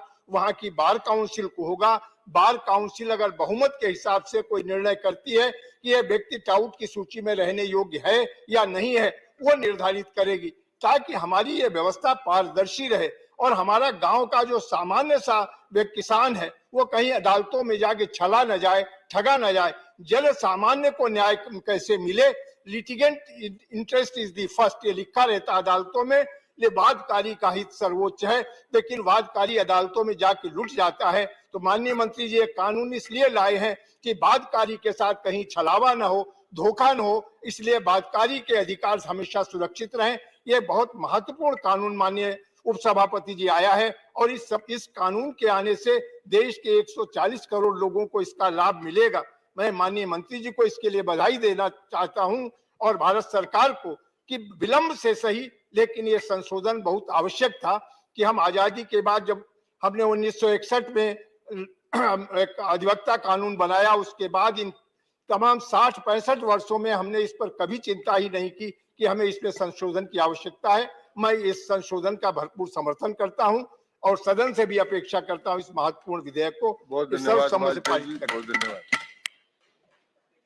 Shri V Vijay Sai Reddy. Thank you, Vice Chairman, sir. Sir, I rise to support this bill and wish to bring to your note through you to the kind notice of the Honorable Law Minister Meghalji 4 points and 4 minutes. Sir, the first point is the lawyers who are coming out of the college afresh, presuming that a lawyer is coming out today from the college and he can straight away get into the high court or lower court and then start practicing without undergoing any apprenticeship.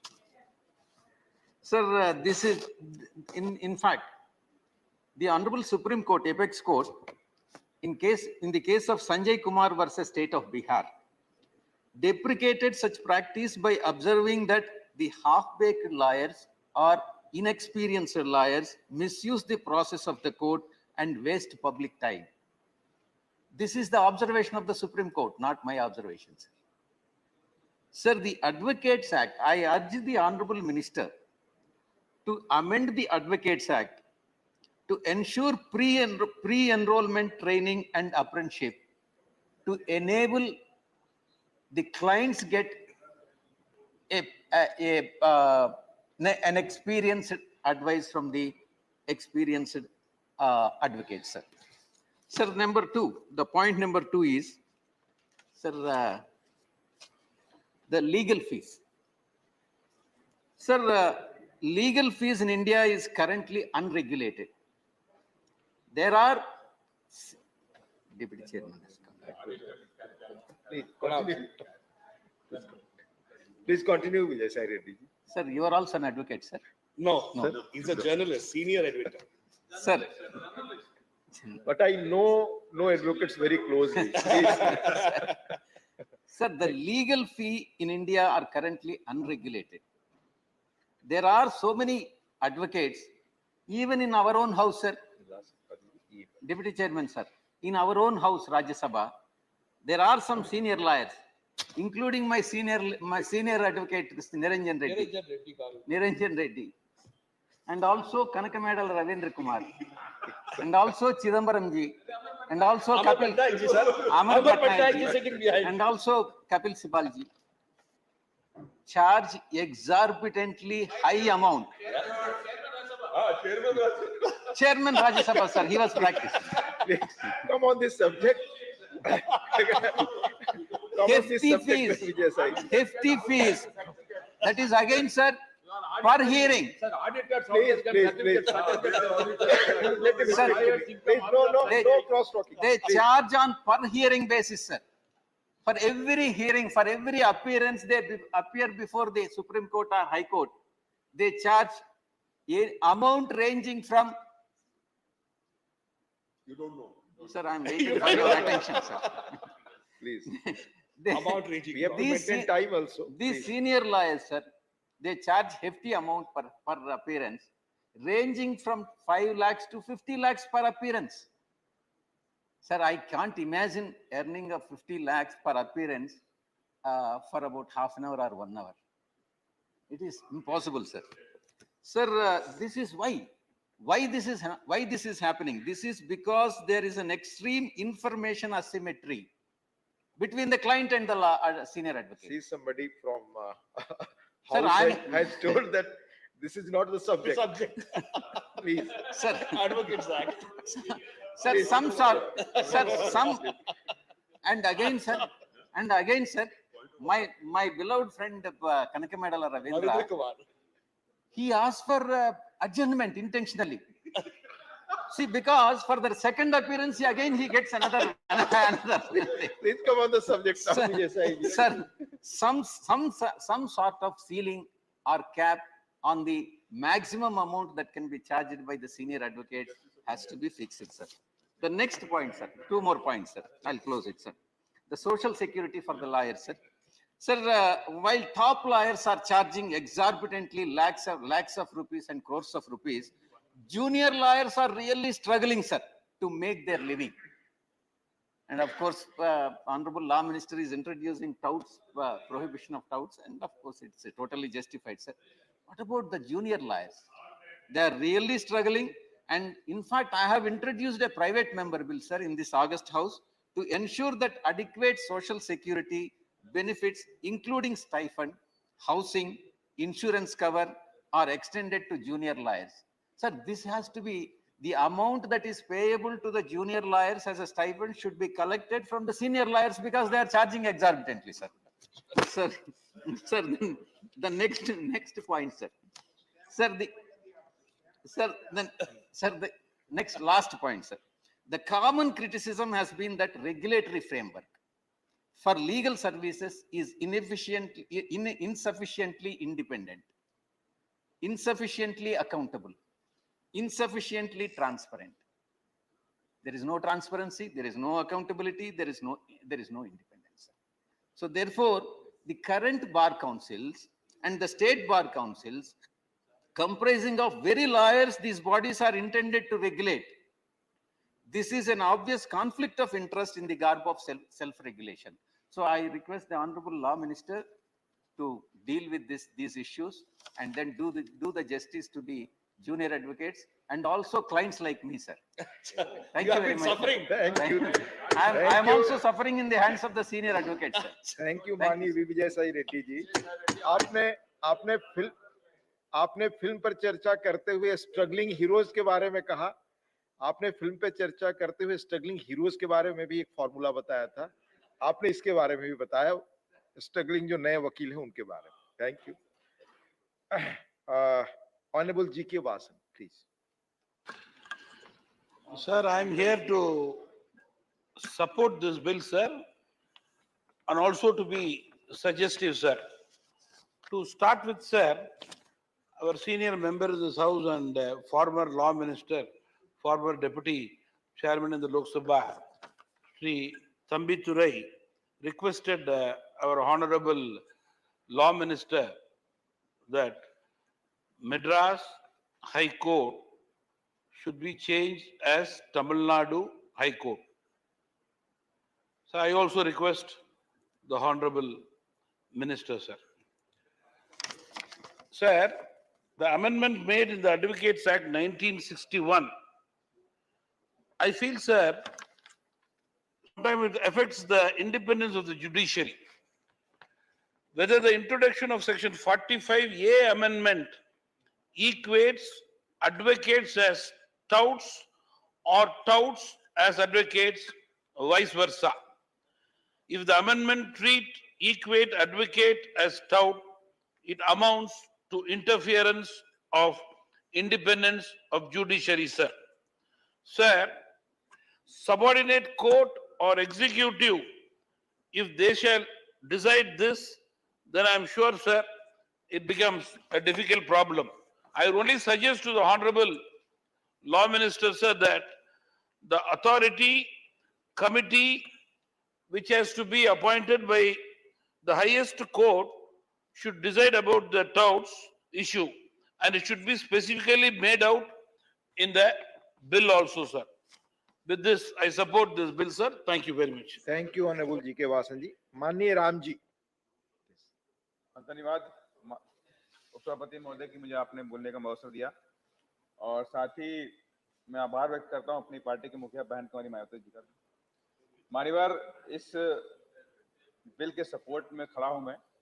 दलाली नहीं होनी चाहिए, और इससे सबसे ज्यादा पीड़ित अगर कोई वर्ग है तो गरीब वर्ग. कोर्ट के अंदर जाता है, कचहरी में जाता है, सबसे ज्यादा वही पीड़ित होता है. तो मैं कुछ बातें मैं आपसे कहना चाहता हूं जहां पे थोड़ा सा डाउट्स है मेरे मन में. महोदय, जो एडवोकेट एक्ट है एक सामाजिक एक्ट है, एक नोबल एक्ट है. एडवोकेट एक्ट एक सामाजिक प्रोफेशन माना गया है और इसी कारण इनकम टैक्स में भी छूट मिलती है. परंतु अब आए दिन नए नकली लॉ कॉलेज खुलते हैं. माननीय सुप्रीम कोर्ट भी चिंतित होता है, बार काउंसिल ऑफ इंडिया उस पर चिंतित होता है, और कुछ समय पहले बार काउंसिल ऑफ दिल्ली ने नकली वकीलों की लिस्ट कई बार प्रकाशित भी करी. अब जो एडवोकेट एक्ट है में बदलाव के लिए लाया गया, उसमें जो बात डिफिनीशन दी गई टाउट्स के बारे में, कचहरी के अंदर टाउट्स कोई ऐसे नहीं घूमते. कचहरी के अंदर टाउट्स कोट पहन के भी घूमते हैं, जो नकली होते हैं, फर्जी डिग्री लेके घूमते हैं. लेकिन उनके लिए इसमें क्या प्रावधान है, उसमें एक चिंता का विषय हो रहा है. क्या टाउट्स में लाएंगे या नकली वकील? पहले वो सेक्शन 420 में आते थे, अगर पकड़ा गया नकली वकील है, फेक वाला है वकील, तो सेक्शन 420 के अंदर उसको कार्रवाई होती थी. सेक्शन 420 में उसको जेल होती थी, 3 साल की सजा मिलती थी. अब वो अगर टाउट्स की परिभाषा में आ जाएगा तब उसको तो 3 महीने का सजा मिलेगा, 500 रुपए का दंड मिलेगा. तब तो जो नकली वकील जो घूम रहे थे काला कोट पहन के, सारे टाउट्स बन जाएंगे. उनके पता है कि हम तो 500 रुपए में देके बच जाएंगे, 3 महीने की सजा देके बच जाएंगे.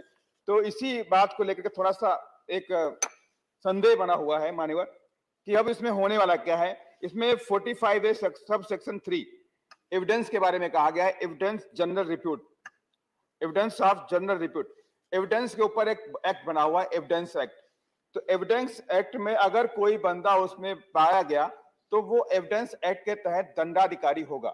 लेकिन यहाँ पर क्या होगा, यहाँ पर थोड़ा सा अलग है कि मेजोरिटी ऑफ मेंबर्स उसमें डिसाइड करेंगे। मेजोरिटी ऑफ मेंबर्स में भी थोड़ा डाउट है कि कितनी मेजोरिटी होनी चाहिए।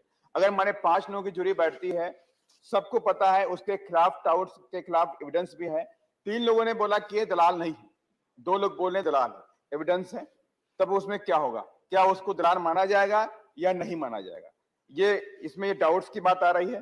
साथ ही मैं माने मंत्री जी से कहना भी चाहूंगा कि जो फेक वकील हैं उनके बारे में कोई ना कोई प्रावधान लेकर के आए, ताकि जो कचहरी के अंदर, कोर्ट के अंदर तमाम पूरे देश की जो जनता है, जो गरीब लोग जाते हैं, खास तौर से गरीब लोग, वही वहां पे पीड़ित होते हैं, वही फंस जाते हैं उनके चक्कर में, उन्हीं जाल में फंसते हैं। कहते हैं मैं तुम्हारा एक केस करा दूंगा, वो करा दूंगा, यहाँ ठीक करा दूंगा, वहां ठीक करा दूंगा, ये मेरी सेटिंग, वो मेरी सेटिंग है।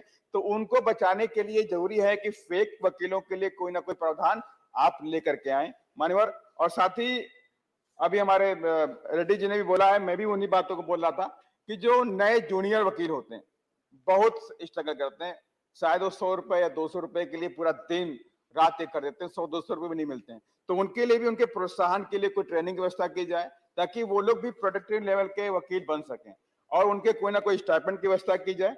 और इसके लिए ये मैं माने मंत्री जी से मैं कहना चाहता हूँ, यही सब बातें थी मेरे जो डाउट्स थी, मैंने वो रखी हैं। धन्यवाद, थैंक यू। धन्यवाद माननीय Ram ji. Honourable Shri Kanakamedala Ravindra Kumar ji, now we have floor. Thank you, Vice Chairman, sir.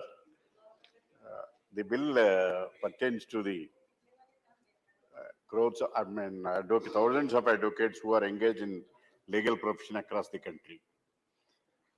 Sir, at the outset, I extend support and heartfully welcome this bill.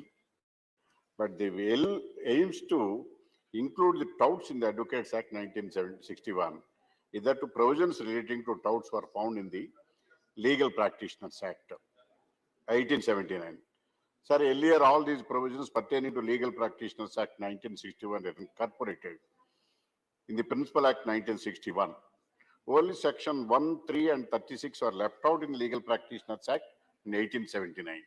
Now these sections are incorporated in our Advocates Act 1961 with the instant amendment by insertion of section 45A. It is a comprehensive manner defines these touts. Sir, this instant bill pertains to advocate, integral component of administration of justice. I would like to place on record genuine and important expectations of the advocates practicing across the length and breadth of the country. Sir, at all levels, sub-courts, district courts, high courts, and Supreme Courts, lack of adequate office and other accommodation to the advocates in courts also. Likewise, in the infrastructure to the courts, government has to give serious thought and consideration on these two aspects. Due to the opening up education field in a private, more and more colleges are coming up in the field of law, which in turn increases the number of the advocates coming into the profession substantially. The first and foremost task of the advocate who has stated profession finding suitable accommodation. Sir, another important aspect is the pendency of the cases is also there, but it's also irony of the matter. Now, sir, I request in now day in and day out, attacks on the advocates are more. Advocates, the legal practitioners are subjected to harassment and intimidation. Therefore, I request the Honorable Law Minister to look into the aspects of Advocates Protection Act, that the serious thought has to be given. Because in Andhra Pradesh also serious attacks were made upon advocates. And another, sir, virtual, now, advocates, likewise, advocates welfare funds, welfare measures also have to be taken care of. Advocate, my friend is just no cross talking. Please. Advocates welfare measures have to be taken care of. That was not addressed in the original 1961 also.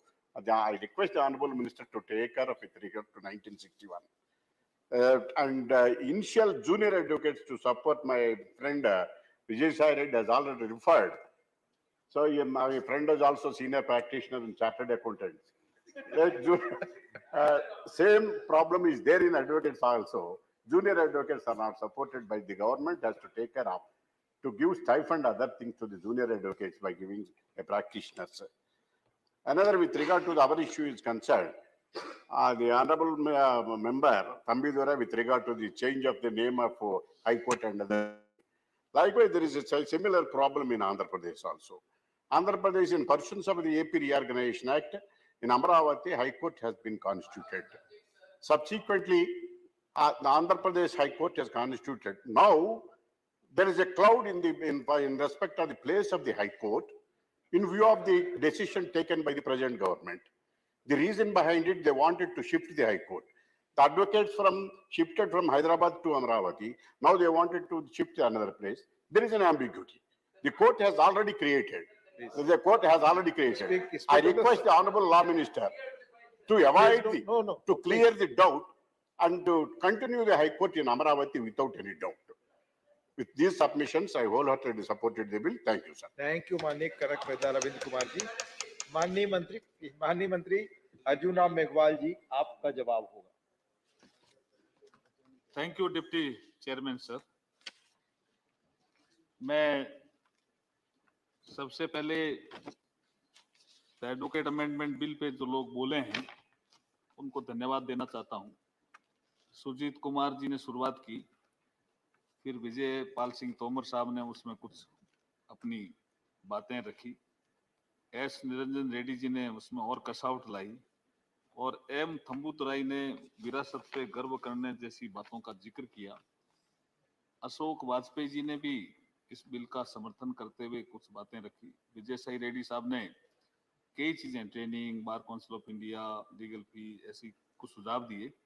जी के वासन साहब ने भी अपनी कुछ बातें रखी। राम जी ने कुछ आईपीसी के प्रावधानों को लेकर के चर्चा की, और रविंद्र कुमार जी ने लास्ट जो वक्ता हैं उन्होंने भी अपनी बात रखी।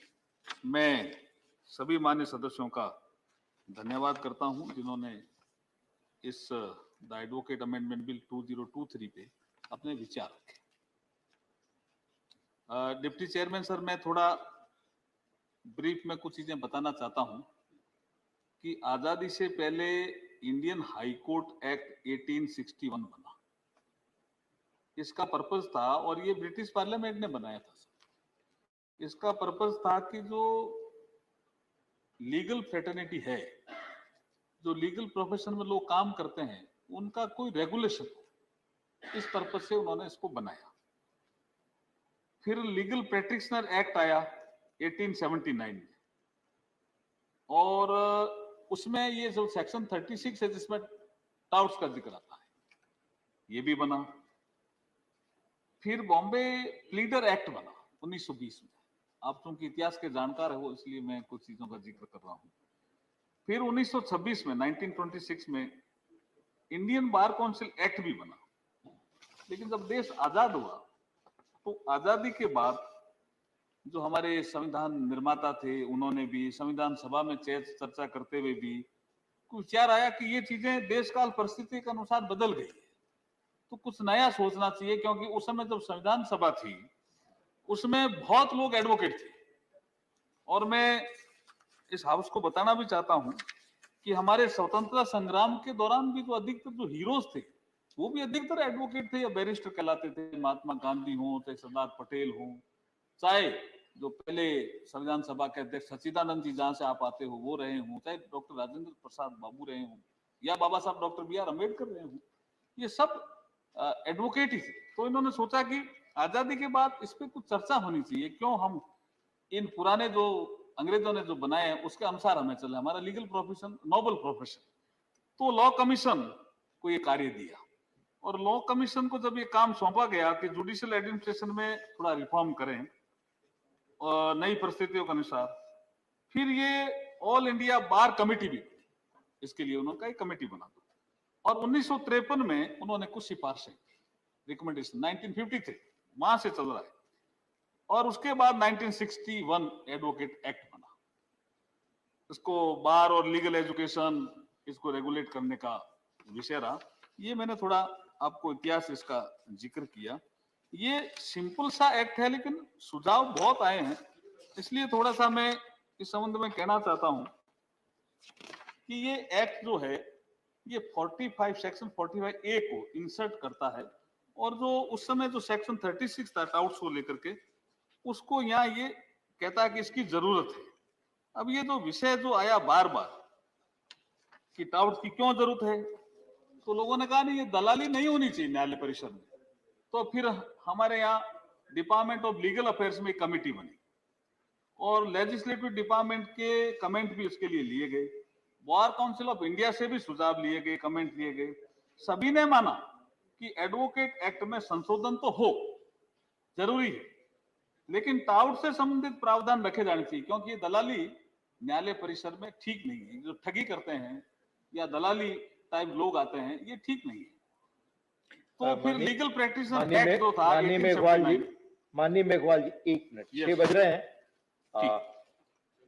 Sir, we are on the last item of the listed legislative business of the day, and the Honorable Minister is his reply is on. So, if the House agrees, we may continue with this till this business is. सदन की सहमति है, माननीय मंत्री जी। Thank you sir, thank you. नहीं तो थोड़ा 2-4 मिनट तो आपने आप रिप्लाई आप रुको तो सही थोड़ा। माननीय मेघवाल जी आप अच्छी तरह रिप्लाई दें। हाँ नहीं, अच्छी तरह से दे रहा हूँ मैं जो चीजें आई है उसका तो जिक्र करूंगा ही, पर कुछ अच्छी चीजें आपको बताना चाहता हूँ। तो उसके बाद जब लीगल प्रैक्टिशनर एक्ट 1879 रिपील कर दिया, कभी जरूरत नहीं है, कॉलोनियल एक्ट है, लेकिन टाउट वाला प्रावधान रखा, और एडवोकेट एक्ट 1961 में जब इसको जोड़ा तब फिर ये विषय आया कि क्या करें। तो ये चिंतन होते होते ये इतनी कमेटियां बनी, सबने कहा कि न्यायालय परिसर साफ सुथरा।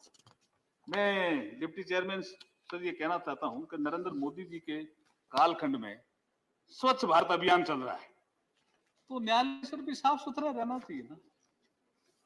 हाँ, इसलिए लाएंगे। तो इसके मैं बैठे मैं कभी तो नहीं हूं आपकी तरह, लेकिन बैठे मैंने यहाँ लिखा, न्यायालय का परिसर हो साफ सुथरा। रूपाला जी मेरा सपोर्ट कर रहे हैं। न्यायालय का परिसर हो साफ सुथरा, इस संशोधन से बिना दलाली के भी होगा काम पूरा। कोई जरूरत नहीं थी दलाल देने की, कोई। मैं राम जी अभी ठीक कह रहे थे, मैं एडवोकेट हूं। उनके लिए तो आईपीसी में प्रावधान है ना साहब, वो कोई हटाया थोड़ी हमने, वो रहेंगे ही। कि कोई गलत परिचय देकर के किसी को ठगता है, 420 करता है, वो प्रावधान आईपीसी में है ही, वो अपना आप रहेंगे, वो हटाया नहीं है। बिल्कुल ठीक कह रहे हैं पटनायक साहब, वो रहेंगे।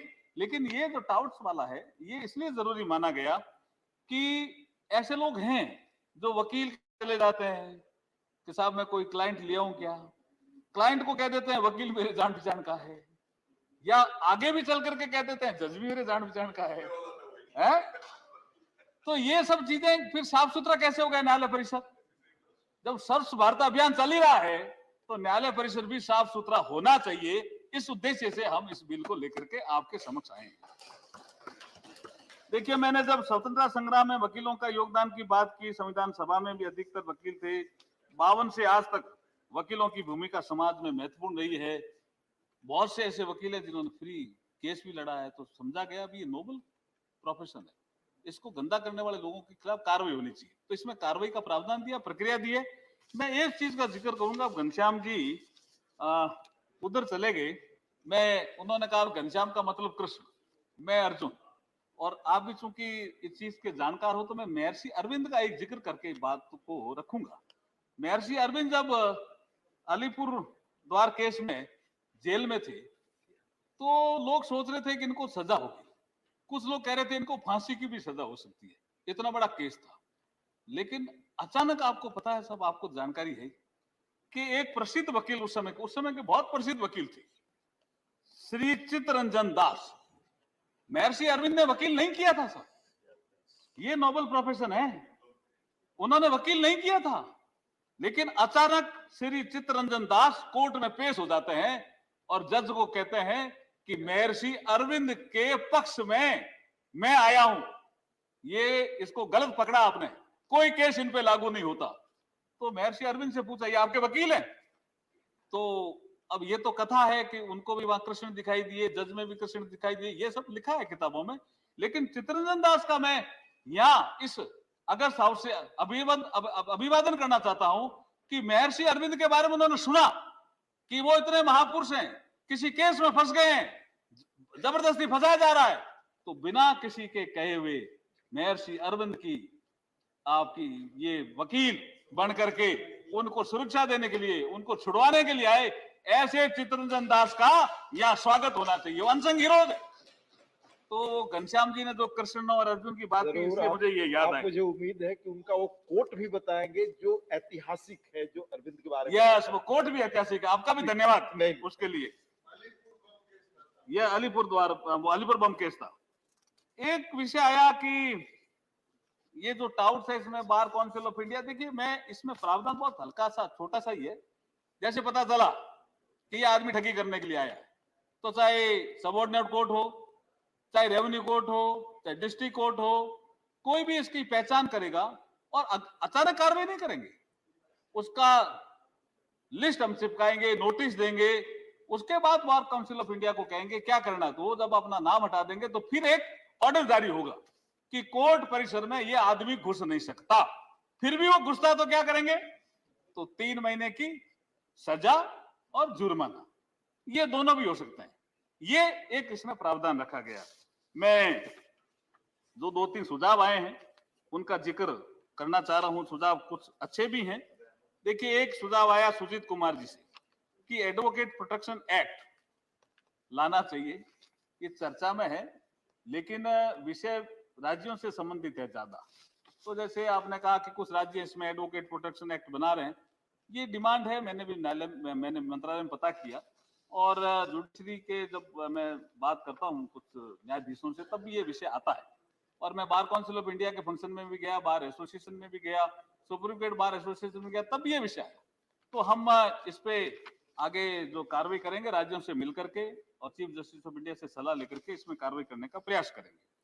दूसरा विषय आया कि नालसा का, जो निरंजन रेड्डी साहब ने, वो हिमसेल्फ इज एडवोकेट, नालसा, जुगलबंदी, न्याय बंधु, दिशा, ये सब विषय उन्होंने रखा। ये सब ये प्रोग्रेस है, सब ये समय अभी मैं नहीं लेना चाहता, लेकिन नेशनल लीगल जो सर्विस अथॉरिटी है, इसकी अभी एक वर्कशॉप हुई थी श्रीनगर में, उसमें भी ये विषय आया कि वकीलों के चैम्बर होने चाहिए, वकीलों की ट्रेनिंग होनी चाहिए। तो मैं आपके माध्यम से बताना चाहता हूं कि बार काउंसिल ऑफ इंडिया को ने ये टास्क हाथ में ली है, वो ट्रेनिंग भी करा रहे हैं, इंटर्नशिप भी शुरू हुई है। जो नए जूनियर एडवोकेट है, इंटर्नशिप के माध्यम से उनको मिल रहा है और पैसा भी मिल रहा है। तो धीरे धीरे इसमें सुधार हो रहा है। और जो सोशल सिक्योरिटी की बात की विजय साई रेड्डी जी ने, इसमें मैं बताना चाह रहा हूं कि जो इंश्योरेंस का विषय है, कभी इंश्योरेंस का कवर इनको मिलना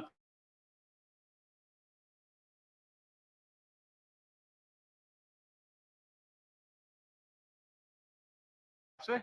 मैं जो रविंद्र कुमार जी वाला विषय आया, अमरावती वाला, ये विषय भी हमारे यहाँ चल रहा है। ये विषय आता रहता है कि इधर से भी आता रहता है, उधर से भी आता रहता है। तो कभी बैठ के बात करेंगे अपन कि क्या करना है, चाय पे चर्चा करेंगे, चाय पे चर्चा करेंगे। मैं इस संबंध में इतना ही कहना चाहता हूं कि ये कालखंड बहुत ही महत्वपूर्ण है, जिसमें हम इस तरह के पुराने जो कानून हैं उनको भी समाप्त कर रहे हैं। जैसे अभी जिक्र आया 1486 कानून तो हम समाप्त कर चुके हैं, 76 रिपीलिंग एंड अमेंडमेंट बिल पेश हो चुका है। तो ऐसे करके 1562 1562 कानून ऐसे हैं जिनकी कोई उपयोगिता नहीं है, और अननेसेसरी वकीलों की लिस्ट में भी थे, उनको हम हटा रहे हैं और नागरिकों को ईज ऑफ लिविंग दे रहे हैं। मैं फिर वो पंच प्राण, जैसे ये बड़ा विषय था मद्रास हाई कोर्ट वाला, मद्रास हाई कोर्ट भी है, कटक हाई कोर्ट भी है, इलाहाबाद हाई कोर्ट भी है, बॉम्बे हाई कोर्ट भी है, कलकत्ता हाई कोर्ट भी है। तो ये जुडिशरी का ऐसा मानना है कि भाई हम हमारे हिसाब से इसमें निर्णय करेंगे, लेकिन जो प्रधानमंत्री जी ने लाल किले की प्राचीर से पंच प्राण की जो संकल्प लिया, उसमें तो जो ये सदस्य भाव रख रहे थे, वही तो भाव थे कि भारत को विकसित भारत बनाना, नंबर 1 गुलामी के अंशों का अंत करना, नंबर 2 उसी से संबंधित है। इसलिए भाव तो आ ही रहे हैं, विरासत पर गर्व हो ऐसा काम करना, एकता एकजुटता बनी रहे ऐसा काम करना और कर्तव्य पालन पर जोर देना। इसलिए मैं पुनः आपके माध्यम से जिन्होंने इसमें भाग लिया उनका धन्यवाद करते हुए अनुरोध करता हूं कि इस बिल को सर्वसम्मति से पास किया जाए। बहुत बहुत धन्यवाद। धन्यवाद माननीय अर्जुन राम मेघवाल जी। The question is that the Advocates Amendment Bill 2023 be taken into consideration. Those in favor will please say aye. Those against will please say no. I think the ayes have it, the ayes have it, the ayes have it. The motion is adopted. We shall now take up clause by clause consideration of the bill. Clauses 2 and 3 stand part of the bill. Those in favor will please say aye. Those against will please say no. I think the ayes have it, the ayes have it, the ayes have it. Clauses 2 and 3 are adopted. Clause 1, the enacting formula and the title stand part of the bill. Those in favor will please say aye. Those against will please say no. I think the ayes have it, the ayes have it, the ayes have it. Clause 1, the enacting formula and the title are adopted. Mani Sri Arjun Ram Meghwal ji to move that the bill be passed. Deputy Chairman, sir, I move that bill be passed. Motion moved that the bill be passed. The question is that the bill be passed. Those in favor will please say aye. Those against will please say no. I think the ayes have it, the ayes have it, the ayes have it. The bill is passed. Maanनीय सदस्यगण, the House stands adjourned to meet at 11 a.m. on Friday, the 4th August 2023.